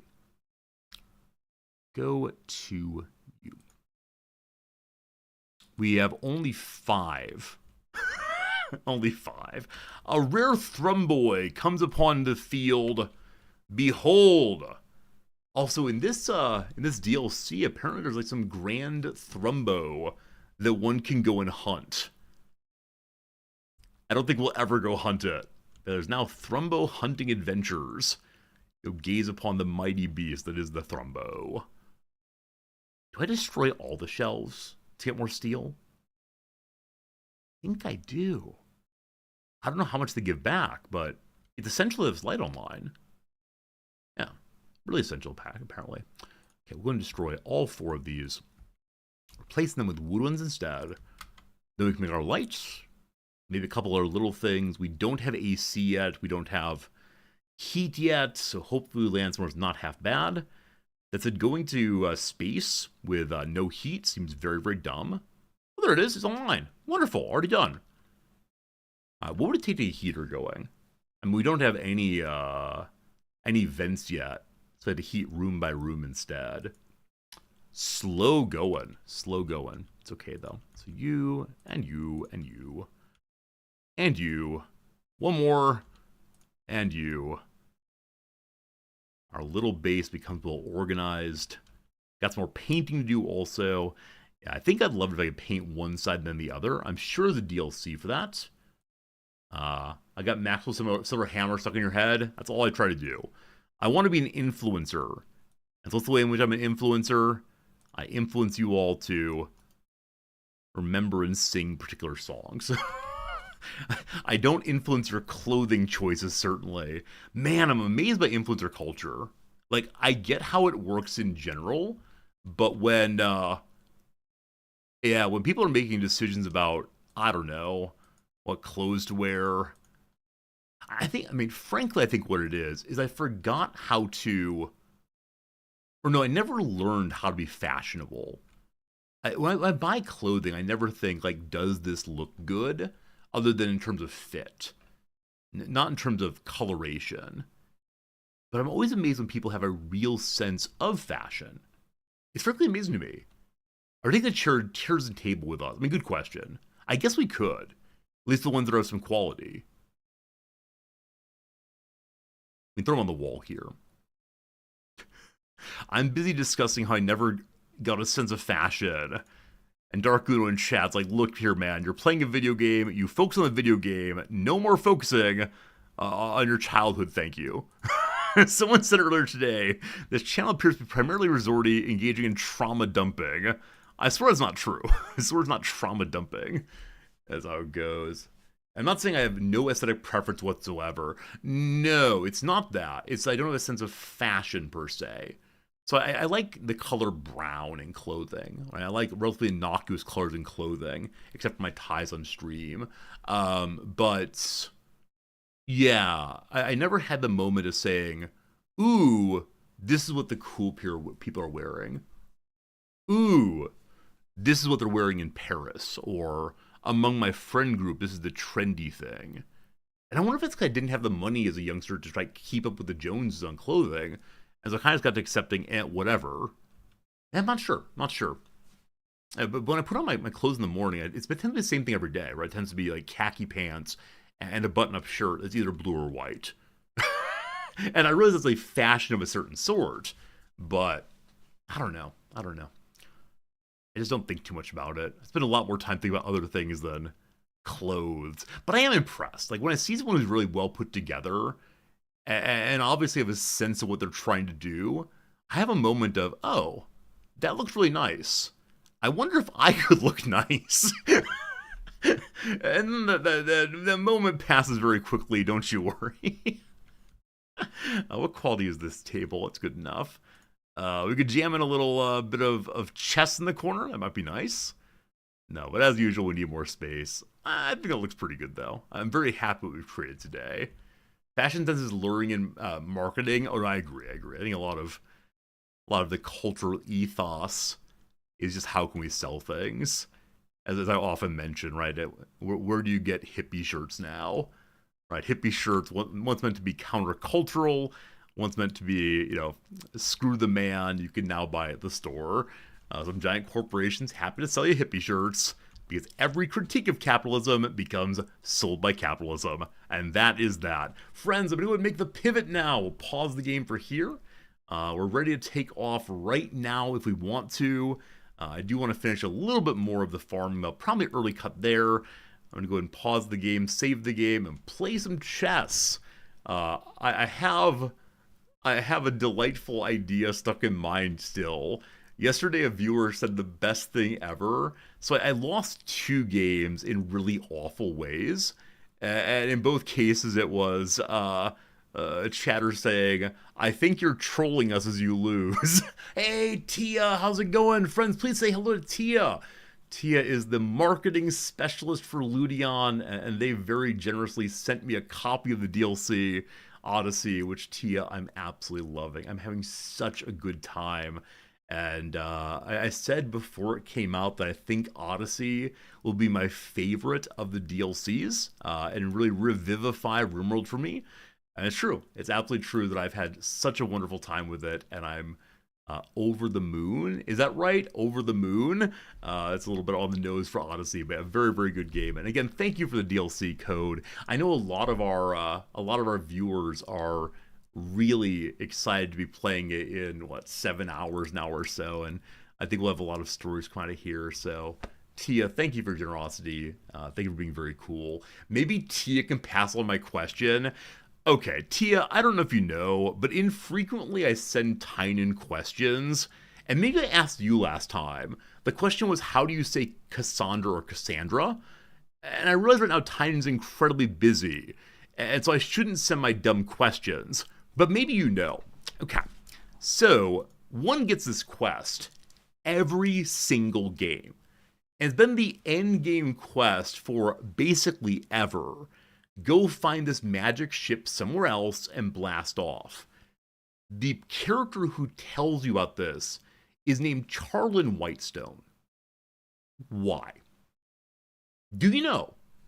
Do you know why the character's named Charlin Whitestone? I looked on Google. I looked on Reddit. There's been discussion of the quest, but no one's ever said they asked Tynan. Please look it up. Please ask. I need to know. It's essential. You'll have to ask. Exactly right. There must be a reason for the name. Thank you for asking. I appreciate it tremendously. That is very kind of you, very generous of you, and unfortunately, we are ending the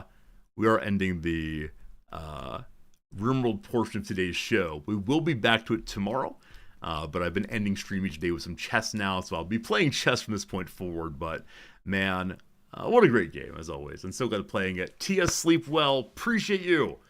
And I hope you saw my email response to you, in which I commented I was thinking of asking for a key to this game, but I knew Tia would set me one. And I really appreciate it a bunch, my friend. We'll see you again soon. All right, team. We're quitting to OS. We're changing to this screen. We're preparing to play a little game called chess. Arcasi, I definitely agree with you that we can't ignore like the social conditioning of any judgment. What I mean to say is, I don't think of it as fashion per se. Preference and fashion are not the same thing, in my view. No one would look at me and say that man dresses in a fashionable way. And so that's what I have in mind, is the cultural judgment of a sense of fashion as opposed to the acknowledgement of preferences. I think they're importantly different. All right, ELO of 300-ish. That's not very good, but we have some fun. Also, what? Smiley face. Everybody loves a smiley face. Friends, if you've not seen me play chess before, I guarantee it's going to be an absolute disaster, but we'll have a fun time anyway. That's good to good. All right, let's go and pull up the chess page here. YouTube viewers, I see you. You're real. Always good hanging out with you, as always. That's the wrong button. Wrong button. All right. So yesterday, we had one win that came from someone abandoning the playthrough. We also had had two terrible losses. Really, really bad losses that both came from a moment of profound inattention. And in both cases, I was very annoyed with myself. So we're going to do 3 quick puzzles. We'll run a quick ad break also, so one does not come during the game.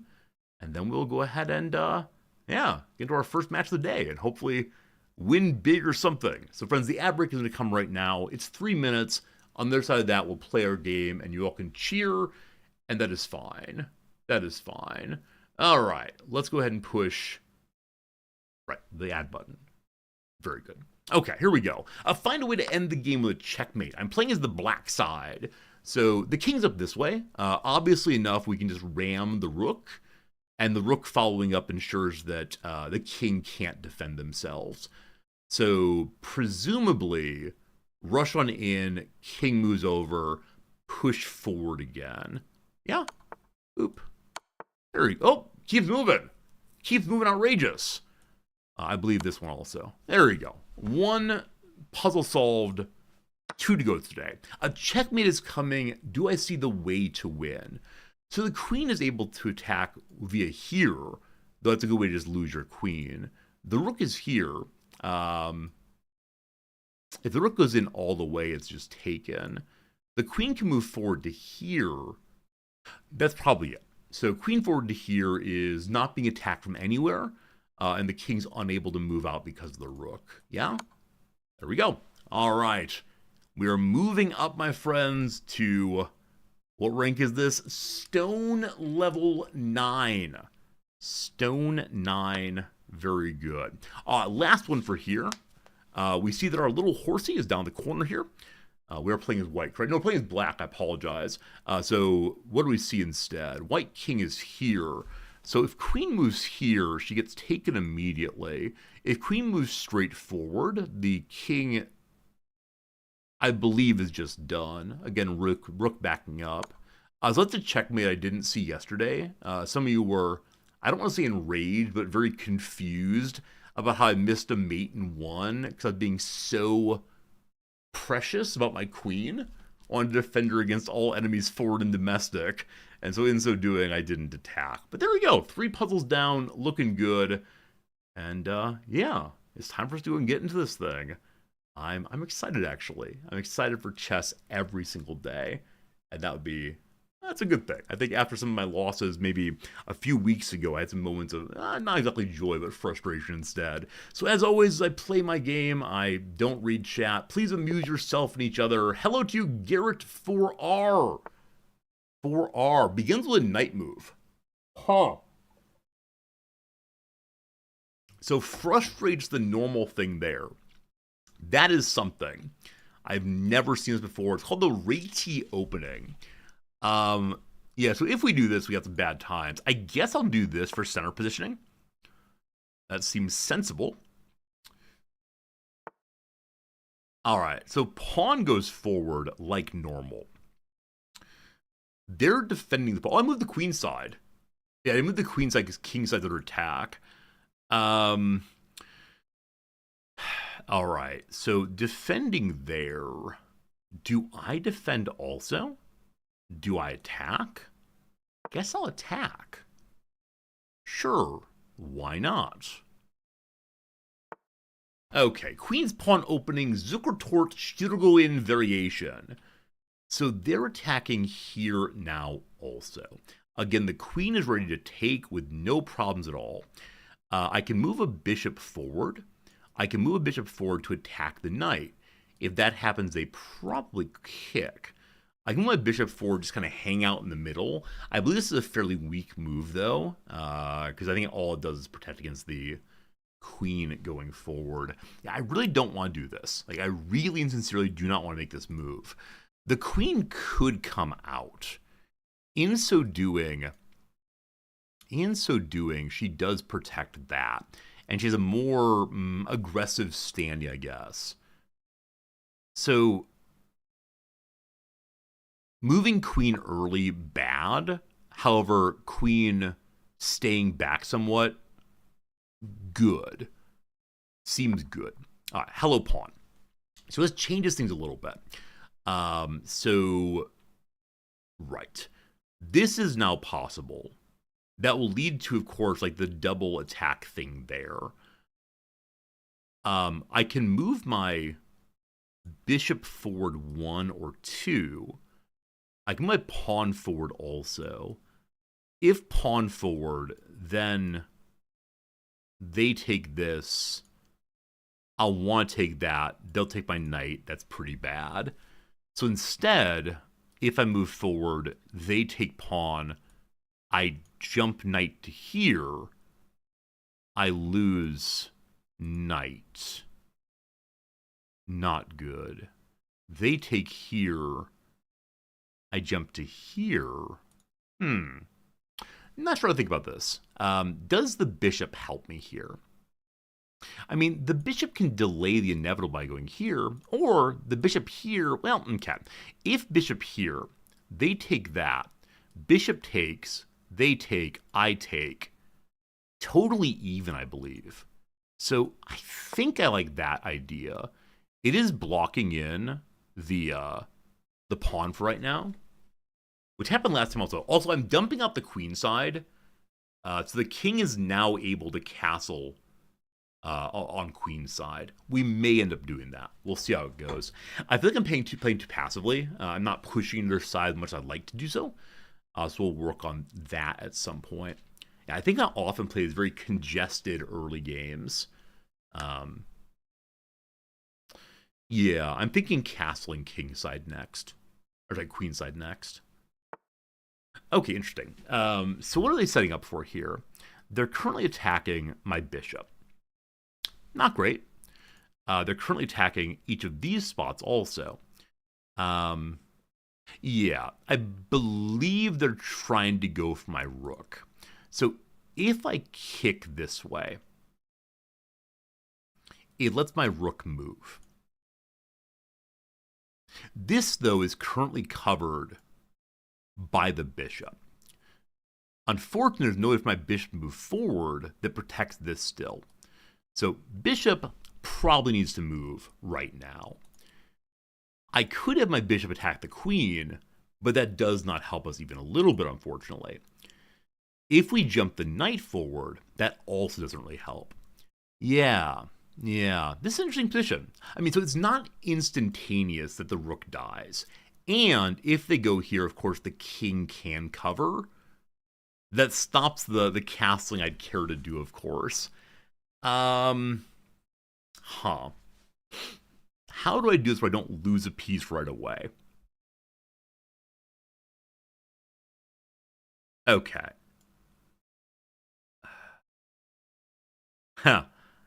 I don't like this moment even a little bit.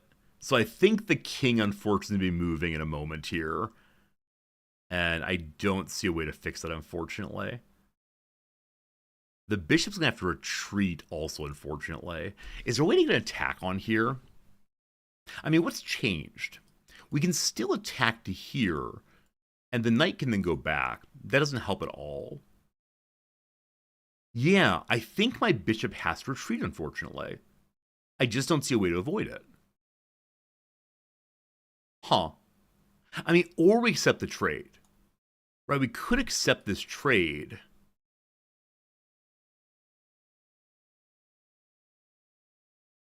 Okay, if we accept that trade, I need to ensure they don't go for the rook.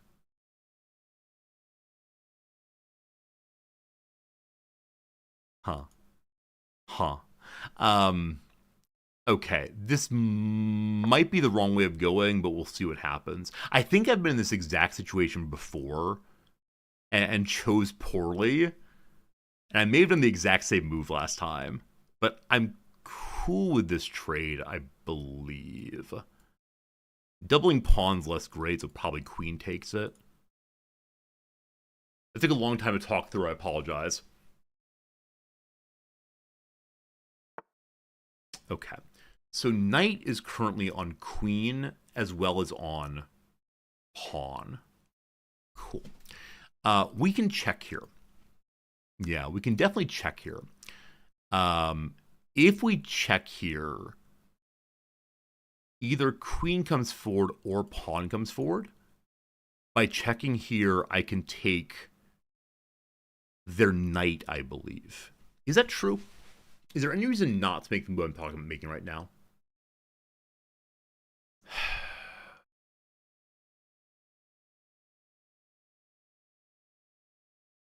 I think the check is good. I think the check is good. I'm sure I'm missing something, but I think the check is good. Cool. We'll see what I missed here. I'm sure I missed something.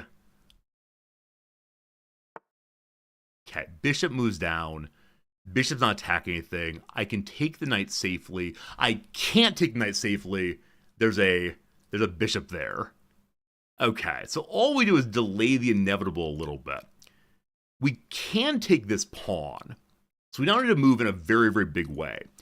We can go here and threaten a rook.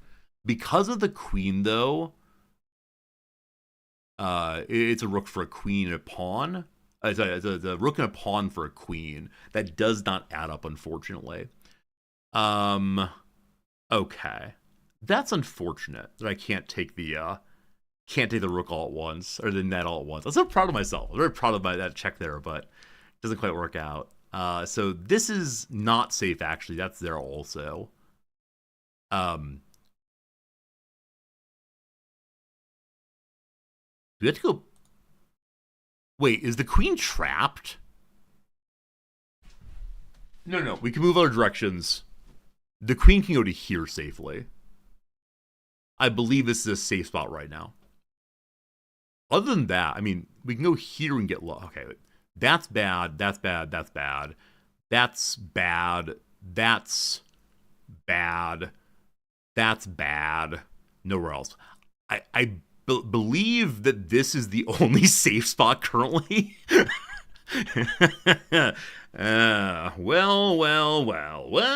Well. If they kick the queen, I don't know what happens next. I mean, I guess that this was safe also. I guess going here was safe. And maybe I should have done that and then dealt with what happens next. Okay, you just took what? A bishop. So my intention now is to eat their knight. And okay. So this is the trade which I discussed before, which means that the knight is no longer covering this pawn. I believe I just take this. So we double our pawns. Nobody likes that. I can do... Okay. So we can now fall back to here safely.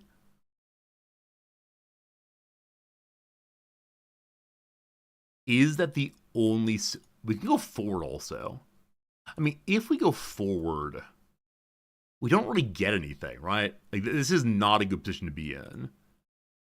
Like, it threatens across this way, but...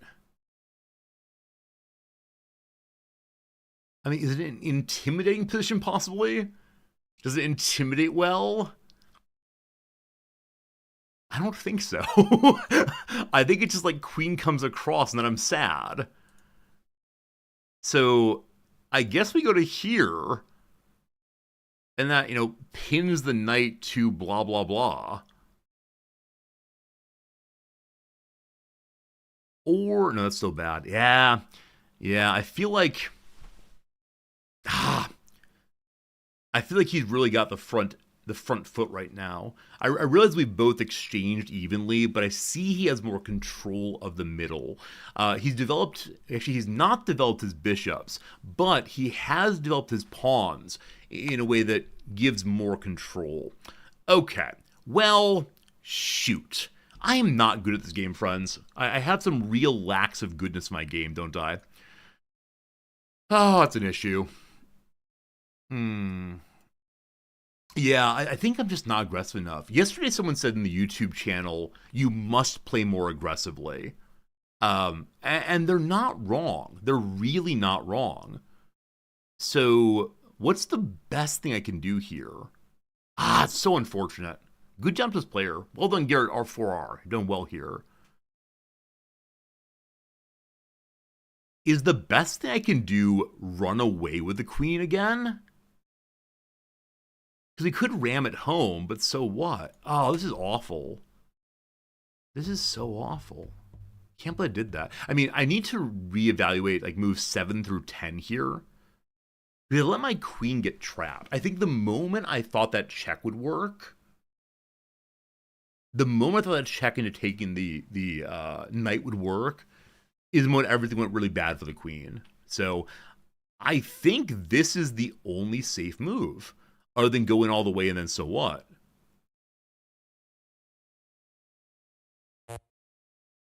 Oh, the king is being checked also. Oh, come on. I think I resign now. I think I resign, friends.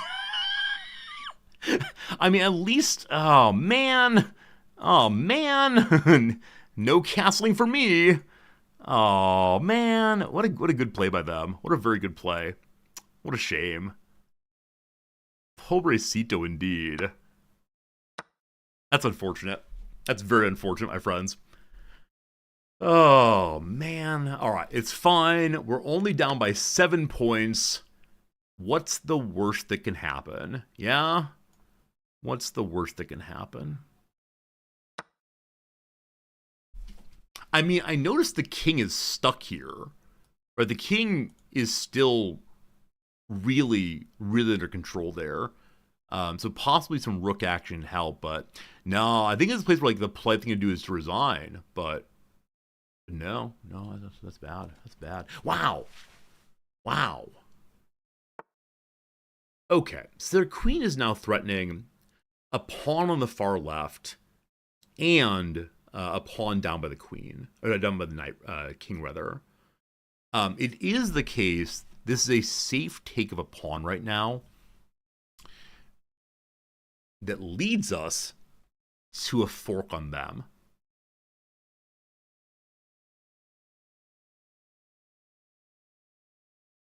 Do I get to be the forky kid this time?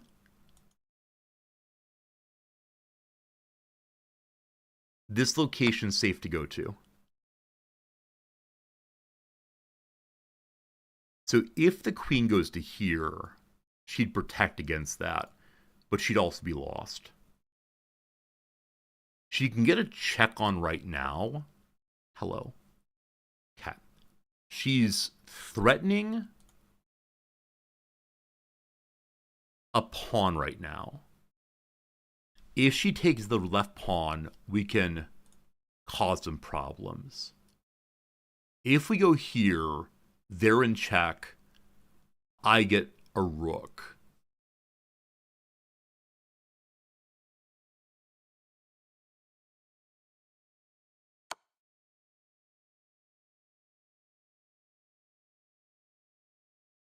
It's not a queen. However,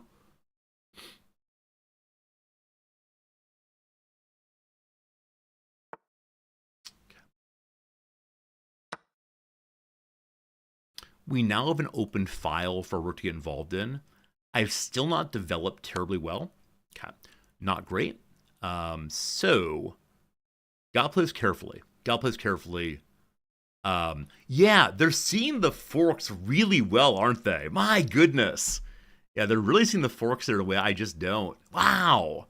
Yeah, I see what this person is 100 points ahead of me. I'm getting forked over and over and over and over and over again. That's very unfortunate. Wow. Okay. I don't really know the best way to do this. I was thinking that tucking back in would be good, but it'll lead to an immediate, etc.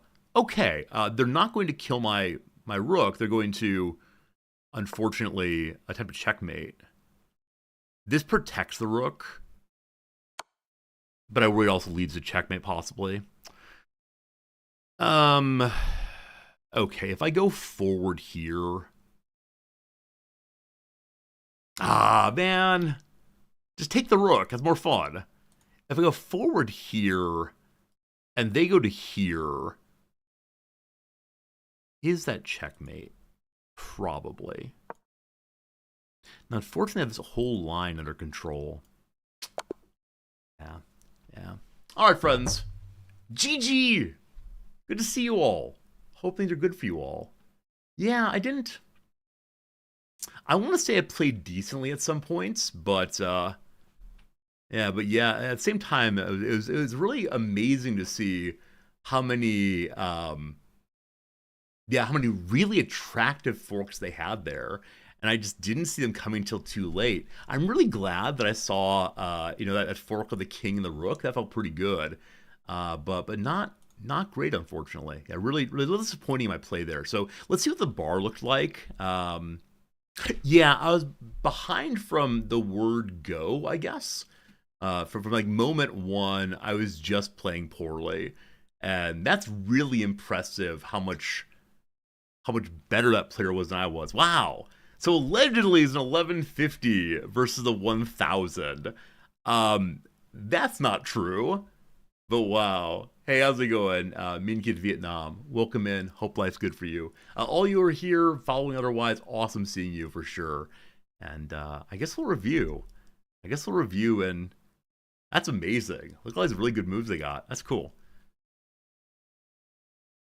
Okay, so this opening, I think I've seen once previously. It freaks me out, honestly, because it does stop the e-pawn forward movement I like so much. We all like so much.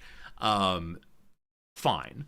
I considered moving the f-pawn forward because I'm an idiot. I didn't actually do it, of course, but the idea of limiting their forward jump seemed very appealing to me. So I ended up choosing this forward. Now, I wonder what would have happened if I didn't move a pawn forward. Like, had I chosen one of these instead, I know mirroring is a struggle that one can always do.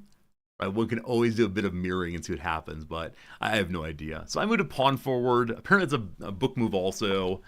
They moved a pawn forward, legit. Then I moved knight forward. So knight forward is fine as well. They then bring the knight in also. At this point, apparently it's better for me.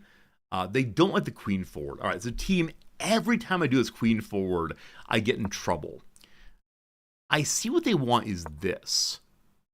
Now, I thought it was the case this was considered to be a weak move because it's attacking absolutely nothing.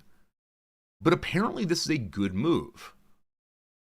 I see that it develops the bishop, but I thought it was a move I get in trouble for. So I actually remember saying, as I refused this is a weak move. But apparently not. I should have done that. Fair enough. There's more control in the center. Yeah, board control all the way. Yeah, I get it. I did that, you dum-dum. They do that. So I start calculating the middle, thinking about the exchange. I'm going bishop forward. that adds a defender to a vulnerable pawn, but apparently it's not the right way to do so. They want the pawn forward by 1. Okay, I've been told this is not a good move because it blocks in the bishop, number 1, and then introduces some weakness, blah, blah, blah. I see that it blocks the pawn out, but isn't it doing the work the pawn would be doing anyway? But okay. They want the pawn instead of the bishop at this point. Makes sense, obviously, that the bishop flying out earlier would have helped with mid-control. I guess it introduces, like, if pawn goes forward, then bishop, knight, pawn into knight attack. But, okay. So it seems like my start's pretty weak here. I make a lot of decisions they don't like at all. Yeah, at this point, I see a fork coming. I don't like this fork. I'm glad I noticed it, and so I moved my pawn forward. This is the first point at which I realized this player is going for forks. And I understand that's like how the game is played in general, but it felt like they were really pushing forks in a way I don't see in other players' games, but very impressive. So I sniffed this one out, and I moved into a position where, if need be, the rook can move out. I recognize that this is possible also. If they go here, they can't take the rook. So that seems like okay. Yeah, they then attack the queen. I don't like that. This move loses the queen. Yeah, so as I said, it felt like this move right here was the big mistake. Now I see I'm already behind by a fair amount now. Because yeah, as many of you noticed, when I went here, I said, I can check and then take the knight. But this is false because of the attack across the way there. Yeah, I had an exciting idea, but it was not a good idea ultimately. I know we must always look for checks. I've been told checks are always important, but maybe in the earlier portion of the game, the check could actually be detrimental to my play. So how does this move lose the queen per se? Yeah, I mean, if you take the knight, it loses the queen. So yeah, I mean, just don't do that. All right, back to the moves we made. Went there. Taking the knight right away. I mean, how? I mean, the knight's been protected on b5 the whole time. Or do you mean like take it here? But if we took it there, I don't know. I lost the queen anyways later. I'm not going to read chat for a few minutes now. Y'all are annoying me. just so you know, y'all are annoying me right now. All right, I get out the way. It's not ideal. We recapture there. Cool. The queen's being kicked. We run away again. That's fine. They take a pawn. This is a horrible moment. It's a triple attack, a triple fork, and that is most distressing. Yeah. So, I said this yesterday also. When the knights get in close, I often say, okay, they're attacking nothing right now. We're fine. But man, a knight protected by a bishop is kind of rough. I should have kicked earlier, I guess, because yeah, like this move here is death, and I didn't see it coming. And I said, okay, I'm going to save my queen, no problem. But they're attacking the king also, and so that feels pretty bad. Like, that feels really bad actually. And we played for a little bit, and you can see the profound holes in my back end now, and it's just not going terribly well. I find a fork. A moment of feeling very, very good for myself. At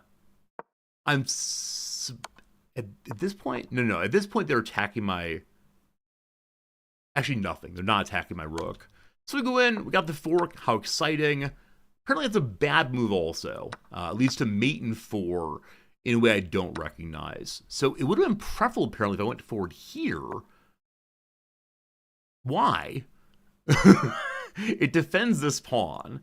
This is another one of those like sequencing moments.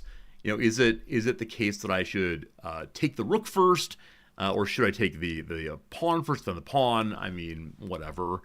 I got greedy. It's good. I don't see the mates coming. I see the mates coming in some vague sense, but I didn't realize quite how dire it was. But indeed, it was pretty dire, and yeah, that's roughly that. Okay, very good, very good. I thank you for hanging out for that one. It's only 1:12 my time. We'll play another one.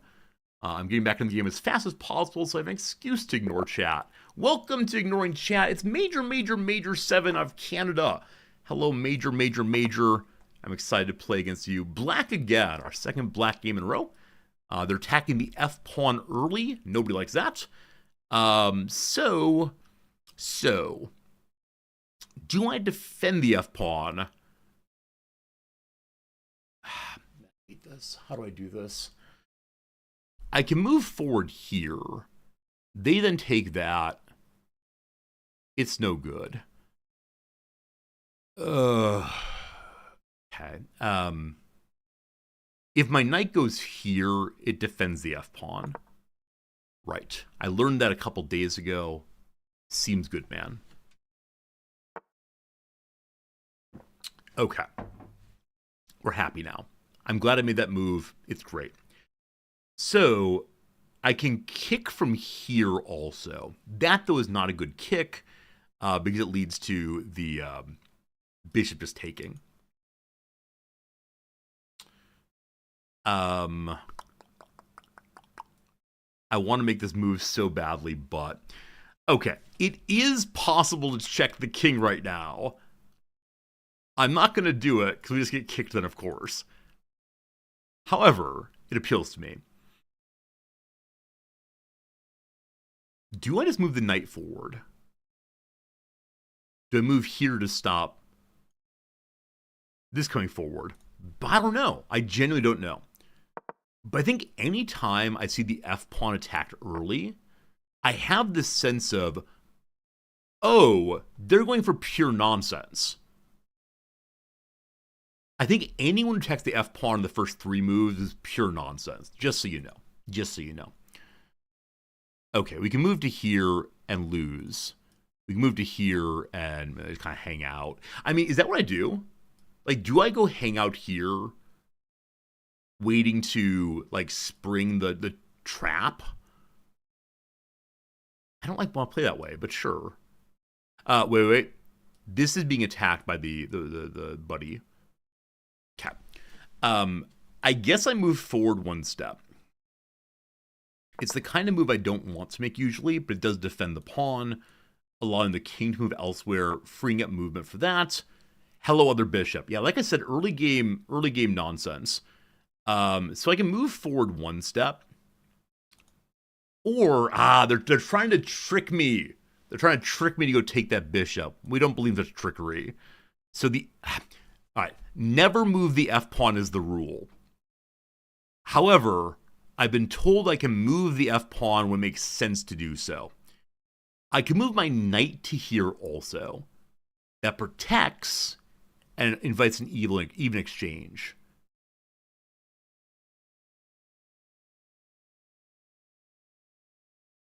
Okay.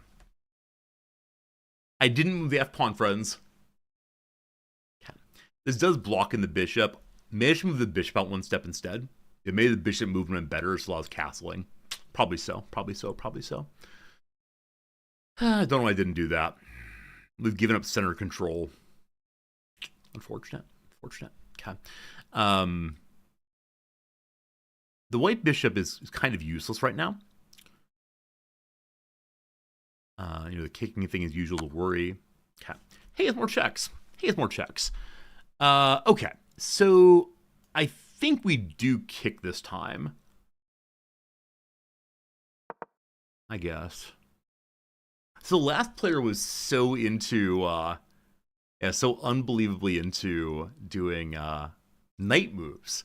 This person's getting the bishops going early. Exciting bishop time. Returns to attacking the F-pawn. Fine. So I would like to swap out my bishop and my knight if possible. I'm not quite sure what that would look like. I guess it means queen forward, to move knight out, to move bishop in. Okay. I mean, what's the worst that happens when I move the f pawn? Or if I move the f pawn, I catch the bishop there. The bishop here is then. I mean, it stops castling, doesn't it? It stops castling what happens with the f pawn. Unfortunate. I guess I can move my bishop here, right? If they want to take the bishop, then the pawn. It's the f pawn. It's the f pawn. It's the f pawn. What am I do anyway? It's up to them. It's up to them. If we lose via f pawn movement, whatever. Whatever. Oh, we could have kicked this way also. Not the pawns forward there. I should have done that probably. I think that would be a stronger move overall. Okay, knight's defending here. That's fine. Absolutely fine. Okay. This is a board state I've never seen before. And I do enjoy that. I love every time we get to see it being a little different.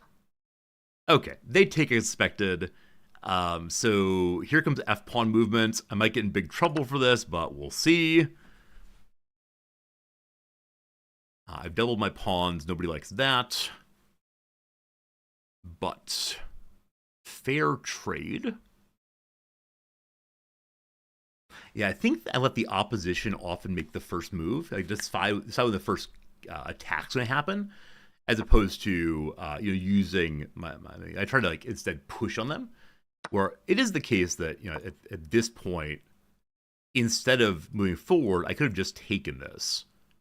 Maybe it would have been better. I don't know. They'd move the knight forward. They wouldn't have doubled pawns. Not sure. Okay, they moved that forward. So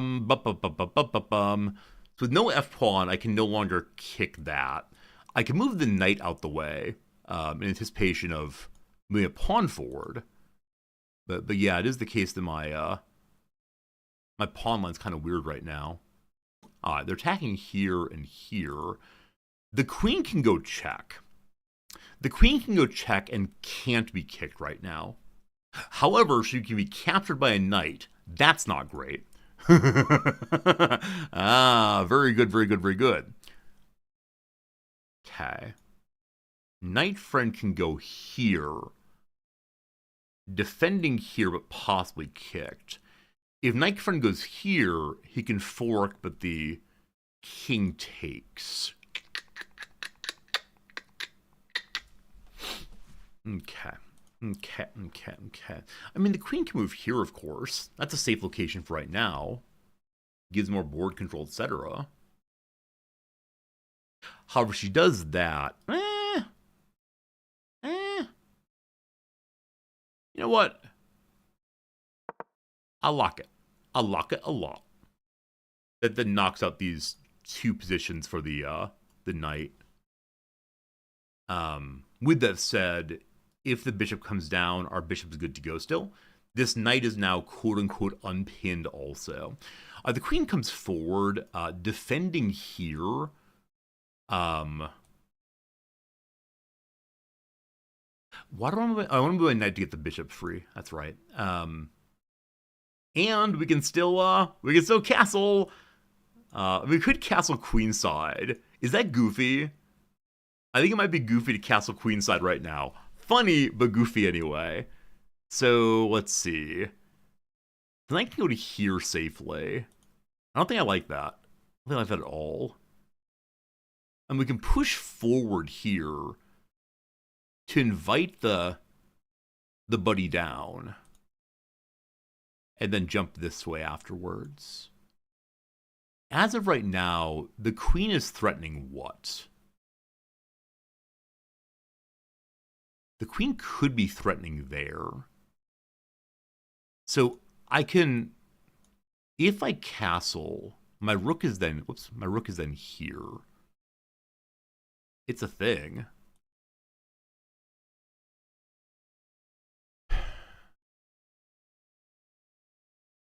Fine. Given the knight space to move, If knight comes forward, pawn's defended. I love it. I love it. Possibly. Okay. That's some nonsense, of course. Nobody likes that. Nobody likes that. Don't want to take. I bet some fork nonsense coming. All right, 1 second. If Buddy jumps here, attacking this, my queen can pull back, or she can move over 1. These are all safe movements. No, they're not. Over 1, yum yum. So if she moves back 1, the knight can jump to here. And that's not attacking anything. Yeah, I guess so. I don't know how to move the queen. As we discussed many a time before, it's better for me when queens are off the board, because for some reason the queen seems to get caught out more than other pieces. Now, what that probably means is because they're so strong, other people go towards them so quickly, and they want to lock them down. And probably I overextend as well. I wouldn't doubt that even a little bit, honestly. Wouldn't doubt it a bit. I'm excited to get you out the way. Now, if you got the way, the bishop could come here threatening, but we come across. Yeah, I need to talk about my queen movement, because it seems that every time I move the queen out of the back lines before I turn 20, it just becomes like janky chase the queen time. And let me tell you, I don't like janky chase the queen time. She's moved more aggressively to protect that. She's also attacking here. If we go forward, they just take. Okay, it's time to move the rook. And the question is, do I just back up the queen with the rook? Wait. If we kick here, she can't take. Sorry. If we kick here, if she takes, we retake. She's able to go to here, but so what? She's able to go to here and die. If she goes here, same thing. I think this is a cool move. I think it's a cool move.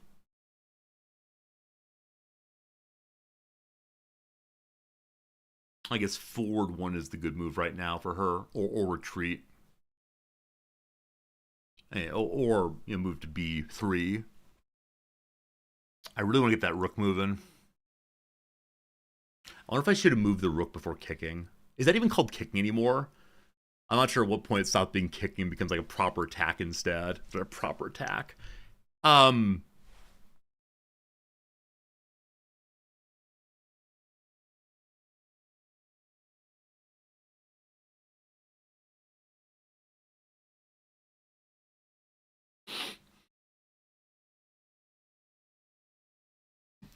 Is there a fork I'm not seeing? Is there a fork I'm not seeing?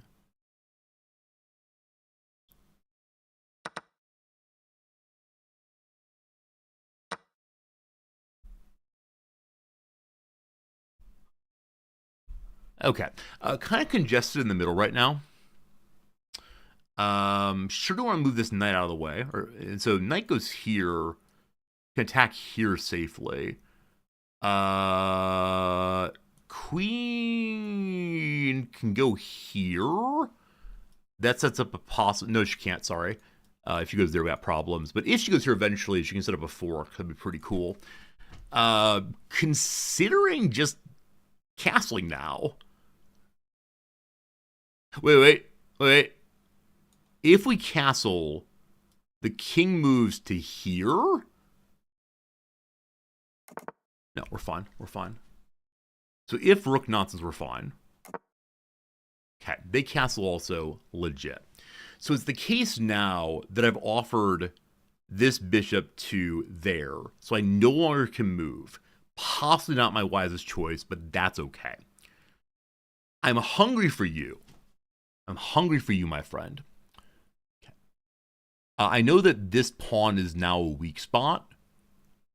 If you can get the queen and a bishop lined up, it's very exciting. Okay. That's not my piece. Sorry. Like, I'm going to move this piece. What would be good now? So, pawn can go forward 1. Taken there, taken there. I kind of like that idea. If taken, we take across onto the knight. Now, that's an attack on the king, but it's taken immediately. I do worry about the rook open line here. I think I should probably jam something into it first.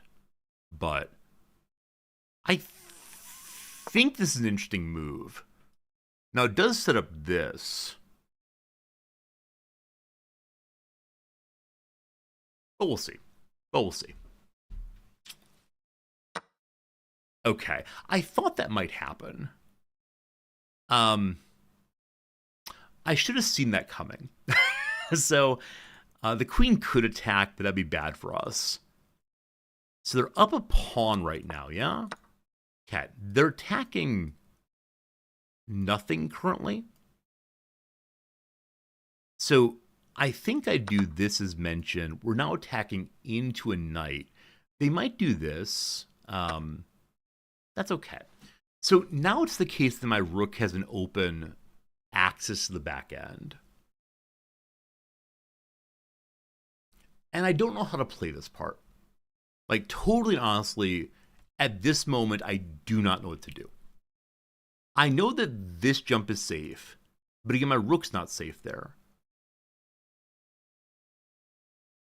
Okay. I can move a pawn forward as always. Okay. I would like to move either the G pawn forward or the rook at D forward. If I move the rook at D forward, what would I do with it? I honestly do not know. I mean, we can go here and threaten that. Threaten the knight. But if we take, which helps a lot, it does lead to the rook being taken. Now we're up by enough that it'd possibly be legit, but I don't know. I don't know, team. So as always, I mean, that the rook can go all the way down to here. And they can then like work on trying to defend. If we go there, though, of course, the horse comes back. I don't know. I'm going to move my knight to here, I guess. Is that a good move? If we go to here, like probably just kick. And then we do what? I mean, if we just kick, I mean, if they go to here, how's this work? Oh, boy, friends. I apologize. I swear I'm not trying to be slow or bad or anything. It's just I don't see things terribly well. If we move the queen away, then the rook is still protected. The knight's still protected there. This does what? I mean, this lets me threaten a pawn and the rook.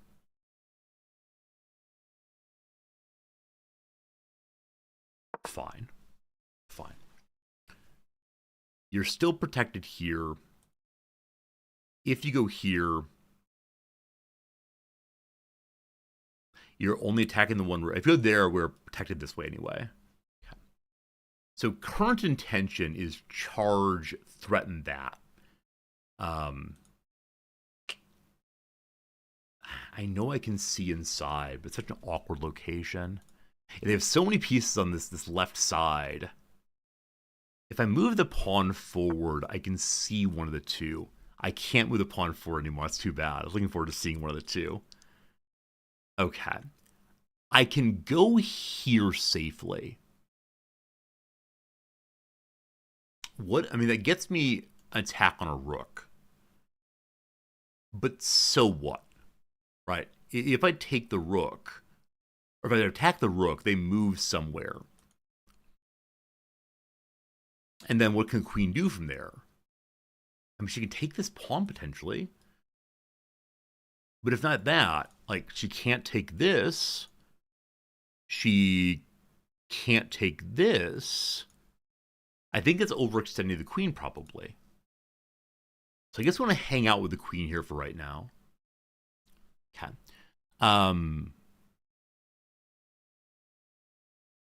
Okay, these pieces are annoying me.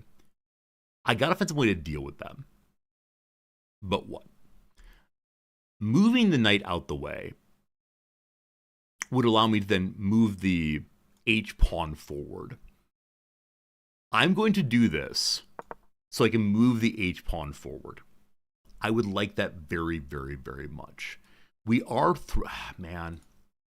I forgot about that part. Man. It's... yeah, there's nothing to say. Oh, my rooks are... oh, I'm so bad at this video game. I'm so bad at this video game, my friends. So bad at the video game.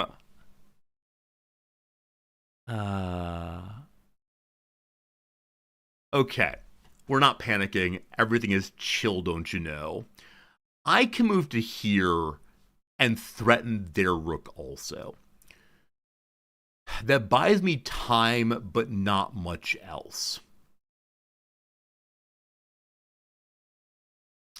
I can move this rook over. Then they can attack to here.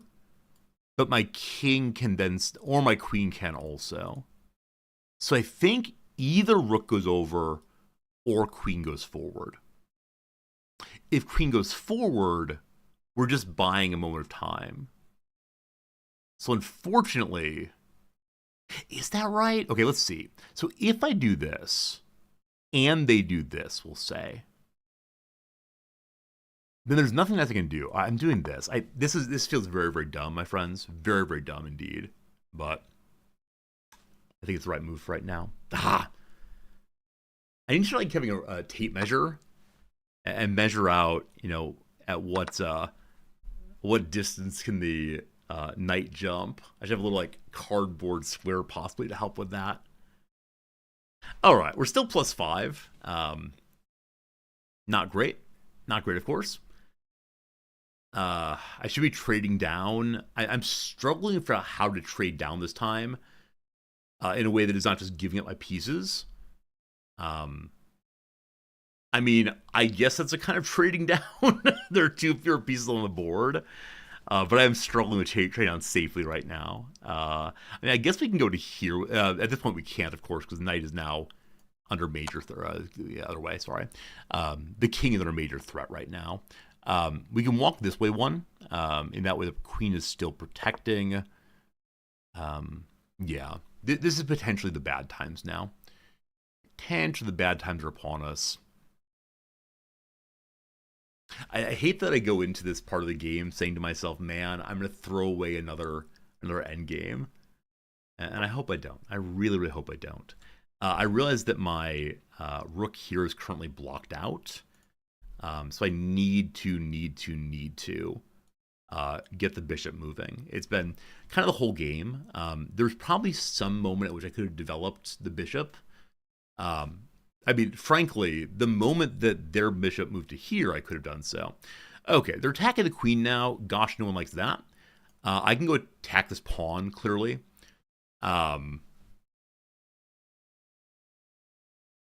Okay, are they going for some nonsense like that? Possibly. I'm going to take the pawn because it's safe to do so. I'm threatening a second pawn also. But I need to find a place where the queen is safe and then develop the stupid bishop. I just don't know when to do it. Probably development was more important than getting a pawn. With that said, I don't know, team. I don't know. I mean, obviously, if they do this, I'll want to do that, and they'll take this, and that'll be bad. As of right now, this is safe also. I don't know. Okay. That was my once a day lament about mid to end games. Yeah, someone very helpfully said a while back, I need to focus on one particular piece I want to get rid of. But in this case, seeing the combination of the knight and the queen. And I couldn't find my way through. Okay, we can walk forward one here. That sort of just delays the inevitable. The knight can move back also. Again, kind of delays the inevitable. Like, nothing's following up on it a useful way. Yeah, unfortunately, I can't get this knight out of the way safely. So, possibly a king moves forward kind of moment.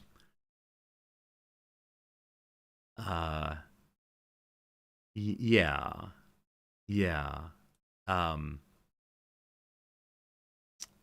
Man, if we get checkmated right now, I don't know. Yeah, if we get checkmated right now, I'm not sure what I'm gonna do.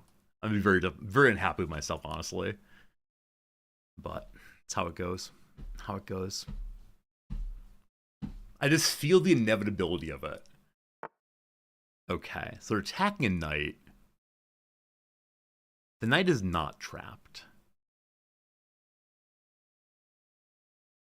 Okay, there's no one attacking here. I'm under a minute. Okay. Okay.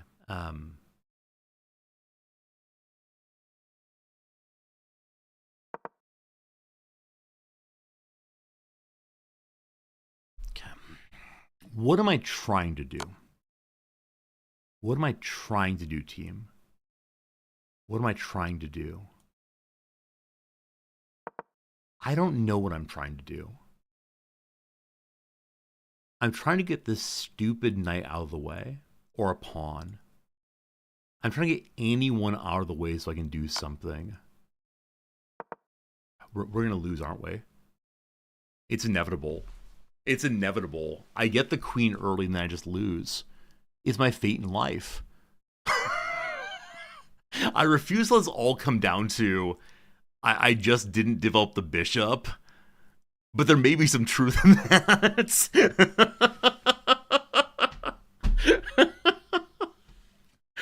Oh, no. I wonder what the turning point was. I mean, we're not giving up yet, but there's a tremendous, like, army chasing after my king right now, and gosh, I don't like that. Okay, I mean, right. Great, thank you. What did I just lose there? A pawn, fine. We're gonna lose another piece here. This is fine. Is this fine? Fine. You take that, I take that, no problem. Or you can do like this nonsense. Please don't do this nonsense. Okay. They didn't exactly do that nonsense, but they got close. If they take here, I'm protecting it. The queen can go here, but not safely. My friends, I'm going to free... My friends, I'm going to take a rook. I freed the bishop. The bishop is free. I don't think he saw my knight. Okay. The bishop is free. That's a check. This is safe. Okay. Okay. He is not forking anything. That's fine. I can threaten him here. Fine. The rook now sees. Okay, I'm +8 again. What am I trying to do? What am I trying to do? Okay, what am I trying to do? That's attacking. Just don't lose on time, brother man. Don't lose on time. The queen can attack here safely now. Yes. We're attacking a rook. Unfortunately, the knight does not cover. They're attacking a pawn. The pawn's protected. I need to get the rook active. Okay. Just don't blunder here, brother man. Don't blunder. Just don't blunder. Don't blunder. Don't blunder. So I know there's a way to use the queen and the knight together. If I can move the queen to here... Okay. I mean, the queen to here is check. The king can't attack, but the rook can. Wait, how do I do this? No, they're not on the same lines. Not on the same lines. Don't stop. Don't stop. I thought they're the same lines or not.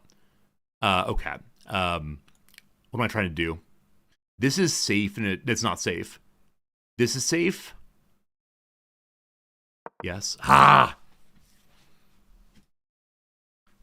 Oh, I was thinking of walking over for check. Ah, that's what it was. It was queen movement. It wasn't knight movement. I lost my first move because I got confused about lines. Yeah, I thought she was... Ah, man. Okay, that's not a problem at all. Is there a reason not to do this? Sounds good. Would I just lose a pawn, probably? Yeah, fine. Okay, ba-ba-da-bum, ba-bum-bum. Okay,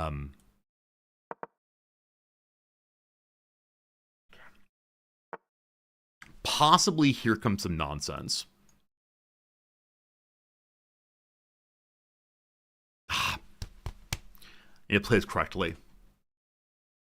You're kind of trapped, brother man. You're kind of trapped. You're going to go back one. There's a way to, like, back row nonsense here. I just need to do it correctly.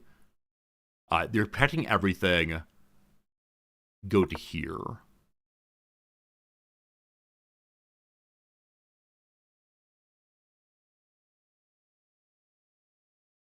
We're fine. Protect the pawns.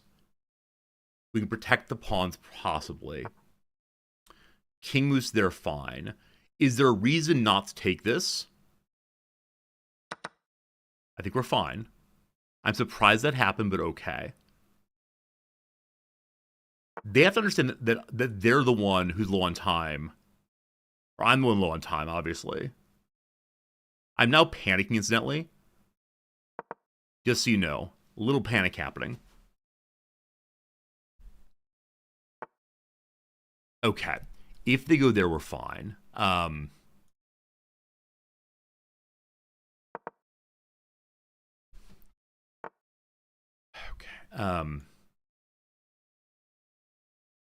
What am I trying to do? I should have moved the knight. That's fine, though. They go this way, I go this way. We're fine.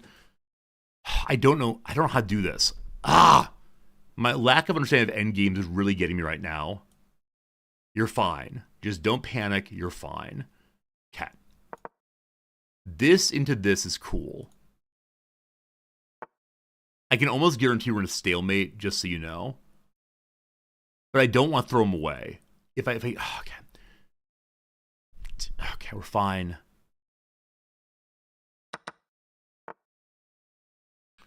They're going for queens now. Okay. This is a check. We just need a check and everything will be fine. Just do some checking. Everything is fine. Just do some checking. That'd be bad. Okay. Make a move. Doesn't really matter what move it is. Just make moves and you're fine. Just make moves and you're fine. Just make moves and you're fine. Make moves and you're fine. Make moves and you're fine. This is check. Cool.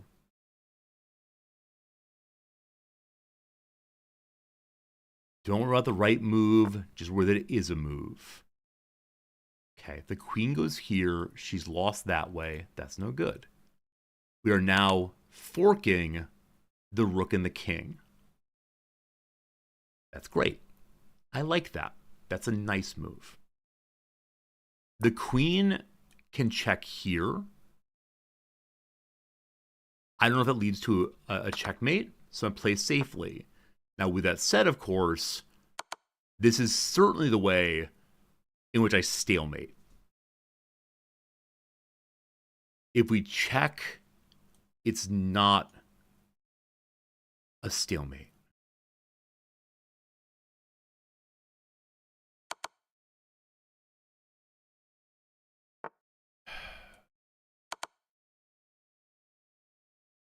They're going to take the pawn. Then I end up with an army of queens, and I can't stop it.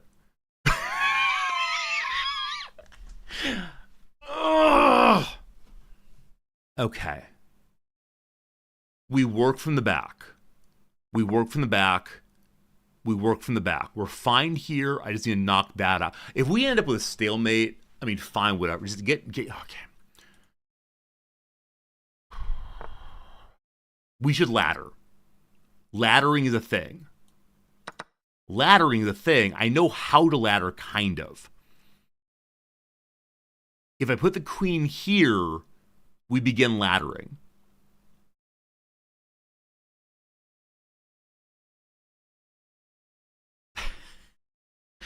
It just can't be. We're fine. Okay. I take this to draw. Whatever. Hello, friends. How's it going?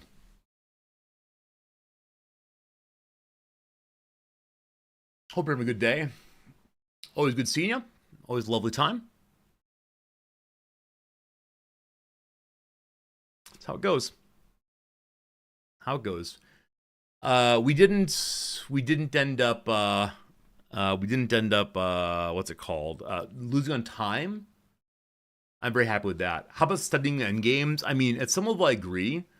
But I think the problem is I don't see the end game until too late. I think that's my hard thing here. So there's just too much happening. Like, I roughly understand an end game if it's just the king and my pieces. I understand many of them. When there's other things happening, I really struggle. I have to ignore half pieces. It's hard for me to do so. Because other pieces are working on threatening my pieces too. But all right. Let's see where it fell apart.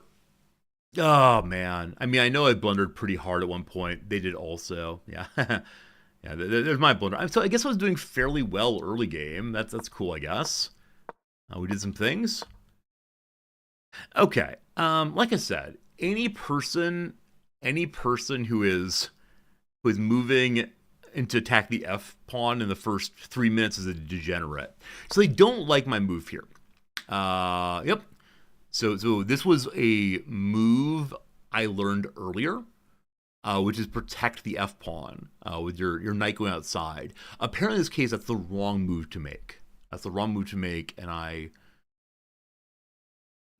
I'm disappointed that's the wrong move to make. Because I know if I would have gone like here instead, that's one fewer attackers on the F pawn. Now, maybe I shouldn't worry about it, but yeah, I don't know. That's unfortunate. So I screwed up early there, but okay. We developed some stuff. Yeah, and then they move the bishop forward again. So these kind of like, I don't know what they're even called, like really aggressive bishop moves are things that are not part of my repertoire. Because anytime that I do that, it just leads to I get kicked away. I guess the difference here is, I know the difference here is that like the knight is on the H pawn. So if we attempt to kick, they just take the knight. May have been fine. Also, I said over and over again, I'm not quite sure if I should move the F pawn. Maybe this was a case where one should do so. Any strong beliefs on that one, folks? I struggled here with my rule of never move the F pawn, mixed with the what is it? Yeah, the rule never move the F pawn, mixed with the sense that you occasionally have to, break the rules. Block with the bishop, yeah. So definitely, like I move the knight, and as I do so, I say, oh, I should have moved the bishop. Because we then spend the majority of the game with that bishop blocked in. But I agree 100%.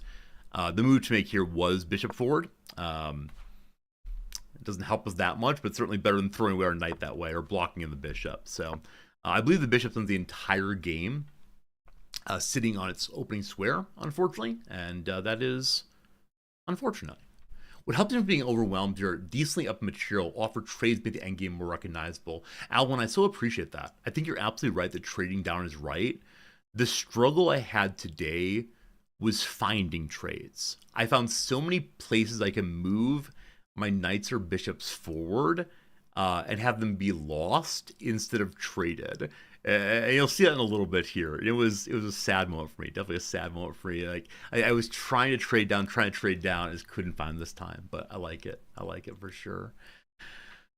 Okay. So yeah, I should have moved the bishop forward. It's just how it goes. Yep, did that. Yep. Uh, yep. So they miss a chance to kick a pawn chain. Yeah, that's true. So bishop goes forward. I kick the bishop. They move back one. Happy with that. I move my bishop to the middle. Right. This offers to exchange pieces. Cool. They don't take it. They really dislike that I attempted to double kick the bishop. I don't know why that is exactly. So what's the follow-up on that makes such a sinful move?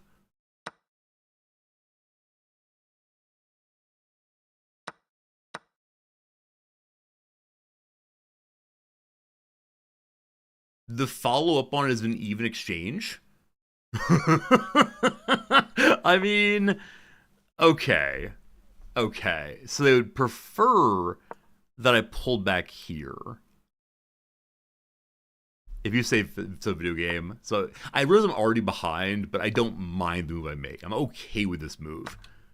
They take that. I take that. Fine. Pawn chain could be attacked still. Fine. I move my queen out.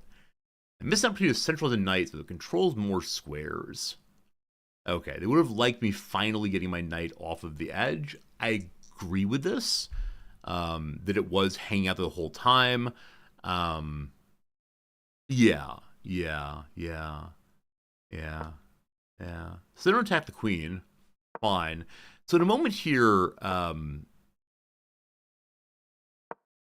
a moment here they make a blunder. And yeah, I don't know why. I mean, I guess they did that thinking, let's get the queen involved, right? Let's get the queen involved and see what we can do. So I was very grateful they did that. I believe the queen is trapped in this moment. Is that true? Wait, why didn't they pull the queen back? Yeah, why didn't they move here with the queen? I found a way to win the bishop, they say. What is the way to win the bishop? Too much. I see the bishop being taken on the far left side. If, yeah, who knows? Who knows anyway? Too confusing. Went forward, though. They decided to let me have the queen. So this surprised me a bunch. I was very surprised they did not move the queen. And the knight moved into a position that was not in any way attacking anything other than the pawn at D. So took the queen. Exciting. At this point, I'm doing very well. They still really dislike my lack of knight movement. And yeah, I get that. I castle, they hate it. They castle, fine, whatever. I push forward. I engage in a little bit of like, let's do some double attacks. They take a pawn, I take a pawn, fine. They take back, whatever. My queen moves forward. They dislike this movement, though it's a powerful square apparently. Cool. Yeah, definitely pawn forward, pawn, knight forward. Yeah, so at this point, I believe I said to myself, I want to start trading down. My goal is to trade down. But the places I see, like, if my knight moves here, he's just lost. If my knight moves here, he's just lost. I guess I could have gone here and lost my knight with no trade, right? This is the issue. I find so many places to go to, like, engage their piece. But it's clearly a loss of that piece, unfortunately. And that's just the struggle I have throughout this entire game is I cannot find trades. It's a bit of a challenge. All right. So we go forward. They go forward also. Yeah, this moment felt pretty bad. This moment was pretty bad indeed. So they would have liked the queen to go here. Why would they like that?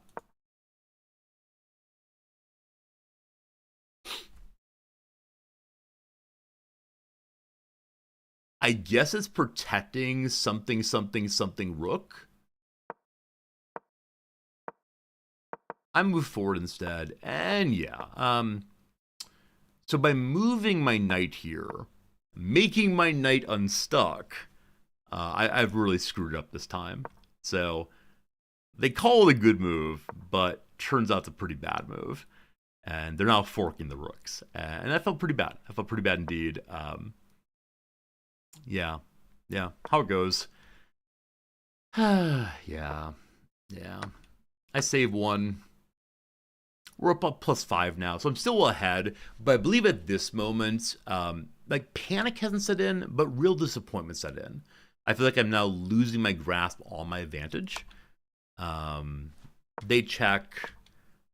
I try to do something. At this point, I'm beginning to get confused. I'm now under 1 minute of time, and so I'm getting really confused.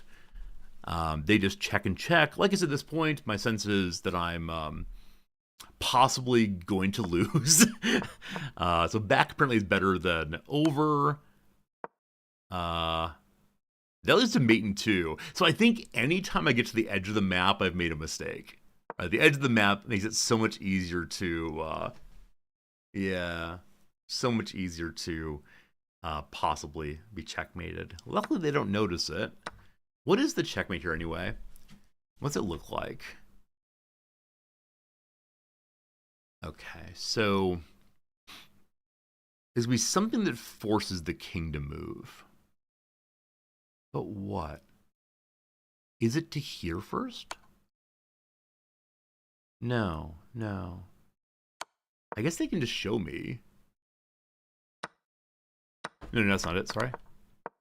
So what's the mate in 2 here? What am I missing? Oh, yeah, diagonal movement. All right, yeah, I see it. I see why it's really bad. So rule for self from this point forward, we do not move the king to the edge, as we absolutely have to. Okay, cool. We move to the edge, you fool. Take a pawn. Yeah, apparently it's a great move. I don't know why it's a great move, but it's a great move. Good job, me. Hooray. Why are you a great move?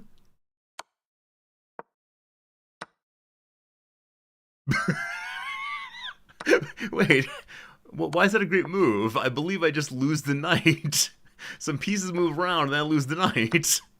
Anyway, they move the rook over. I don't quite know what they're doing here, but it is the case I take that rook. At this point, I say I'm still terrified because of time, but I am advancing nicely, and I'm just confused. So we start exchanging pieces. It feels horrible. The queen takes that. I'm threatening a rook. That feels great. Right. So this is the part where we start moving towards stalemate because I don't know what I'm doing. I have the sense at this moment that what I want to do is to find a way to attack the queen while the knight's right here. Right. This right here would be amazing. And I just don't know what to do. Yeah, I mean, I guess the other possibility would be knight to here.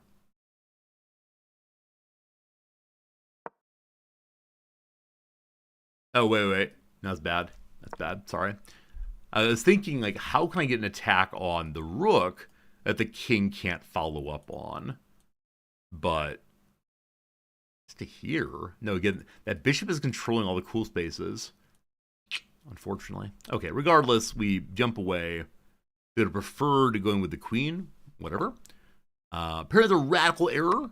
I take it with my rook. So again, at this point, I'm up 12. It is time to make a checkmate. I have 30 seconds left. I believe at this point I'm saying I don't know how to find a checkmate.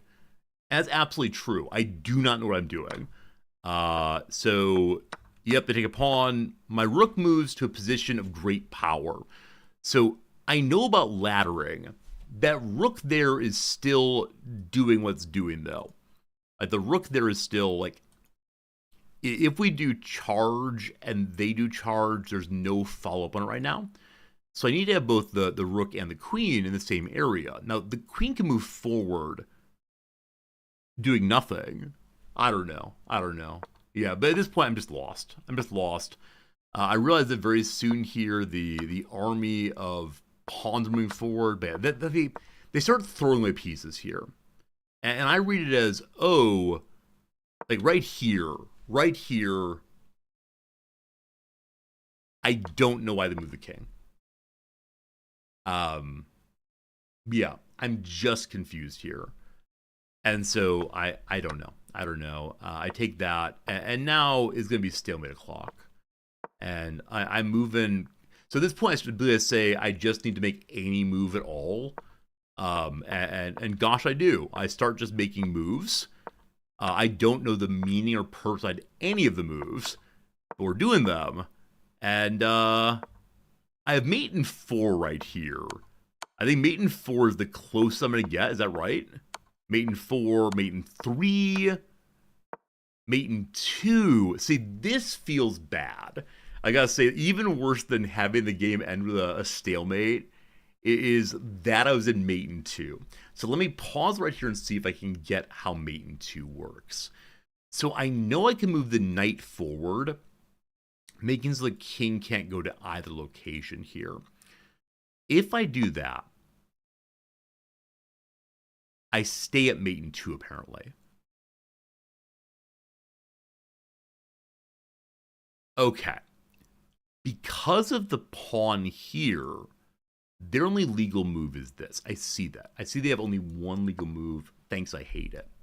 So I take this now, and I see why. Because then the rook can do this. So I take this. Now they have to take...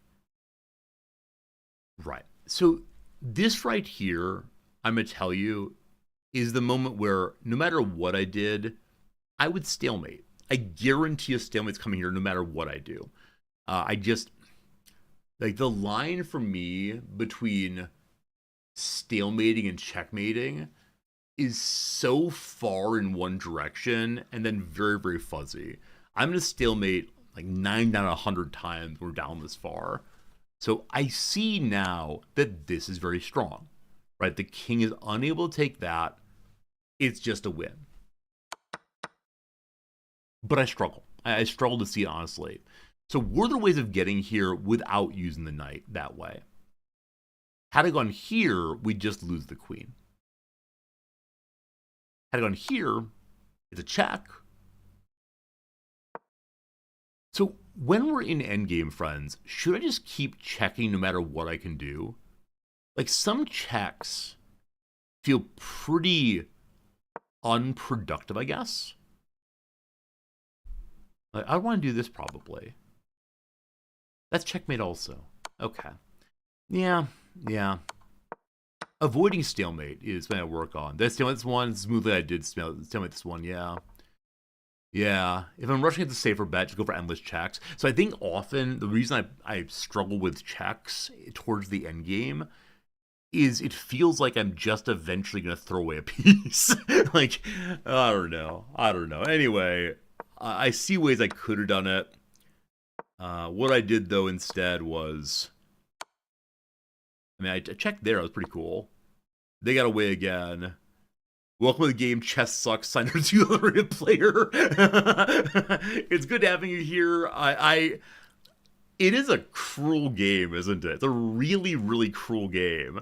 Like, the highs are so high, the lows are so low, and unfortunately, there's nothing to blame but yourself. Right? You can't say, oh no, that knight didn't make the right move. Oh no, my tool is broken. Oh no, this dumb game. It's entirely on you. And that's just tough. Now that said, I tend to keep a smiling face, etc. But, yeah. I believe right here I said I sure would like to start laddering. And I don't. I'm fairly sure at this point that they're going to get a bunch of queens and wreck me. But yeah, I say here I'm going to start laddering. It's going to happen. No, I say here attack from the back. I take something out. Now, I don't know why I didn't move my queen to here to try to ladder more. Simultaneously, I'm really worried about their setting up a bunch of queens, and I'm really worried about a lot of things, frankly. And so I wonder what happened here if I had moved to this place. Whoops, I've already moved. They do that. So yeah, I think here, like I'm worried about losing, the bishop. I only have so many pieces, and so I take. Would I have seen stalemate in the moment? No, I would not have. I mean, I didn't, obviously. So instead of taking, if I'd gone here, it's mate in 3. It's the diagonals. Yeah, I guess it's very difficult to. It's gonna be difficult to get the laddering done when there's a pawn in the way. All right, team. Today we have 1 loss. Today we have 1 stalemate, and today I had a good time. I hope you did also. Yeah, we played a few games. We enjoyed ourselves with Rimworld, enjoyed with chess as always, but would have liked to give you all a win today. Would have liked to do better, but yeah. Not our finest moment in either game, unfortunately. That said, back under 300 again. We've been bouncing up and down. Our highest recently been 313. That was pretty cool. Tomorrow, friends. Tomorrow's Saturday, isn't it? Holy cow, there are weeks gone. Tomorrow is the game where we play a random game. How long have I been doing chess on stream? Smoothly, I play a game or two every day. Tomorrow I'll probably play a full stream of it. But yeah, I've been playing now for, I don't know, a month and a half or so. As much to the chat's chagrin, I haven't been doing much of memorizing openings. I kind of just do it based on vibes. And yeah, so I guess we started back in April. Yeah, back in April or so, unfortunately. And yeah, there's been some ups and downs. And as many players do, I tend to occasionally throw away a piece and feel pretty awful about that. And in my last 2 matches yesterday, in both cases, I saw their ending coming, and said, I should do this other thing. And then in that moment caused some problems. You coach fellow streamers, so it is the case that the viewers have asked me to get coach it many times, and I've said repeatedly, maybe I should get a little better before I have a coach. I thought about hiring someone who works with 5-year-olds as well as possibly getting started. But yeah, the kinds of mistakes I make right now, I don't know if I need to be coached as opposed to like disciplining myself. The moment of look at the diagonals, make sure you're not throwing your piece, move faster, this sort of thing. But at some point, maybe I should get a coach and see how it goes. For right now, though, I do need to get going. Got to get some food in me.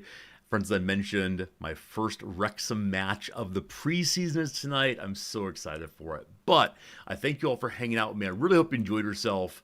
Can I show my cat? Can I show my cat on stream? He's probably sleeping upstairs. I'm going to say no. But tomorrow, Cooper, there will be cat time, I'm sure. For now, I would say thank you. I appreciate you. Take care of yourselves, and see you again real soon. Good night, friends.